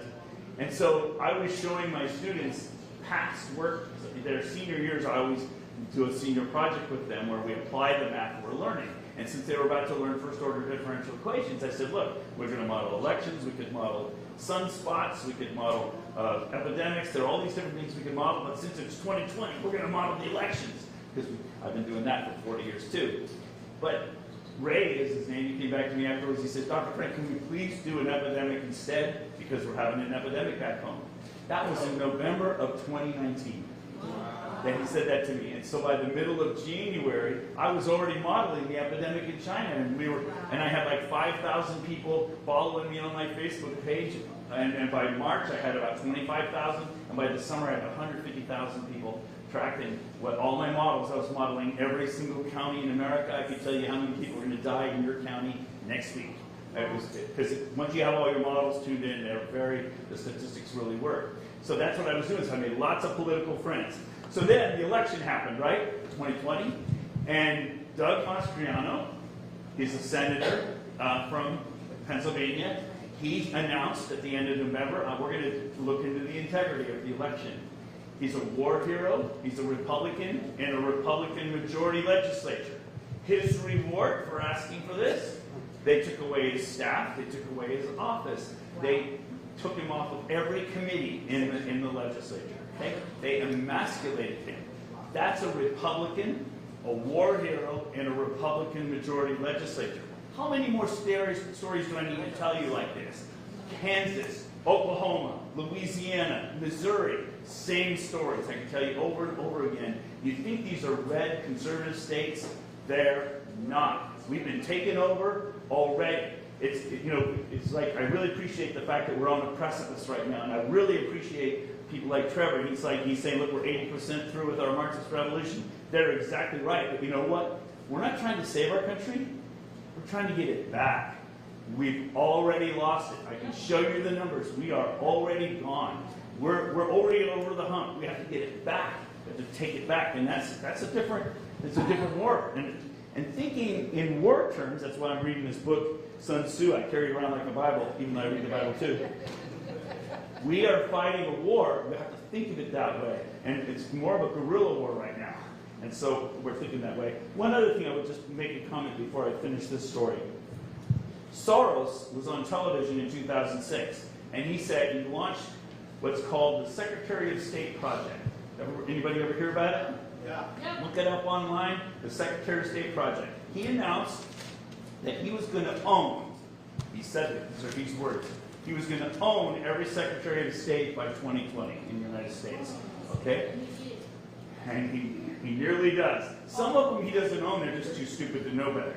Because I've met some of them. But then he was so successful at that so quickly he announced the Attorney General Project. And in 2015 and 2016 he announced they're doing the Sheriff's and School Board Project. They are taking over our country in every state. And I'm from Ohio. And we just had last year an election to decide whether or not abortion would be a constitutional right or not. It was issue 1 on our ballot. Well, the people in Ohio are more conservative than most of the places in the country. And if you were just to look at the population, that would easily be a win against that issue. However, hundreds of millions of dollars flowed into our state to address that issue. That issue was not decided by Ohioans. That issue was decided by outside money coming in. And that is what our main opposition is. We have each other, and this is powerful. Each of us is a valuable asset in this war, but they have an ocean of money. Unlimited amounts of money. So that's where education comes in. We have to educate, we have to organize, we have to touch each other, we have to know what's going on, we have to engage this war. Our power is us, and our local situations, they've got the money. That's kind of the two players that we're in right now. So you have to know that. Okay, I was a little off topic, but I'm coming back to the story now. So anyway, Mastriano, I told you what happened to him. They appointed 2 of the legislators to be in charge of the investigation. And the next day, end of November, I got a call from Kathy Barnett. She's from Montgomery County, Pennsylvania. And she said, Dr. Frank, would you please look at my election, because we've become friends during COVID. Would you look at my election? They're doing an investigation statewide. Can you investigate? I said, sure. So she sent me the data for her election. I studied a bunch of it, and I had a whole bunch of questions. And so she introduced me to the legislators, and when I showed them my work, they're like, wow, we like this work that you're doing. Would you like to be on the team? And so I was put on the team of 6 people who were in charge of the audit for Pennsylvania. Legislators aren't good at math. In fact, Russ Diamond used to joke. He says, we went into law because we can't do math. He used to joke about it. And when I would explain stuff, he'd say, Dr. Frank, please explain it to us like we're 10 years old. And please use crayons, you know. And then I would start explaining, and he'd interrupt me again. He says, no, talk to us like we're 5 years old. You know, you really have to simplify the math. They're not into math, but that's kind of my thing. So I was doing that. But anyway, so I looked at her election and found all kinds of problems. And I just want to tell you 2 short stories because it will teach you so much about our situation. I could talk about Pennsylvania a whole day, but I just want to give you, it'll set the stage for what I'm about to show you. So the first thing we did is we just went county to county, Erie County, Crawford County, Mercer County, one at a time. How many people voted here? How many people voted here? How many people voted here? How many people voted here? We just made a list and tallied it up. Very simple. Count up how many people voted in every county.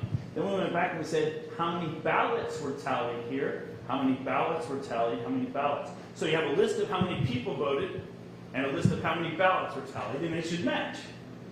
But we had 765,000 more ballots that we tallied than people who voted. 765,000. And when I tell you that, you should just say, that's ridiculous. That can't be right. That doesn't make any sense.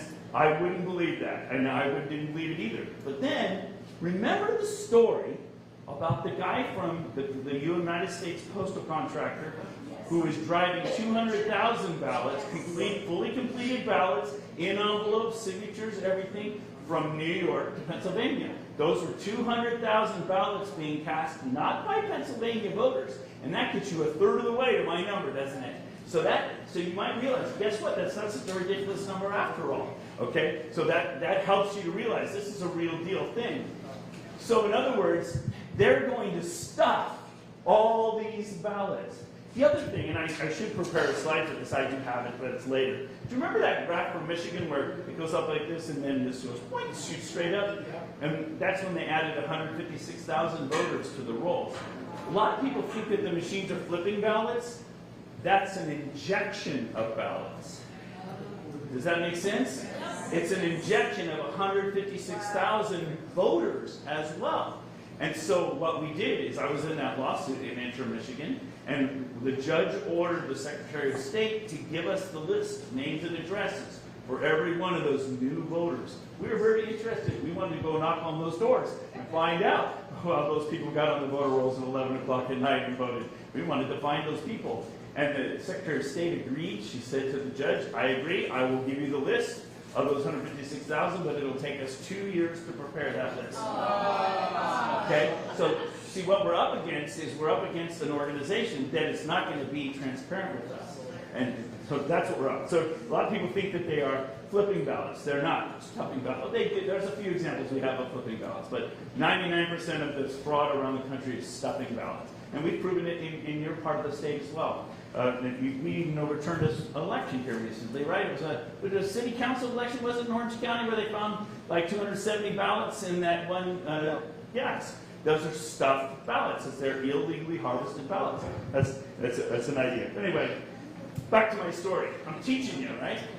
Okay, so that's the first story. The second story is there were 4 Supreme Court cases from Montgomery County after the election. You might remember that. And the lawyers asked me to focus on that. So I did. And what I did, I discovered something very interesting. 6 weeks before the election in 2020, the voter rolls suddenly surged from 500,000 up to 550,000. 500,000 to 550,000, that's a 10% surge, all like within 1 minute. Okay, and that was surprising to me. So I followed those voters through. Okay, the people they added, I tracked them through. And I noticed that every one of them voted. And I honestly, at that point, I could make a reason why that would happen. New voters are likely to vote. I wasn't too suspicious. But then by the end of December, every one of them had been removed from the rolls. So let's review. 50,000 people were added right before the election. Every one of them voted, and then they were all removed from the rolls within 2 months afterwards. That was suspicious to me. So I talked to Russ Diamond, the legislator, and I said, I want to talk to the Secretary of State, because I had subpoena authority. It was awesome. This is the only full forensic audit in the country. Maricopa wasn't even close. I was a peer reviewer on that. I can tell you all the inside details of that. We were denied access to just about everything we asked for. Whereas in Pennsylvania, I got to see anything I asked for. So anyway, we talked to the Secretary of State, and she said, oh yeah, the reason we're removing those people is because they moved away. And that surprised me. I didn't even expect that answer. It just blew me out of the way. I wasn't even thinking about that. So I went back and I started looking them up, and she was right. Every one of them had moved away 10 years earlier. So think about what this is. Somebody is taking old copies of the rolls, reinserting people into the rolls, and then those names are now available to stuff ballots for, and then the automatic cleaning up systems of the state were taking them out again for people who had moved away. So that's what was going on. So now don't you want to know who did that? Yes. So did we. So we got a copy 2 months of the logs for the state system. For you, it would be called VoteCal. That's your state system that tracks every voter. We got it's called SURE there, S-U-R-E. Each state's got their own little name. It's an acronym. But anyway, so we downloaded 2 months of the logs. We got 6 volunteers, IT techie guys, And they scoured through my Montgomery rolls, the logs, trying to find my 50,000 because it was part of our Supreme Court case. And they found it. And what you have to realize about cybercrime is that you don't know who's on the other side of the keyboard. You just know user ID and password, and sometimes you have an IP address. Well, in this case, we had an ID and password, and we were shocked. We were surprised. It was the Hillary Clinton campaign. And so I called Russ Diamond and I said, I don't understand. This is 2020. What is the Hillary Clinton campaign doing in your voter rolls? I don't understand. And he said, oh, I know what that is. And he sent me a newspaper article from 2015 describing how the state of Pennsylvania had hired the Hillary Clinton campaign to write an app so that people could go to football games and rock concerts and college campuses and register people to vote. And the development credentials, if you're a software programmer, you know what I'm talking about, the development credentials gave them full access to the voter roll. They could change any field they wanted any time. So basically you just gave complete access to them, and so they had injected that 50,000. Well, then somebody on the team, it wasn't me, I wish it was my idea, but somebody else on the team said, well, I wonder who else has access. So we put the team back to work, and they scoured the rolls, and scoured the logs for 2 months, and we found a minimum of 32 non-government organizations that were doing this injection all over the state of Pennsylvania. Number one was the Hillary Clinton campaign. Number two was CTCL, Center for Tech and Civic Life. That's Zuckerberg's organization. And so all these NGOs, Catholic Relief Services, Lutheran Relief Services, Legal Women Voters, all over the state had back-end access to the rolls. And they were injecting voters and then stuffing ballots for them. Now, we had all this evidence, and what would you do if you're me? Because I'm a scientist at this point. What does a scientist do next? An experiment. So I went to the team in Montgomery, and I said, pick 1,600 residences from anywhere in the county. Don't tell me how you're picking them. I picked 1,600 because you statisticians don't know what I was looking for. I was looking for a certain confidence interval. And I said, I want you picked 1,600, give me that list. And what I'm going to do is I'm going to run my algorithms on the list you give me. Because the whole time I've been doing this, I've been developing algorithms.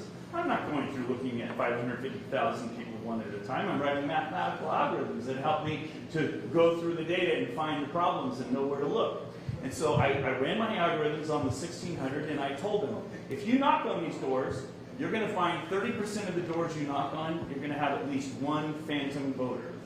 A phantom voter is somebody who, if it says in the rolls somebody lives there, a ballot was cast from somebody who supposedly lives there, but when you knock on the door, everybody goes, who's that? Okay, nobody knows who that is. That's a phantom voter. So anyway, they knocked on doors. We got 100 volunteers. They did it for 3 days. And sure enough, they found 31.5% of the doors had at least one phantom voter at it. So I knew my math was working. And as a scientist, we're really careful about those things. I don't like to go public unless I've tested my conclusions first. And so we met with the legislators, and I showed them the results. It wasn't just me, our whole team showed them our whole body of evidence. And what was I expecting? I was expecting the legislators to say, oh man, we blew it. We certified an election with 765,000 more ballots than voters, and look, all the electronic evidence that proves that our election is hacked. We got to decertify this election. That's what I was expecting. And this is like right at the beginning of the second week in December. So this is way before the administration. I mean, we're saving the country right now, right? I'm working day and night. I even told my wife, honey, I'm putting aside my income. We're going to fight for the country here, you know, and I have a good wife. She's supporting me on it. But anyway, so that's what I was expecting to happen, but that isn't what happened. The legislators said something funny. They said, oh no, our voter rolls are corrupt.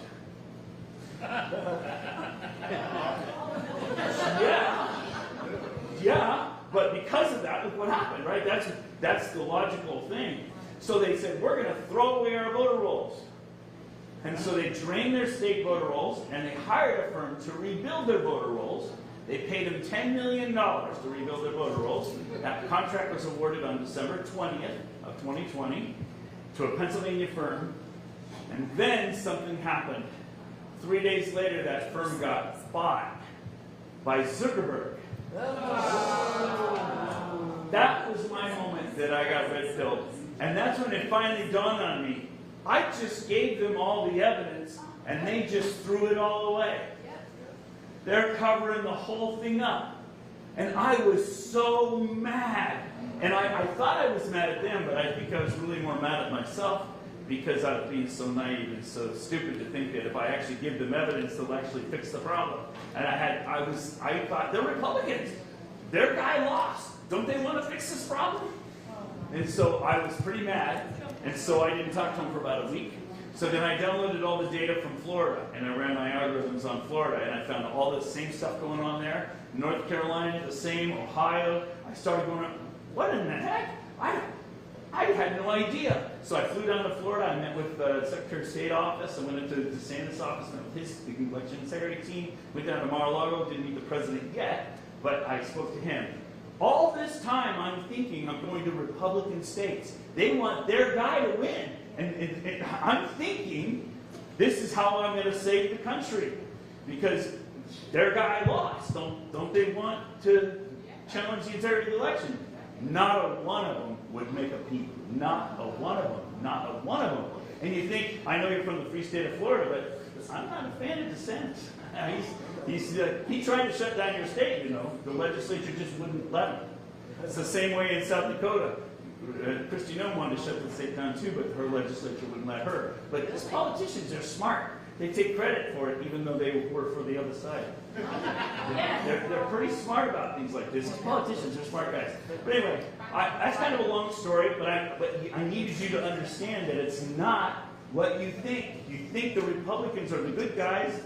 No, there isn't one good legislature in the country. But anyway, so when the Supreme Court rejected our 4 cases at the end of February, I was devastated because I thought I was saving the country.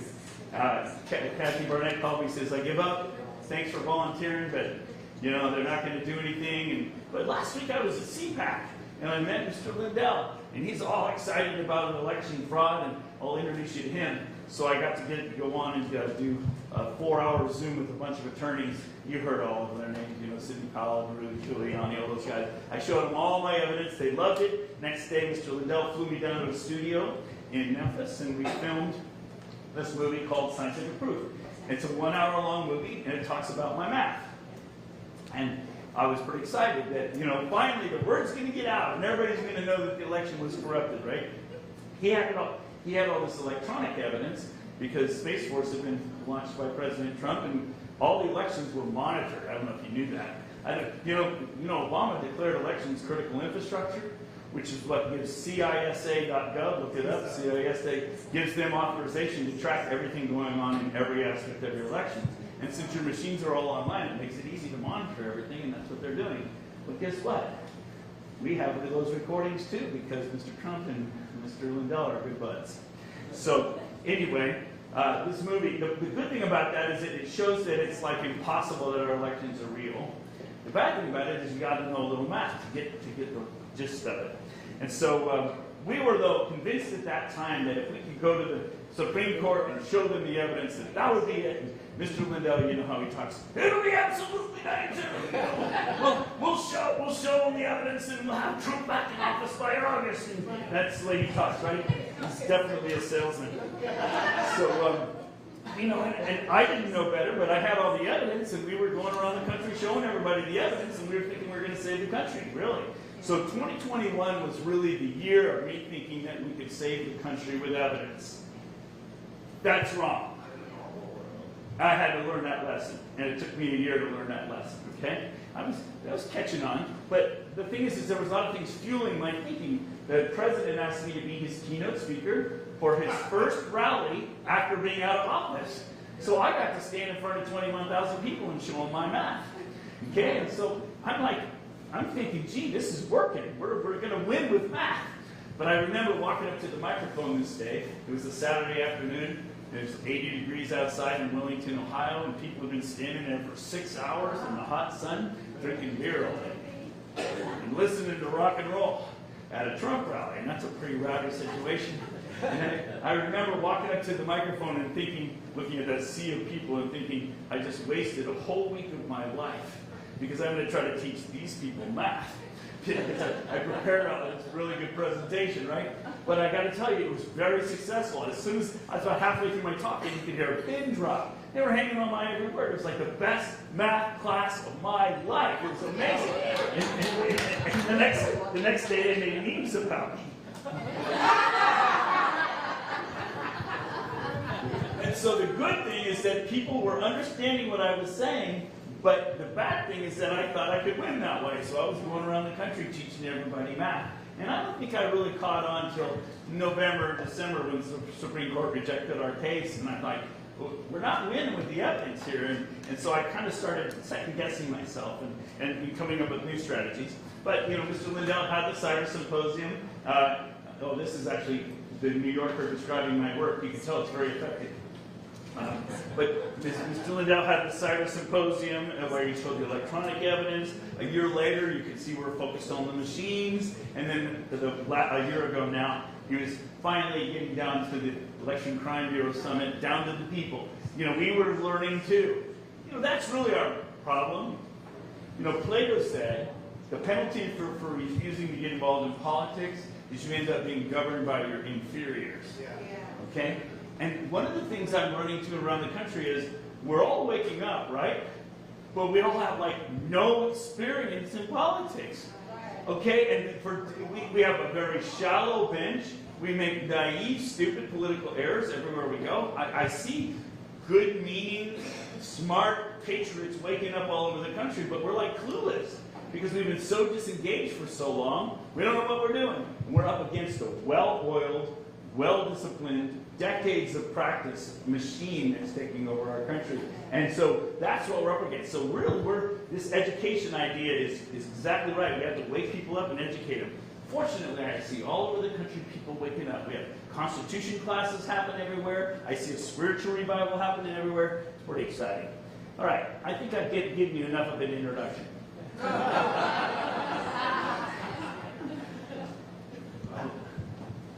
This clock isn't working, Erskine. Hey, Erskine. It's not working, so I don't know how much time I have left. As much as you want. As much as you want, just 2 hours. About 40 minutes. 40 minutes. And then you have Q&A. And then okay, good. I'll do my best. So one of the things I try to do is I try to tell you enough about me so you understand the kind of guy I am and the kind of math I did and whatnot. And then I wanted to bring you through my process of growth, where I moved from thinking that I could win from the top down to now understanding that I have to win from the bottom up. Thanks, brother. Good. I got 3 more hours. That's awesome. Okay, so here's the problem. You can pay me later. Thank you. Here's the problem. It's not just California.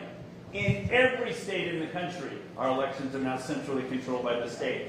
And really, NDRA, which was mentioned earlier by John Matthews, was the beginning of the end. That's when the federal government started giving grants to states to set up automatic registration of the people, which when you think about it, that just automatically starts inflating your voter rolls, giving you names that are not real voters. Then along came HAVA, 2002. That's when the government said, oh, and by the way, we don't want any more hanging chads. So we want all you guys to start using machines. And all the states said, well, we're not going to pay for that. And the federal government said, oh, no worries, we'll pay for it.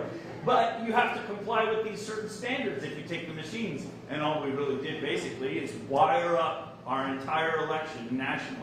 And it's kind of migrated, and by 2012, 2014, just about every state was already centrally controlled. Now you guys are fully, it was like it was incremental over that time, and now your local clerks aren't even in control. It's completely centrally controlled by the state in every state. That's the real problem that we're up against now. So that's where we're up. Let me just give you a couple of examples so you understand, and these are not random examples. I'm teaching you other important ideas along the way. So I got to speak to Speaker Boss, the Speaker of the House of Wisconsin. It was me, Sean Smith, and John Eastman. You know who he is, right? Yeah. I'm reading the story up too. It's a good connection to him. Well, my job was to summarize the fraud that we found so far in Wisconsin. It was Sean's job to show how hackable the machines were. He's a retired Air Force colonel, retired from the Pentagon. He's in charge of Air Force cybersecurity stuff. And then John Eastman was there to say, now that you know that your elections aren't secure and you have all this fraud, here is your constitutional power. As head of the Speaker of the House, this is what you need to do now. That's why we were there. I was about halfway through my part of the talk, And Speaker Voss interrupted me. He says, Dr. Frank, says, I just don't think we have as much fraud as you say we have. I said, why do you say that? He says, because we did recounts in our 3 largest counties. I said, recounts? I said, sir, it doesn't matter how many times you count the cash in the register. What matters is how many of the bills are counterfeit. Think about those 200,000 ballots from New York to Pennsylvania. You can count them by machine. You can count them by hand. You can recount them as many times as you want.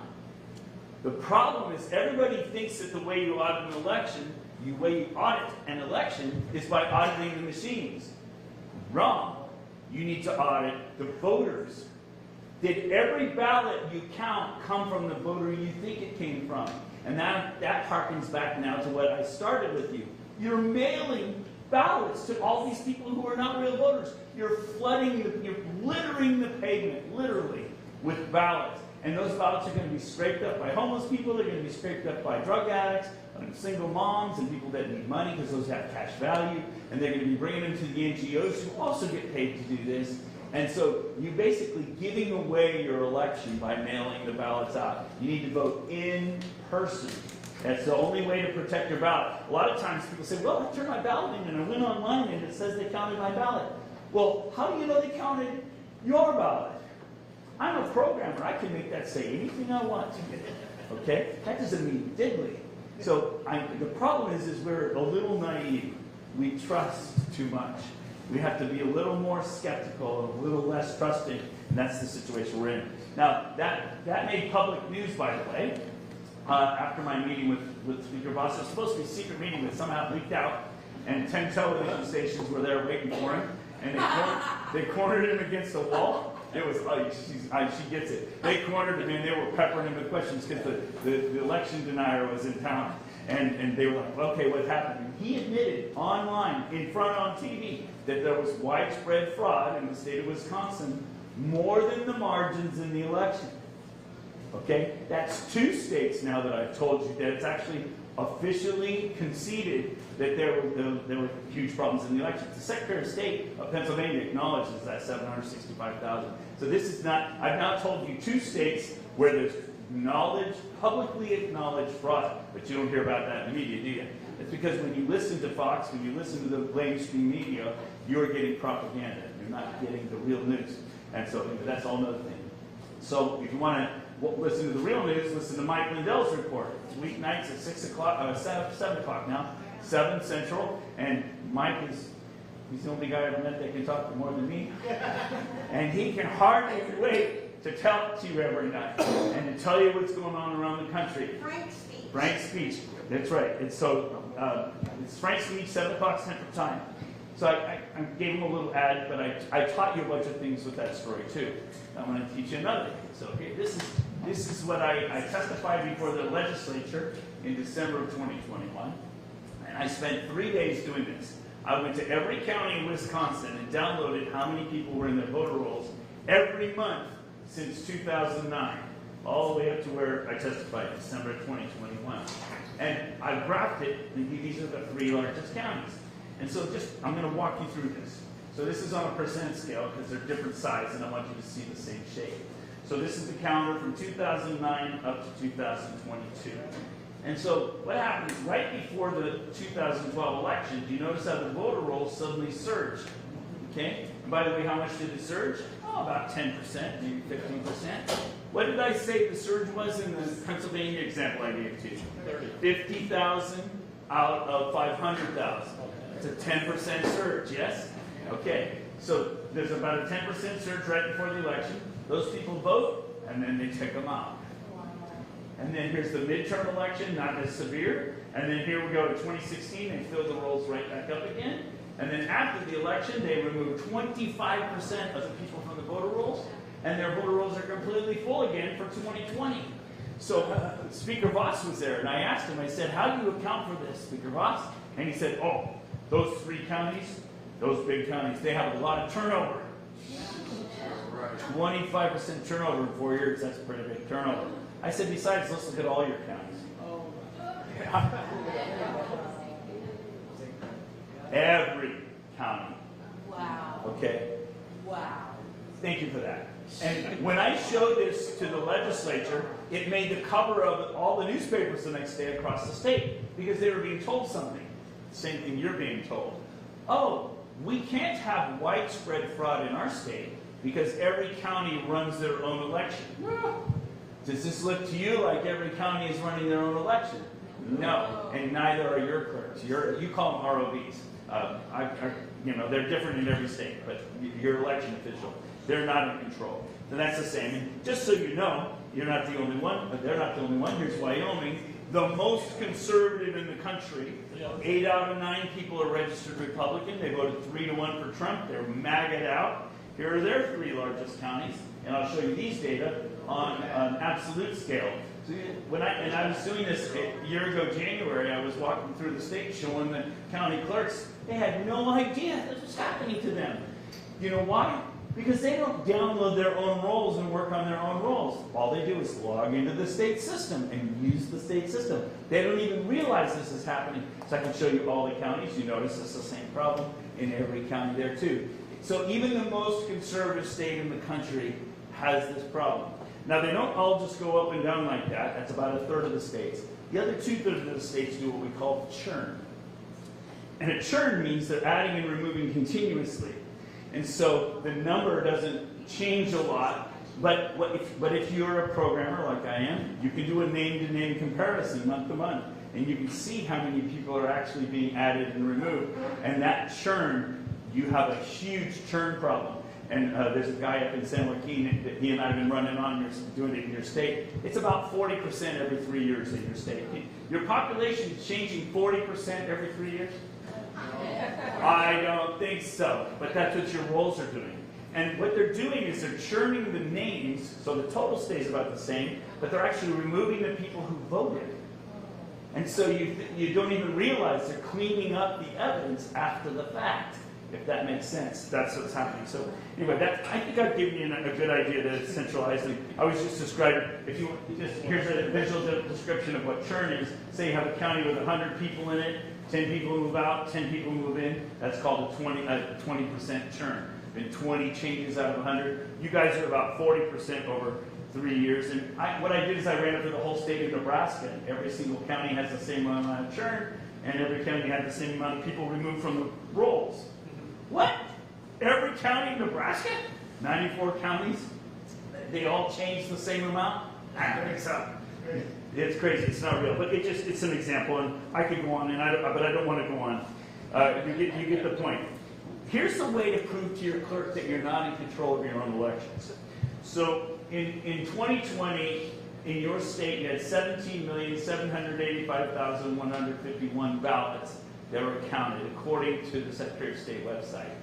Well, if you download a copy of the voter rolls from the Secretary of State and count them up, how many people voted, it's only 17,070,000. In other words, you don't know who 714,000 of your voters are. Neither does your clerk or your ROV. In LA, for 2020, had 4,338,000 on the official report. Where does the Secretary of State get that number? From your ROV. This is your ROV reporting to the Secretary of State how many ballots were counted. But if you look at the rolls from your own ROV, it's only 4,170,000. In other words, you don't know who 167,000 of the people are who voted in 2020 in your own county. And neither does your ROV. They should know. They should know, but they don't. And the point I'm making is, you're not in control. So much so, you don't even know who's voting in your own election. How can you even begin to audit your election when you don't even know who your own voters are, who actually voted? See the problem? So that's one of the ways I teach. I talk to clerks all the time. They're, no, we control our rolls. I say, well, give me a list of everybody who voted in the last election. And they can't do it. And then when the number comes out low all the time, and I say, well, where are the rest of them? Oh, that's normal, Dr. Frank. What do you mean that's normal? They say, well, we remove people who die. We need people who move away. We always clean up the rolls afterwards. And I'm like, no. These are people who voted. These are people who voted that you're taking out. And then you can see the clerks kind of, they go, Yeah, you're right. And it kind of fruits out a little bit. You can see the brain shorting out a little bit when we do that. But anyway, you get the point. I think I've done pretty good on that. All right, let's look at your county real quick. And then I'm going to show you the solution. Because right now I've just been kind of showing you what the problem is. But if you don't know what the problem is, you don't understand the solution. So we gotta know what the problem is.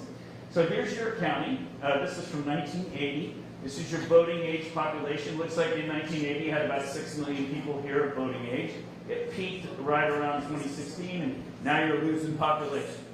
So LA County is actually shrinking right now, and the whole state is actually shrinking. Yeah. It's not just you. It's kind of a shame.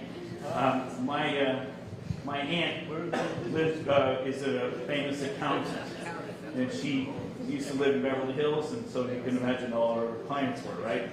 And between 2000 and 2004, half of her clients left California, and they went somewhere else. And she told me, she's monitoring the statistics for the state, 10% of the wealth in California left during that time.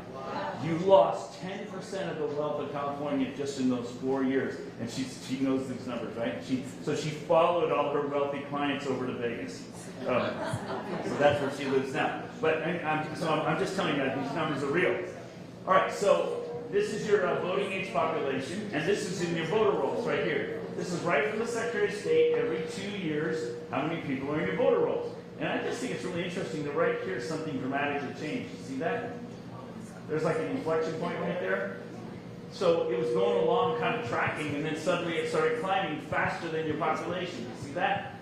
If I do a little comparison. That's amazing. Okay. And these are right from the Secretary of State website. So this is not me making anything up. I'm just showing you your data. But if I compare the trend, you got about 1.8 million more people registered than is justified by your population trend. That's about 45% more people in your rolls than justified. So, but when I say 1.8 million, that's just a back of the envelope calculation, right?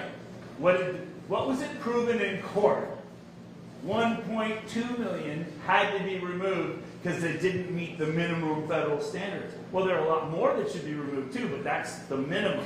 So my number ain't so far off. It's a good approximation. But I don't think half of the people in your rolls don't belong there. It's only about a third. But you get the point, yeah. When did motor voter kick in then? Motor voter is 1993 back here. But this is when Vote Cal began really kicking in, and you began automatically registering people to vote all around the state. I'm going to show you one more thing, and then you're going to freak out. Okay. Okay. Yeah. So I'm going to answer your question. Yeah, so this is a voting age population. This is who's in the rolls in your county. And this is who voted every election. So presidential, midterm, because people vote more in the presidential elections, right? But notice that if they hadn't inflated the voter rolls, you'd have 100% turnout. So one of the things you're going to notice in the newspapers is they report your turnouts as a percentage of registered voters. That number is completely arbitrary. They inflate that number. It doesn't mean anything. They should be comparing it versus the population. Then you'd say, hey, how come we had such a big surge in voting in our county? That would be interesting, huh? But they hide it by inflating the denominator. They make the percentage not change much by increasing the number. So there's a lot going on in there. We could talk about that for a long time. But the main problem is this little blue graph tells you how many people voted in person. So you notice that back in the 90s, most of you were voting in person. And I know in Orange County you have a lot of military, and so there's a significant number of absentee ballots.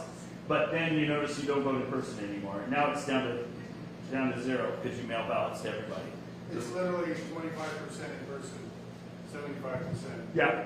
Wow. So and think about it. You're mailing all those ballots to the people who aren't real. You're just throwing away your election, just giving it to them. It's crazy. All right. So the other thing, and I don't really want to talk about this today. I've talked about it before, but what I've learned is I think because there's central control, I can go into a state, I can study one county, and what do I mean by that? This is age across the bottom, from birth to 110 years old, and how many people there are of each age. This is the population of LA, this blue curve, by age. And this is the number of people in 2020 who were in your voter rolls, that black curve. And then this red curve is how many of those people voted in 2020. And if you look at the black curve and the red curve, you notice they're kind of similar. Kind of shockingly similar. And if I assume that the ratio between that black curve and the red curve is the same, I can predict every other county in your state to preposterous accuracy. This is called the correlation coefficient, 0.996. If it's a 1, that means my prediction's perfect. But even worse than that, I can predict every one of your precincts. The red curve is who voted in this precinct. I'm just doing it in alphabetical order to give you a couple examples. This is by age again across the bottom. The red curve is who voted by age in your county, in that precinct. And the black curve is my prediction. You don't even need to hold an election. I can tell you how many people of every party even. And I can spend time, I can show you all these. I've done by party, I've done it by precinct, I've analyzed it, that's like craziness. I can predict everything. How can I predict everything? Because it's not real. It's being manipulated, and that's the problem. So that ain't natural, buddy. All right. Let me show you one more graph, and then I'll jump to the solution, because that's a perfect amount of time. I showed good news. Yes, exactly. So this is the number of people registered to vote in all California counties, and you notice you're the biggest, so you stick out. And it's hard to see the small counties because you're so big. So what I'm going to do is I'm going to put them all on the same scale. It's called normalizing. I'm going to put them on a percent scale so you can see all the shapes of them, and I'm getting to your question here, all at the same time. And this is what Urson showed. You'll notice that the registration in every county used to be random. But something interesting happened right here, and now zoom, they all started shooting up. What is that? That is when you went to VoteCal, and when you allowed the DMV to start putting people in. And so, did every county suddenly grow? No, we already know the population's dropping off. So every county except one, Modoc, they have 600 voters in Modoc. So that's a serious issue there, I guess. But you know what? I should pause there. If you have a small precinct with only 1,000 people, you could be like Modoc. You could have clean voter rolls in every precinct, because that's what the precinct committeeman's job and committeewoman's job is to keep their precincts clean. That's the way we used to run our elections, locally, with local control and local responsibility for the rolls. We have to get back to that, and we've gotten lazy. We're the problem. We're the problem. So that's registration. I can do the same thing with voting, and Urson showed you this graph, and I'm kind of walking into it. This is every county. Notice that, presidential midterm, from 1990 up to present. And by the way, did you see this in your county, this 2018? Ridiculously high midterm turnout? Everybody always thinks, well, Dr. Frank, all this stuff is in 2020, that's a COVID year. What's your excuse for 2018? There ain't no excuse. You are inflating the rolls, and I like the way Sept puts it. He says that was then raising the floor, so that when they stuffed the ballots in 2020, it wouldn't feel like such a big jump. It's a new normal, and that's in every state in the country. Oh my God! Every state in the country. Sorry. They did it. They raised it up in 2018, so it not look so big in 2020. That's what Sept thinks. Yes, and I think he's right. Not so suspicious. Yes, exactly. Now, you can't see the small counties on this scale nearly as well, so I'm going to do the same thing. I'm going to normalize it. I'm going to put them all on the same scale, and so you can see that as a percentage.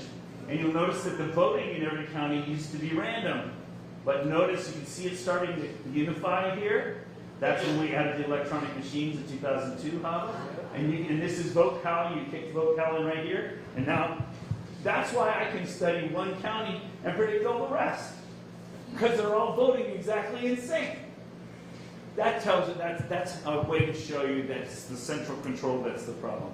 So I think I've made that clear. How is all this possible? Of course, it's the machine's stupid, and it's not just people think it's that machine you put a ballot through. That's only one of about a dozen machines. I could spend a whole day describing all the machines. The problem is that it's all network systems, a whole bunch of systems. How do you register people to vote? How do you mail out ballots? How do you receive ballots? How do you process ballots?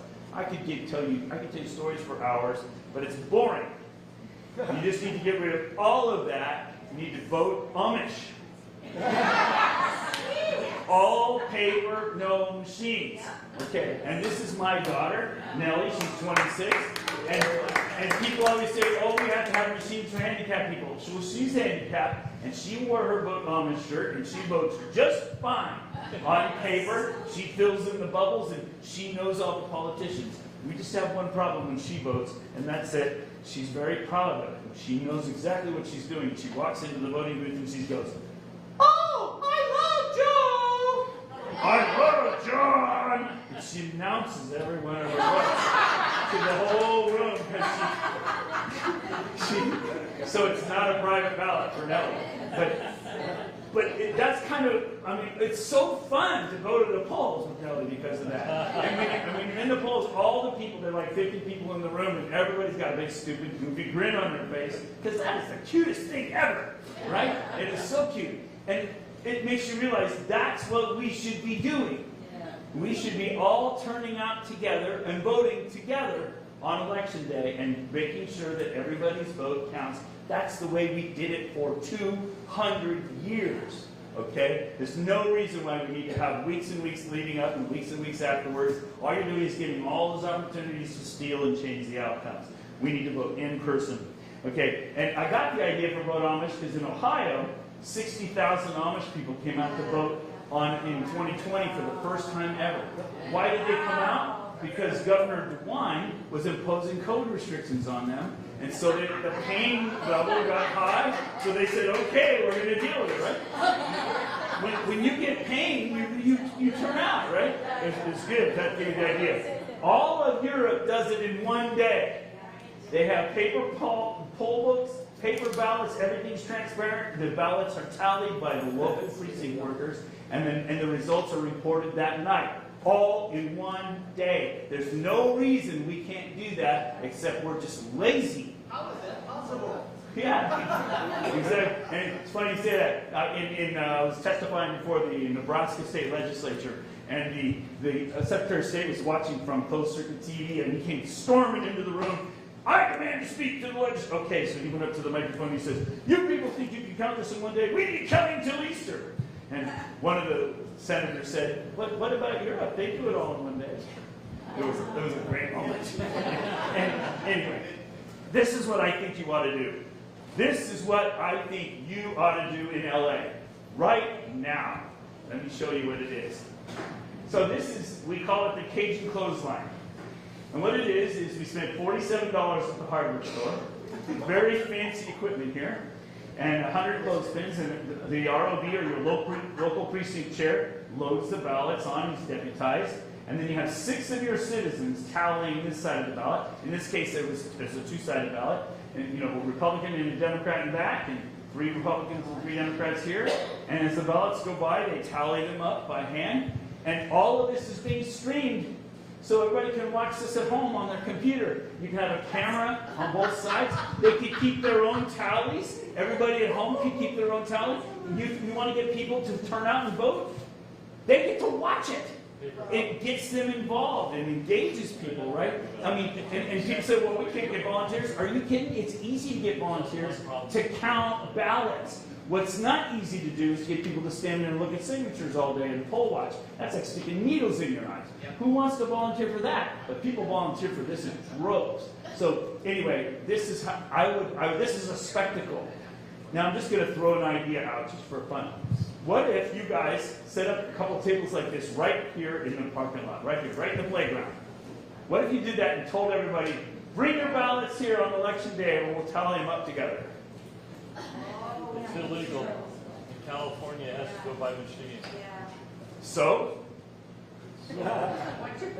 count it beforehand. Yes. Yes. And then put it through the machine. Why not? And see what comes out. There you go.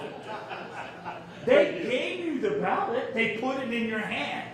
Why are you giving it back? They gave you the power. What's wrong with you, you compliant person, you? No way. Stop being so compliant. This is your election.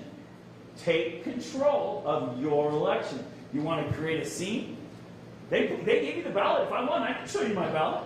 You can show me yours. What's wrong with that? Yeah. And we can count them together.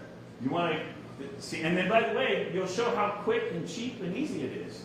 Oh, gee, maybe then in the next election, twice as many of the people will come in and bring their ballots in. See where I'm going with this? Yeah. Why are you giving away control of your election to somebody else? Stop it. This is right out of the art of war. In a war, you don't let the enemy choose the battlefield. You choose the battlefield. Anyway, I'm rambling now, and I got to get to the conclusion. All right. So anyway, that's just a crazy idea for you to think about maybe seriously doing. Okay. I'm going to give you the solution now. Now, I don't pretend to be, the wisest guy on the planet. I'm not trying to say I'm the only one with the real solutions. But you know what? I'm a wise guy, yeah. But you know what? The advantage is, I'm the Johnny Appleseed. I'm going around the country cross-pollinating.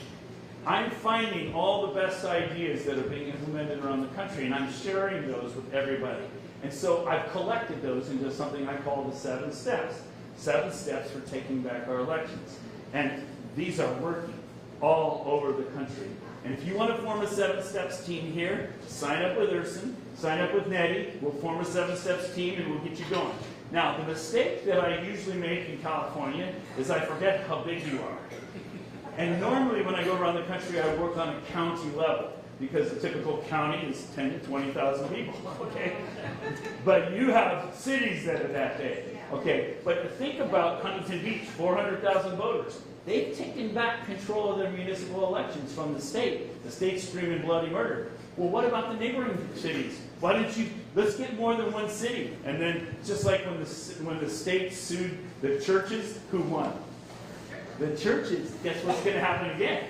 The state's going to sue the cities, and the cities are going to win.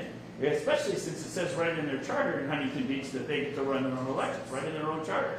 So, you see where this is going, right? So don't leave them out there hanging. Let's get a couple other cities to join in. But okay, I'm off topic. So let me get to the solution here. I just don't want you to think that, I just sat in front of the fireplace one night with my pipe and figured all this out. This is me collecting wisdom and bringing it to you. You got it? All right, so here's the first thing. You have to realize we're at war. And if you don't realize this, you already are losing. You have to realize we're at war. This is a 5th generation war. They're taking over our country right out from underneath us without firing a shot. That's what's happening to us. General Flynn's been telling us that for decades. What did he do for a living? He was Defense Intelligence Agency. He took over other countries. And how do you do it? From the bottom up. Because he knows how to do that. And that's our solutions from the bottom up. By the way, he has a new movie out. If you haven't seen it, I urge you to watch this movie. I urge you to watch this movie. If you give him $5 to watch this movie online, please do. It's worth every penny. He needs the money anyway. But the point is, that will connect so many dots for you about what's going on right now. It's an amazing movie. Anyway, so my daughter, my family and I watched it, so I took a picture of us. She gave it thumbs up. So that's the movie review. It's worth seeing. Okay. But anyway, his solution to the problem is local action. Local action is national impact. And he knows from years of experience taking over other countries. That's the solution. Okay? Or another Army intelligence officer, John Mills, he says, secure your county and the nation will follow. I would change that in LA County. I'd say secure your city and the nation, and the county will follow. And then the state will follow, and then the nation will follow. Because you're a little bit different here. You're pretty big. I'll quote one of my favorite supermoms who's been out to California a couple times talking to you guys. Tony Shute from Pennsylvania. I love her to death. She said education is key, but the fix is local. So we're doing education, but the fix is local. You people are the fix. All right, and then this is hearkening to my friend Trevor Loudon here. Yuri Bezmenov, who defected 40 years ago from Russia, came here and laid the whole plan out. He told us exactly what our country was going to be like 40 years ago. And he's eerily accurate, which is because we are in a 5th generation war, and they're just ticking off the boxes.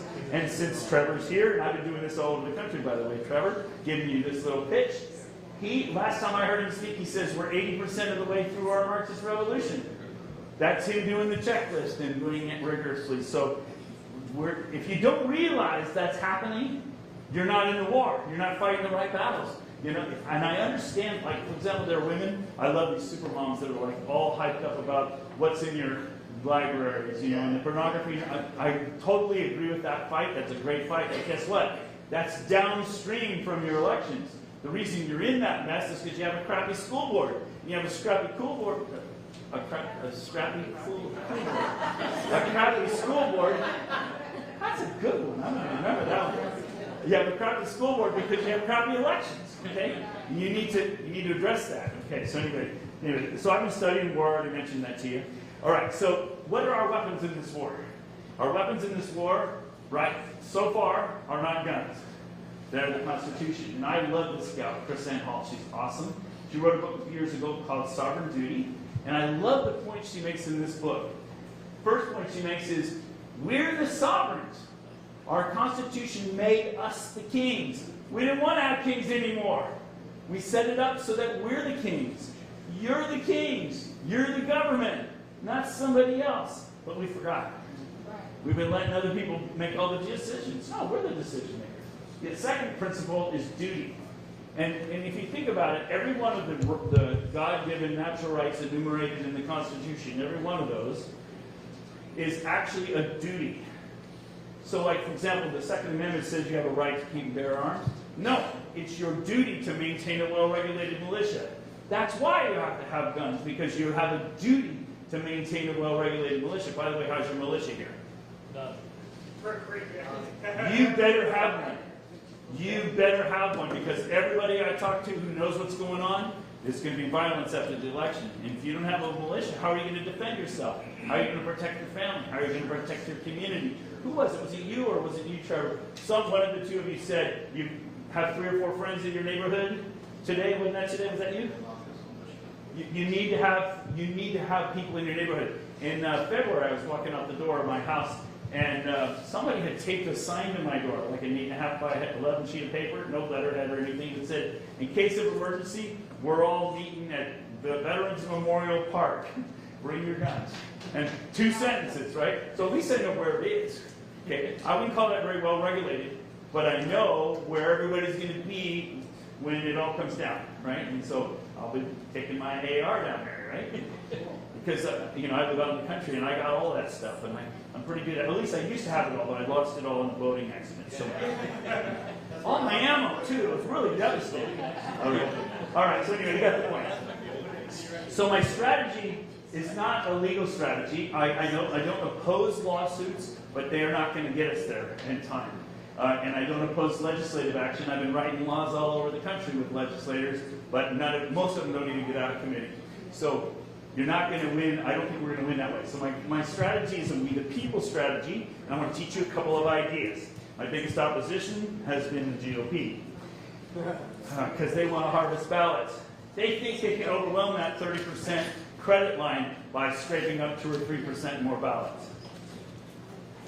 Think about that. They think they can overcome a 30% credit line by scraping up 2 or 3 more percent by harvesting ballots. They're not, no. And especially if you vote early, you're just giving away all the information. You're giving them more time to stuff the ballots because they know what they're doing. Anyway, well, I like what Albert Einstein says. He says the strength of the Constitution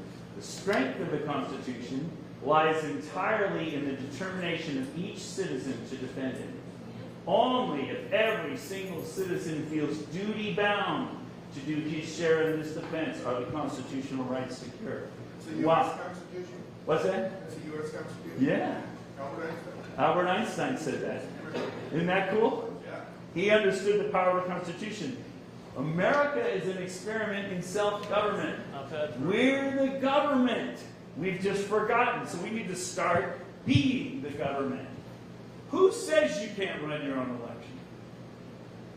Huh. No one's coming to save us. We're the people we're waiting for. So let me give you a couple of examples. Last year in New Mexico, Governor Grisham got up and said, "Oh, we had a school shooting. We're going to have a temporary ban on carrying guns in public." Remember that happened last year? So the next day, a Democrat sheriff stood up and said, "I'm not enforcing that in my county." Why can't he say that? Because it's a constitutional issue and he's the constitutional officer for the county. I'm not enforcing that here. Over the following week, about 70 more sheriffs joined in. But he was the first one to step up, a Democrat, put the Republicans to shame. That's good. So that's called interposition, where the sheriff puts himself between the tyranny of government and the citizens. But you know what? Every one of us is supposed to be interposing on behalf of each other. If I'm walking down the street and this lovely lady's getting molested in the alleyway, what do? Call 911, go back to the hotel. No, I have a duty to interpose. I have a duty to get in and defend her constitutional rights, right? You would all look at me in a completely different light if I walked away from that situation. I at least got to stand by the side and throw stones, right? I mean, you have to intervene. We have a duty. We have a duty to each other. Okay, so anyway, that's the idea. Next thing is noncompliance. So when the governor said, you can't wear guns in public anymore, all those concealed carry guys, put them on the outside. And so the whole state, everybody started not complying. And what does Jefferson say? If a law is unjust, a man has not only a right to disobey it, he's obligated to disobey it. So when she said something unconstitutional, the people said, in your face, we're not going to comply with your stupid unconstitutional orders, yes? All right. But here's the third thing, nullification. This is where we fall down. This is where we fall down. So the example in this case is, and I just happened to be there this day last year, about a year ago, 50 guys put their guns on, and they went and stood on the Capitol steps in New Mexico and said to the governor, here we are, come and take them. Here are our guns. And nothing happened, because 50 of them did it. Now, what if only one had done it? He'd be arrested and jailed, right? 50 of them did it. Now, I just was in New York recently, and when I described this example, their faces went white. He said, oh, Dr. Frank, we couldn't do that here, because in our state, we can't even own guns without a permission slip, without a license. And it's like, that's crazy. You've given up your rights? I said, what if 50 of you went and stood on the Capitol steps with your guns? Oh, they'd arrest us all. I said, what if 100 of you went out there and put their guns on and did a demonstration on the steps? They said, oh, they'd send out twice as many police and arrest all of us. So I said, what if 1,000 of you went, put on guns and stood on the Capitol steps? What would happen? And the room was silent. And somebody said, well, that might work. Okay, you have an obligation to nullify any law that is an unconstitutional law. And they have rolled over for so long and given up so many of their rights steadily and incrementally that now they have to incrementally get them back again. Do not ever give up your constitutional rights for any reason, ever. Not even for 2 weeks to flatten the curve. You never give up your constitutional rights. In fact, in an emergency, you need them more than ever. That's when you keep them. So anyway, one more example, and then I can wrap this up. I'm going to finish on time. Woo. Good. So, in a little town called Truth or Consequences, New Mexico, there was this little Baptist church. And during COVID, the governor said, we're shutting down all the churches because they're non-essential.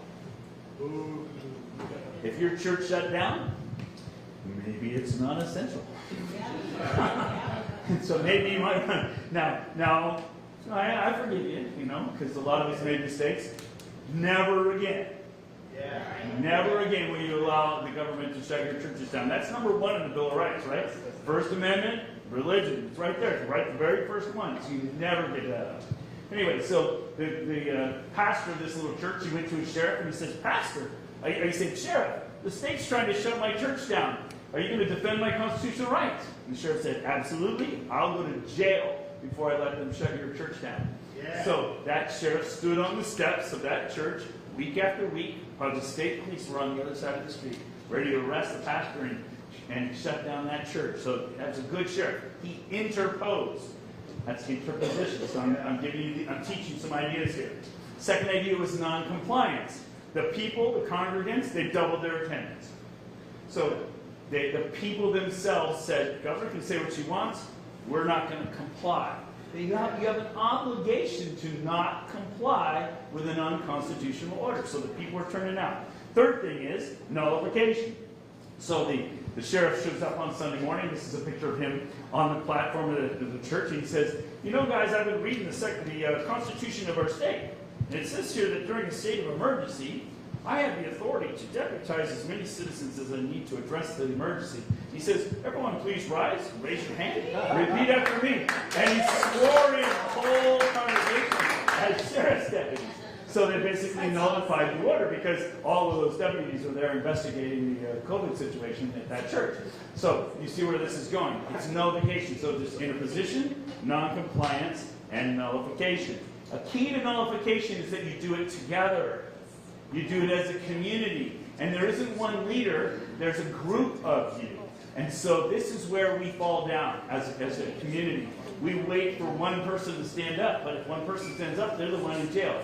We as a community need to rise up together and work together. And there wasn't a leader of the 50 guys with the guns on the steps. It's just 50 concerned citizens. That's where it needs to be. All right. So I just got to tell you this fun example, and then I'll wrap it up. Yeah, I got time.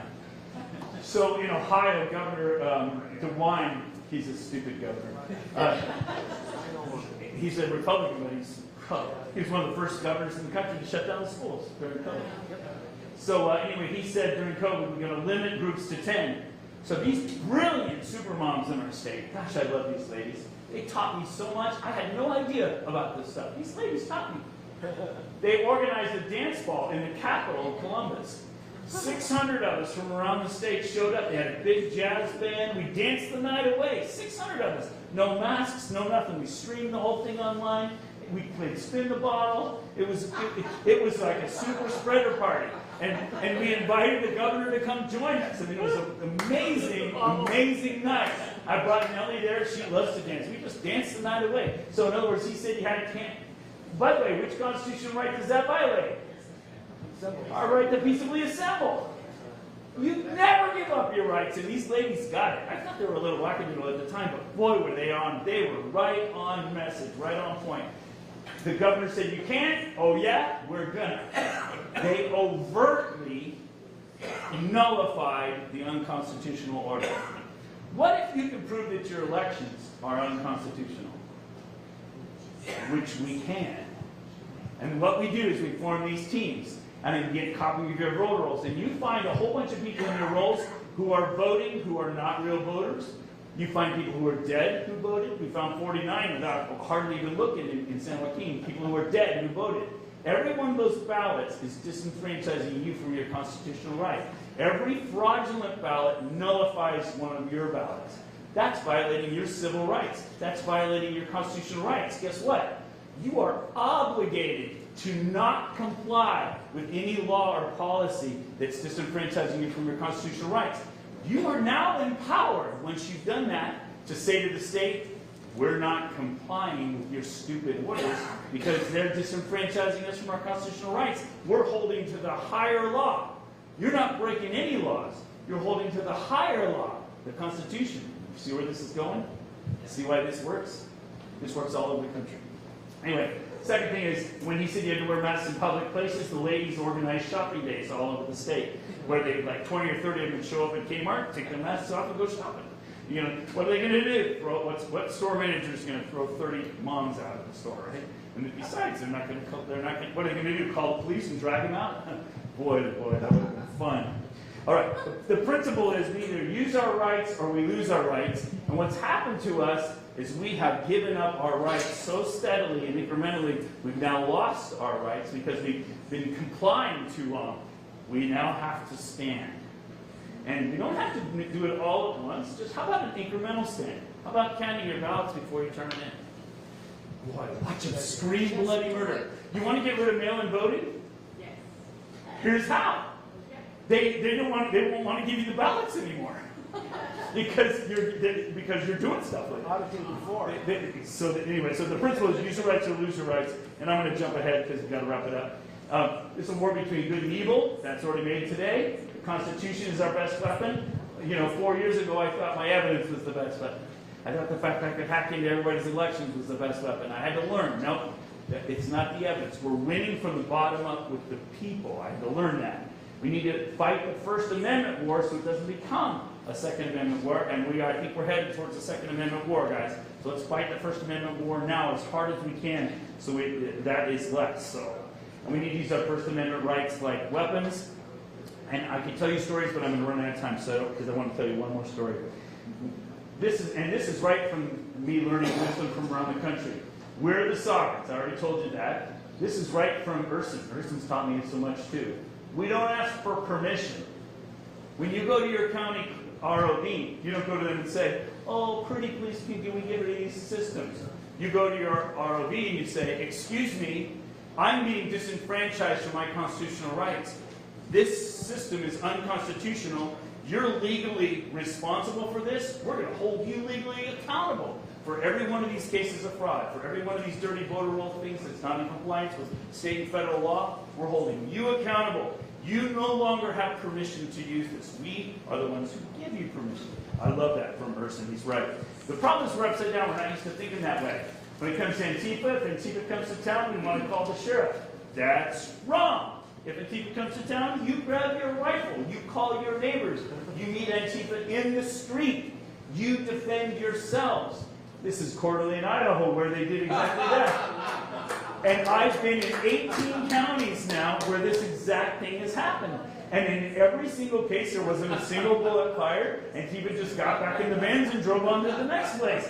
This is you being the government. They didn't call the government for help. My point is, what do you do when there's a problem with your election? You go run to the government. What's wrong with you? You are the government. When Antifa comes to town, you defend yourselves. When you have a problem with your elections, fix it yourself. You're the government. It's a whole mindset shift. But we're trained into this compliant mode. Stop being compliant. Defend yourselves. You are the government. And I like what Sam Adams says. He says, it doesn't take a majority to prevail, just an irate, tireless minority, keen on setting brush fires of freedom in the minds of men. When it comes to the Second Amendment, the government says we have to turn in our guns. What do we say? Pound the sand, baby. Come and take them, right? But when they demand our ballots, we turn them over without a fight. What's wrong with us? Our ballots are how we defend our gun rights. Our ballots are how we defend our children. And yet we're just giving those up. We have to change the way we think about this. We don't give them back control. We're going to take control away. We take control away by showing that the system is unconstitutional and depriving of our constitutional rights. It's your constitutional duty to defend your constitutional voice and your neighbor's voice. I'll just finish with this story, and thanks for being patient with me. I'm having a good time. So I was at this little tavern up in northern Wisconsin a while back, and at the end of my talk, people were lined up to take selfies and ask questions. And this beautiful old couple comes up to me, and the lady puts her hand on my shoulder, husband puts his hand on my shoulder, and she says, Dr. Frank, we want to pray for you. I said, oh, that's great, please do. So she started praying. Little did I know this lady was a loud prayer.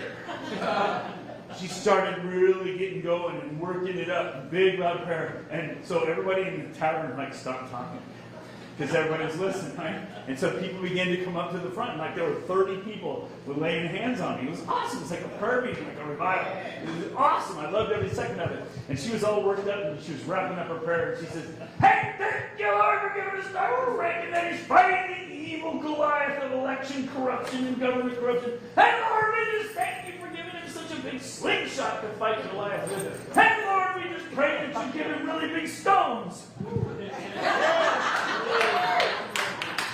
That's what she said. And I told this story in Michigan about a couple months ago, and she was in the audience. She goes, yeah, that was me. But it made me think about a whole new thing about this. I thought about the story in a whole new way. Do you remember when David went there? He didn't go there to fight Goliath. He went there to visit his brothers and to bring them lunch and to bring back news to his fathers, right? That's what he was there for. So he goes to his brothers and he says, there's this guy out in the field insulting our God and insulting our nation. Get out there and take care of business.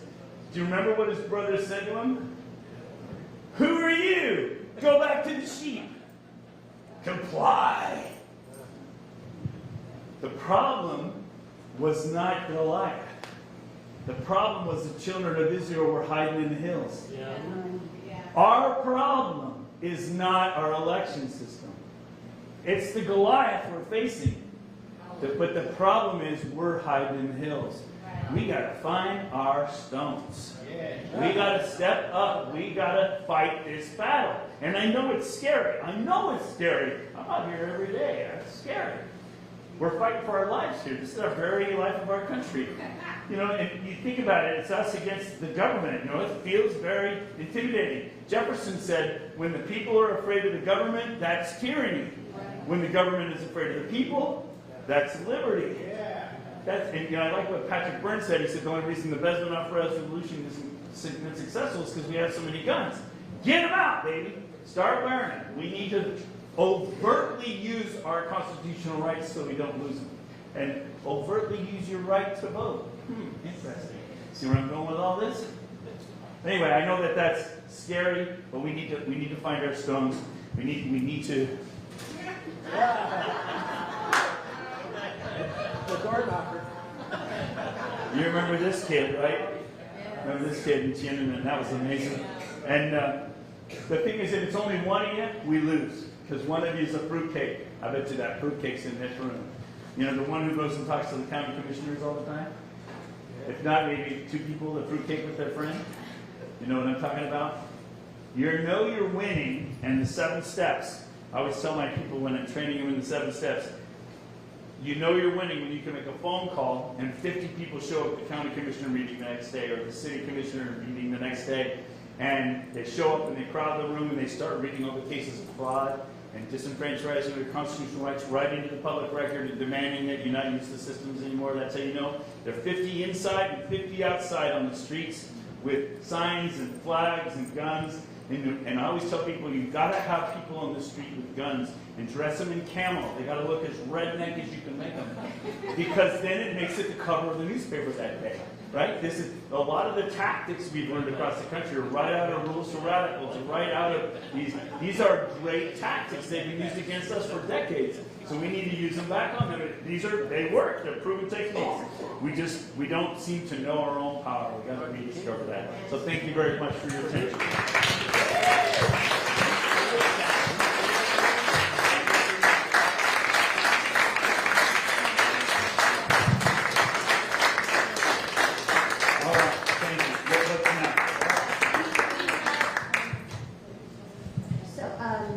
Brenda's still here? She walked outside. Yeah, okay, if she can, like, I just want to check on time because I want to be regardful to that. We have some time to take some questions. I know we can do at least 10 minutes. Maybe we can do more. So.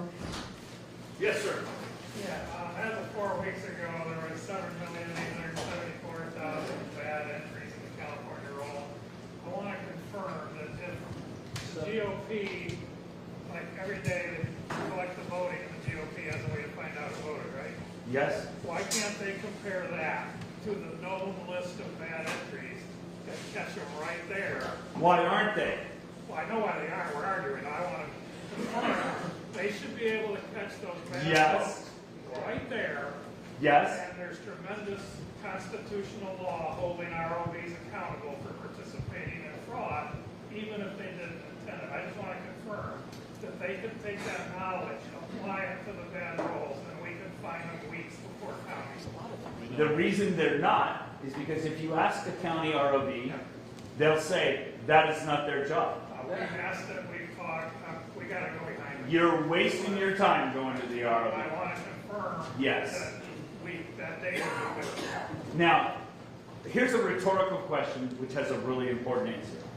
Who is legally responsible for the integrity of your election? Who is legally responsible? Everybody says the Secretary of State. That's wrong. It's the ROV. Is legally accountable. Who signs off on it?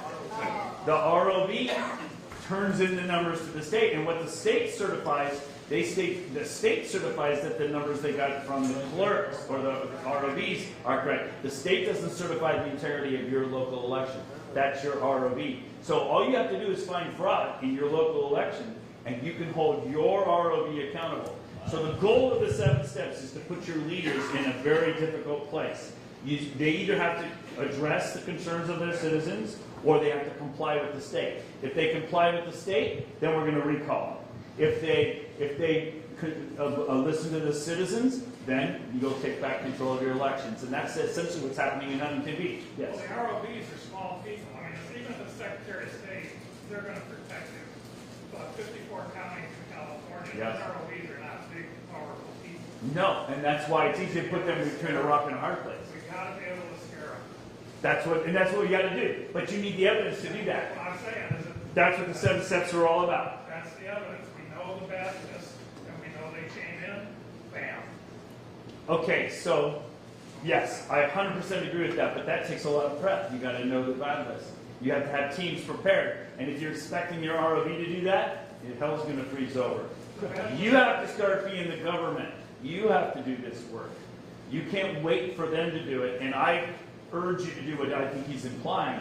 You need to start right now, going through your roles and finding out who all the non-real voters are and who are the illegal. You already know you got 30% in there that don't belong there. Okay? Are you ready? Because every day the party can tell you who voted, and if you've already got the list of who you know isn't real, you can meet every day. So you don't have to wait till after the fact to address the problem. That's what he's saying, and I 100% agree with that. It's a big job, but guess what? It's a war. Okay? Are you going to fight it like a war or not? Or are you just going to give the country away? Yes, ma'am. Yeah, I have Good question. sort of a different subject, but has anybody audited the U.S. Postal Service versus the U.S. Post Office?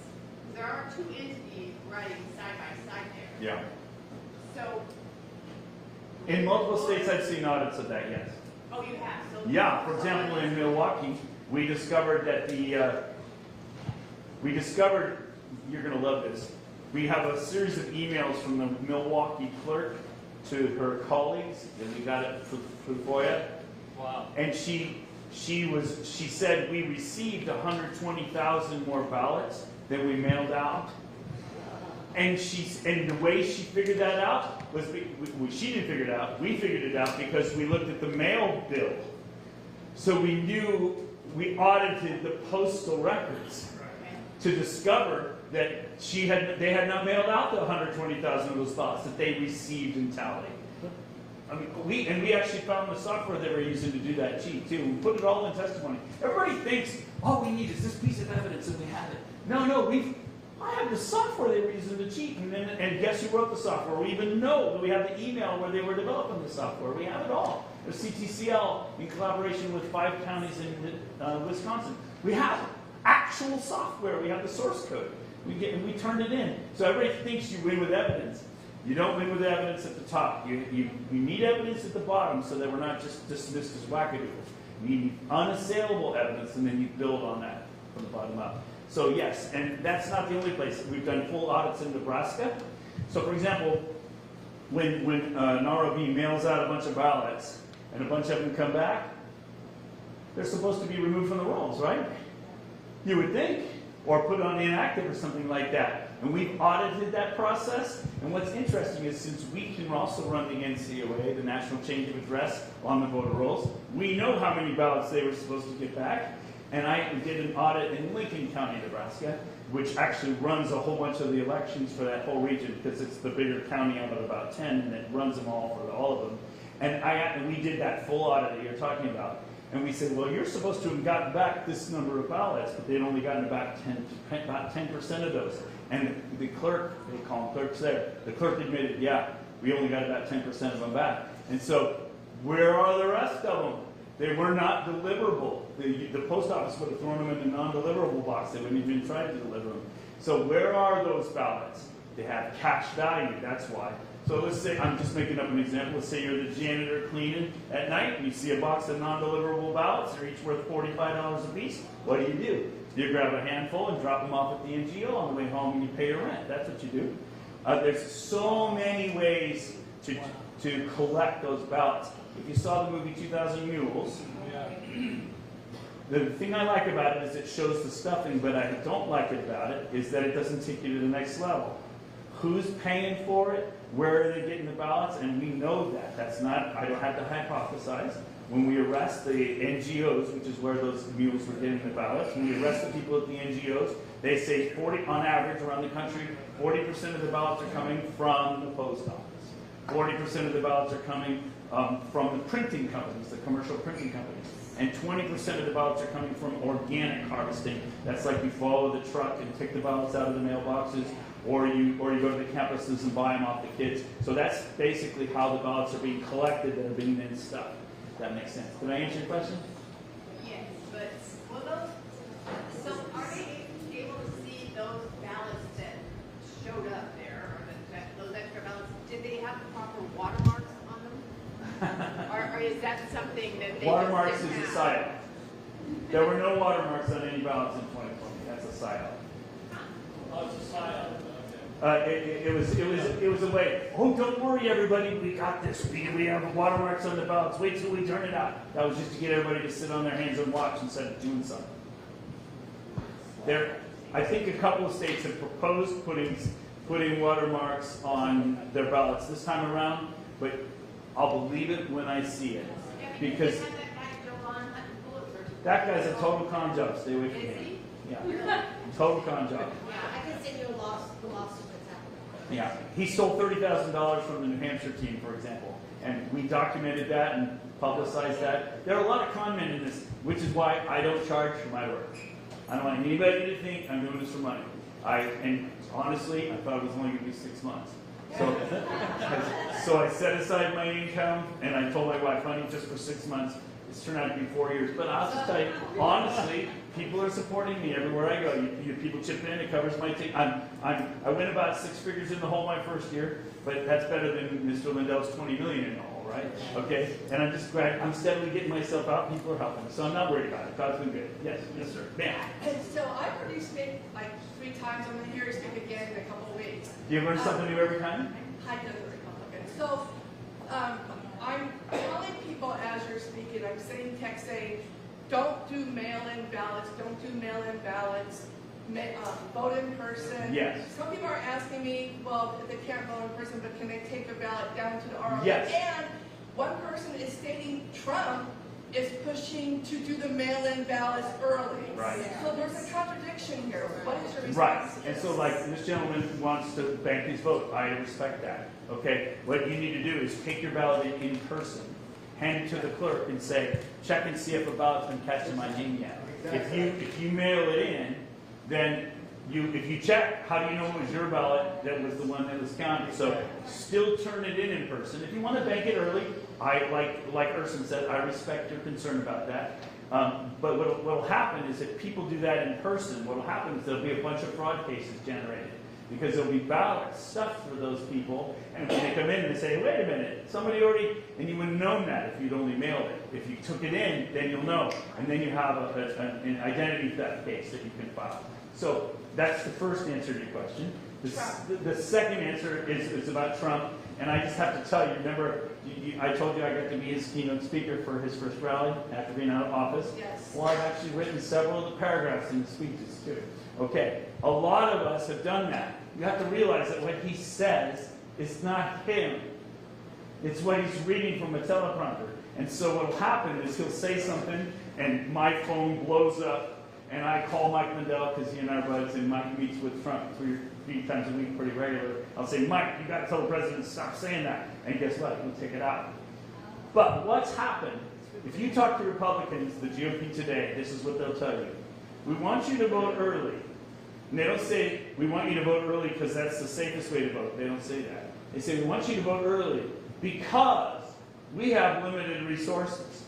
And we want to chase the people who haven't yet voted. So we don't want to waste resources chasing people who have already voted. We want to send postcards and phone bank to the people who haven't.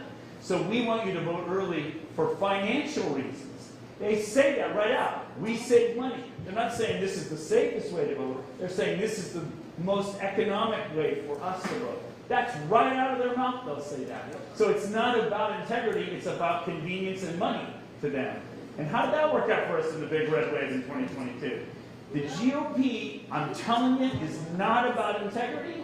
They're not about winning elections. They're about their influence and control that they have, and it's all about the money. And so the GOP is not our friend. And I hate to say that, because I'm a conservative Republican as well, but I'm telling you, the biggest opposition to my work around the country is not the Democrats. They're silent. The biggest opposition to me around the country has been the GOP. So, did I answer your question? Yes, you did. Okay, good. Thank you. Anybody else? Yeah, hi. Maryland. Is the post office complicit? If they have not her address, they are known that she's moved. I think most people are honest. So I would not want to say the post office is complicit. But I would definitely say it's a very tempting offer. If there's $10,000 cash sitting there, you just set it out on the counter in the middle of the post office at the beginning of the day. Do you think it would be there at the end of the day? Probably not. It's probably somebody that slipped that into their bag, their lunch bag. And that's the problem, is that, and it's not just at the office. There's multiple places along the routes where those ballots are they can easily disappear, and they're worth money. They're cash. They're worth money, $45 on average around the country. Ballots are very valuable, and especially in your state, because they're just flooding the market with them. Think about it this way. Let's say you're in a school board race. How many votes are going to be total in the race? 10,000, 20,000, something like that, total votes in your race. And let's say when you run the numbers, you think you're going to win or lose by 1,000 ballots. What's cheaper? To run a campaign and spend $20,000 or $30,000, or to buy a bunch of ballots? It's cheaper to buy a bunch of ballots, so you can campaign from your basement. And in the spring elections, which is when you do your school board races, the turnout is way low and the margins are small. Those are the easiest elections to steal. We find more fraud in those little elections because it's just a small number of ballots. Look it up. Lodi, California. Shakir Khan. He's a city councilman there, and we caught him doing exactly that, and we have a conviction in court for that. So, and the sheriff on that is all excited about it. He's been teaming up with other sheriffs around your state. There's a lot happening in California. Yes. Why was Trump unsuccessful in getting courts to look at the evidence and so forth? Say that again? Why was Trump unsuccessful in challenging? What's essential in getting? Why was Trump unsuccessful? Why was Trump unsuccessful? Oh, yeah. Okay, so imagine Trump sitting there, and this leads to another thing, too, which would be a nice thing to finish with, unless we're out of town. In 2020, people got to remember something. Who was president when the election happened? Trump. He ordered the Justice Department to do an investigation. 3,000 agents scoured the country for evidence. Trump had mountains of physical evidence. He had mountains of electronic evidence. What he is missing were two things. One, he didn't have a single legislature that would stand with him. He only needed one legislature to question the integrity of the election. And you remember, at the end, Pence wouldn't even back it up. So in other words, he had to step down because he couldn't even get one legislature to say, yeah, we got problems with our election over here. Now, the general can't fight the war. The second thing he didn't have was us. We were all caught like deer in the headlights. We knew something was wrong, but we don't even know what to do because we're so clueless, because we've been so disengaged for so long. We didn't know how to address the problem. We didn't even know how our elections ran. And, Pastor Dave up in Northern California, he always says he preaches to himself and he lets other people listen. And so when I say to you, you're all asleep and you didn't know what you were doing, I'm pointing to myself too, because I didn't know what I was doing either. I didn't wake up till the election. I guess I did wake up during COVID too. But my point, so he didn't have those things. And so you can't get standing if the people that need to challenge won't stand. They won't take the case. They won't. And so that was the situation we were in the Supreme Court. A group of states actually filed a lawsuit led by Secretaries of States, and that was rejected by the Supreme Court on standing correctly. The Secretary of States don't have the standing. It's the AGs that do, which is why I traveled the country with Mr. Lindell getting AGs to sign on our Supreme Court brief. We had 6. It was the week before Thanksgiving of 2021. We were going to drop that case before the Supreme Court. Mike was all out there, yeah, we're going to drop the Supreme Court case next Tuesday. It's going to be absolutely 9-0. This is a week before, you know how he talks. That's Mike. Okay, so that's a week before Thanksgiving in 2021. On the weekend, Ronna McDaniels, head of the RNC, called every one of those AGs that signed on our lawsuit and threatened them that they would lose all support from the RNC if they stayed on that case. Who's our enemy? Is it the Democrats? No, it's I'm telling you, the GOP is not your friend. And you got to realize this is not a Republican-Democrat issue. Hillary complained for years. She brought federal testimony to the Congress. Russia, Russia, Russia. Our elections are hacked. So what are we going to do? Have the Democrats complain for 4 years and then the Republicans? And what are we going to do? Keep going back and forth? Or are we going to fix it? They're not going to fix it. I'm telling you now. I've already tried all around the country. It has to be us that fixes it. Yes. Oh, are you done? Oh, sorry. Yes, ma'am. Oh, I was wondering about buying the ballots, because I didn't know that. I mean, did everybody know this? Am I the only one that didn't know Ballots? this? Oh, yeah. All the homeless people know. Okay, that's what I was going to ask you. Where can I find evidence that this is being done? Like, where? Where do I find the link, or where? Because it's interesting that. Did you watch 2,000 Mules? They have the geolocator I data. need to show the evidence in my city, because all the community organizers that are doing this in my schools Yes. also have homeless initiatives. They're working with the homeless. So, yeah, but I need the evidence that So they are you're going selling or buying to ballots. need the evidence after the fact. No, I want it. I mean, how do I get it now? So they're buying ballots. you're going to have to be clever about that, because you're going to have to catch people doing the crime, right? And they're not going to easily yield that. But we can talk about that. But that's why in my 7 steps, the first thing you do. They're telling them that they're selling them. Form a war, in a war, you don't just pick up your guns and run at the enemy. In a war, you form a war council. And you make strategy, and you have snipers and logistics and generals and colonels and platoons, and you have research and intelligence. Form a team and let's investigate it. And if you want to catch that, let's set up a sting and make it happen. And I know I've seen that. I know I have several strategies you could try. I just don't want to go into it now. I don't have time. But the principle is a good one. But you're going to have to catch them in the act, and then you have to wait for the election to be happening to do that, don't you? Does it make sense? Right now, what's happening that you'd have to catch is they're going out and getting people to apply for absentee ballots and getting them registered early. That's what's happening now. And then they're going to come back later when the ballots arrive and give them money then. So all you have to do is look at the rolls and see who's been applying recently, and they live on the corner of 5th and Grand Street. And then when that ballot shows up, that's what you're going to do. California doesn't have, unless you apply for an absentee ballot. You're right. That's a great point, and I think I misstated that. Let me restate that, and that's that they're registering people to vote, and so they're registering people who are homeless people, etc. And then those ballots are going to them. That's the same kind of the same principle, but I just misspoke. I'm in a lot of states, so I get confused. How are you doing? Good. Thanks for everything, you guys. Dr. Frank will still be around. Are we okay with time to break down and get out of time? Are we okay, Bertha? Yeah, okay. So a number of different things. So like I said, Dr. Frank does not charge. She was inspired by Mike Lindell and stepped out in faith. And I'm not kidding you, he doesn't like me to tell you this, but he was well over $100,000 in debt. He's in roughly, got it down to roughly about $20,000. Understand that he has spent his own money to go meet with attorney generals, legislators, and legislators,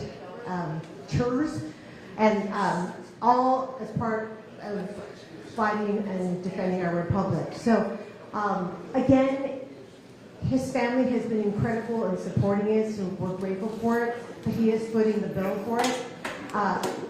What I asked, I have a couple of things to ask. Both Trevor and Dr. Frank, they don't charge. So we're going to have a love offer right now to cover hotel, airfare, and whatnot. I have a request. Dig deep and give generously. They give up their time, they sacrifice their time with their family to come and impart this knowledge to you. And a couple of things too. You've gotten like an elephant squeezed through the funnel today. Epic Times, thank you so much for recording this. This will be available. Yes. Sorry, I don't have my own kind of But we've also are recording this, and we're trying to create education tools because it does take a bit, so you can listen to it and learn it over and over again. I hear it, I listen to it while I'm driving. So what do you do now? What now? Do you guys feel overwhelmed? How do you feel? Are you okay? How are you doing? Yeah, so the reason why is it's okay to feel what you feel, but there's something that you can do. So if you don't do anything historically, they win. So right now, 2 things you can do. Dr. Frank will be out one more time this year in the week of October 21st. I have some daytime and evening appointments available. So come to me, I will schedule it, we'll book a time, and that's going to be probably one of the few times he's going to be back out in California, because I don't know how November is going to be. I really don't want to risk his safety. He may feel differently, and we can talk about it then. The next thing is also invite Urson Rose to come join you. So, like I said, Urson is remarkable. He knows the rules all about elections, and he's been involved in it for 3 years. So get a hold of him, or you get a hold of me, and we'll connect you so you can speak to your church group, whatever group. So even actual traditional Democrats that aren't crazy progressive. So we're open. We just want to get the truth out there. So I'd like to introduce Bob Spitz for some closing words, and then we can close in prayer as well. Thank you, Bob. Thank you so much. Well, thank you all for staying to the end. My name is Bob Spitz. I'm with the Settlement Project. I work with Jack Ashworth here in Southern California, as well as Frank, the founder. We've been doing this for quite a while now, and we just want to bring out the education like everybody here today. First of all, I want to thank all of our wonderful speakers who have come here today. On behalf of the Settlement Project, you are wonderful. I just, from the bottom of my heart, I learned so much. So let's have a round for all the great speakers. This is just beyond my imagination that we have today. And I want to also thank each of the organizations, especially God Guns and Government, that helped with us to bring on this program, but all the other organizations, Patriot Force, America First, God's Tea Party, Turning Point USA. We are a team. We have to be the patriots who are going to bring this revolution to America and work together for this one purpose.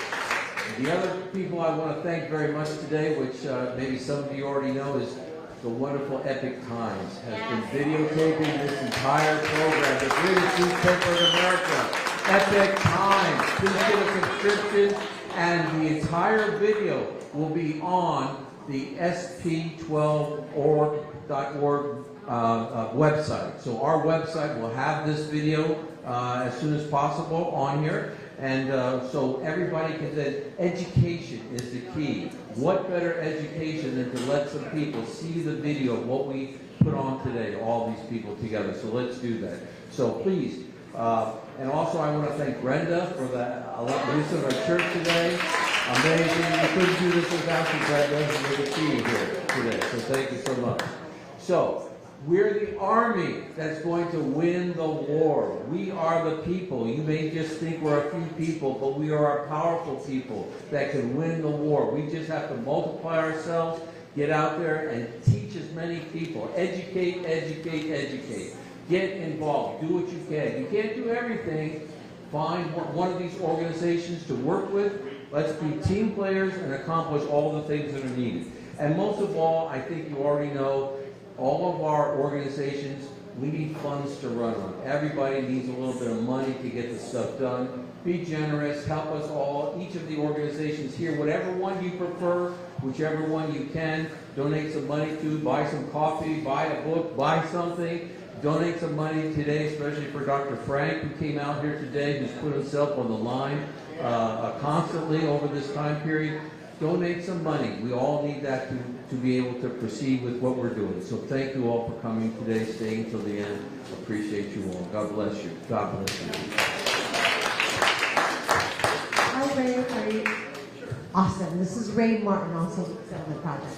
Okay, everyone. Are those seats getting hard enough yet? Why don't we all stand up for just a second? How about that? I think it's appropriate to recognize two people that put this together, worked really hard, and I want to recognize them. And first of all, Nettie Chow. Let's have a big round of applause for her. And also from the Settlement Project, Mr. Jack Ashworth. So, thank you.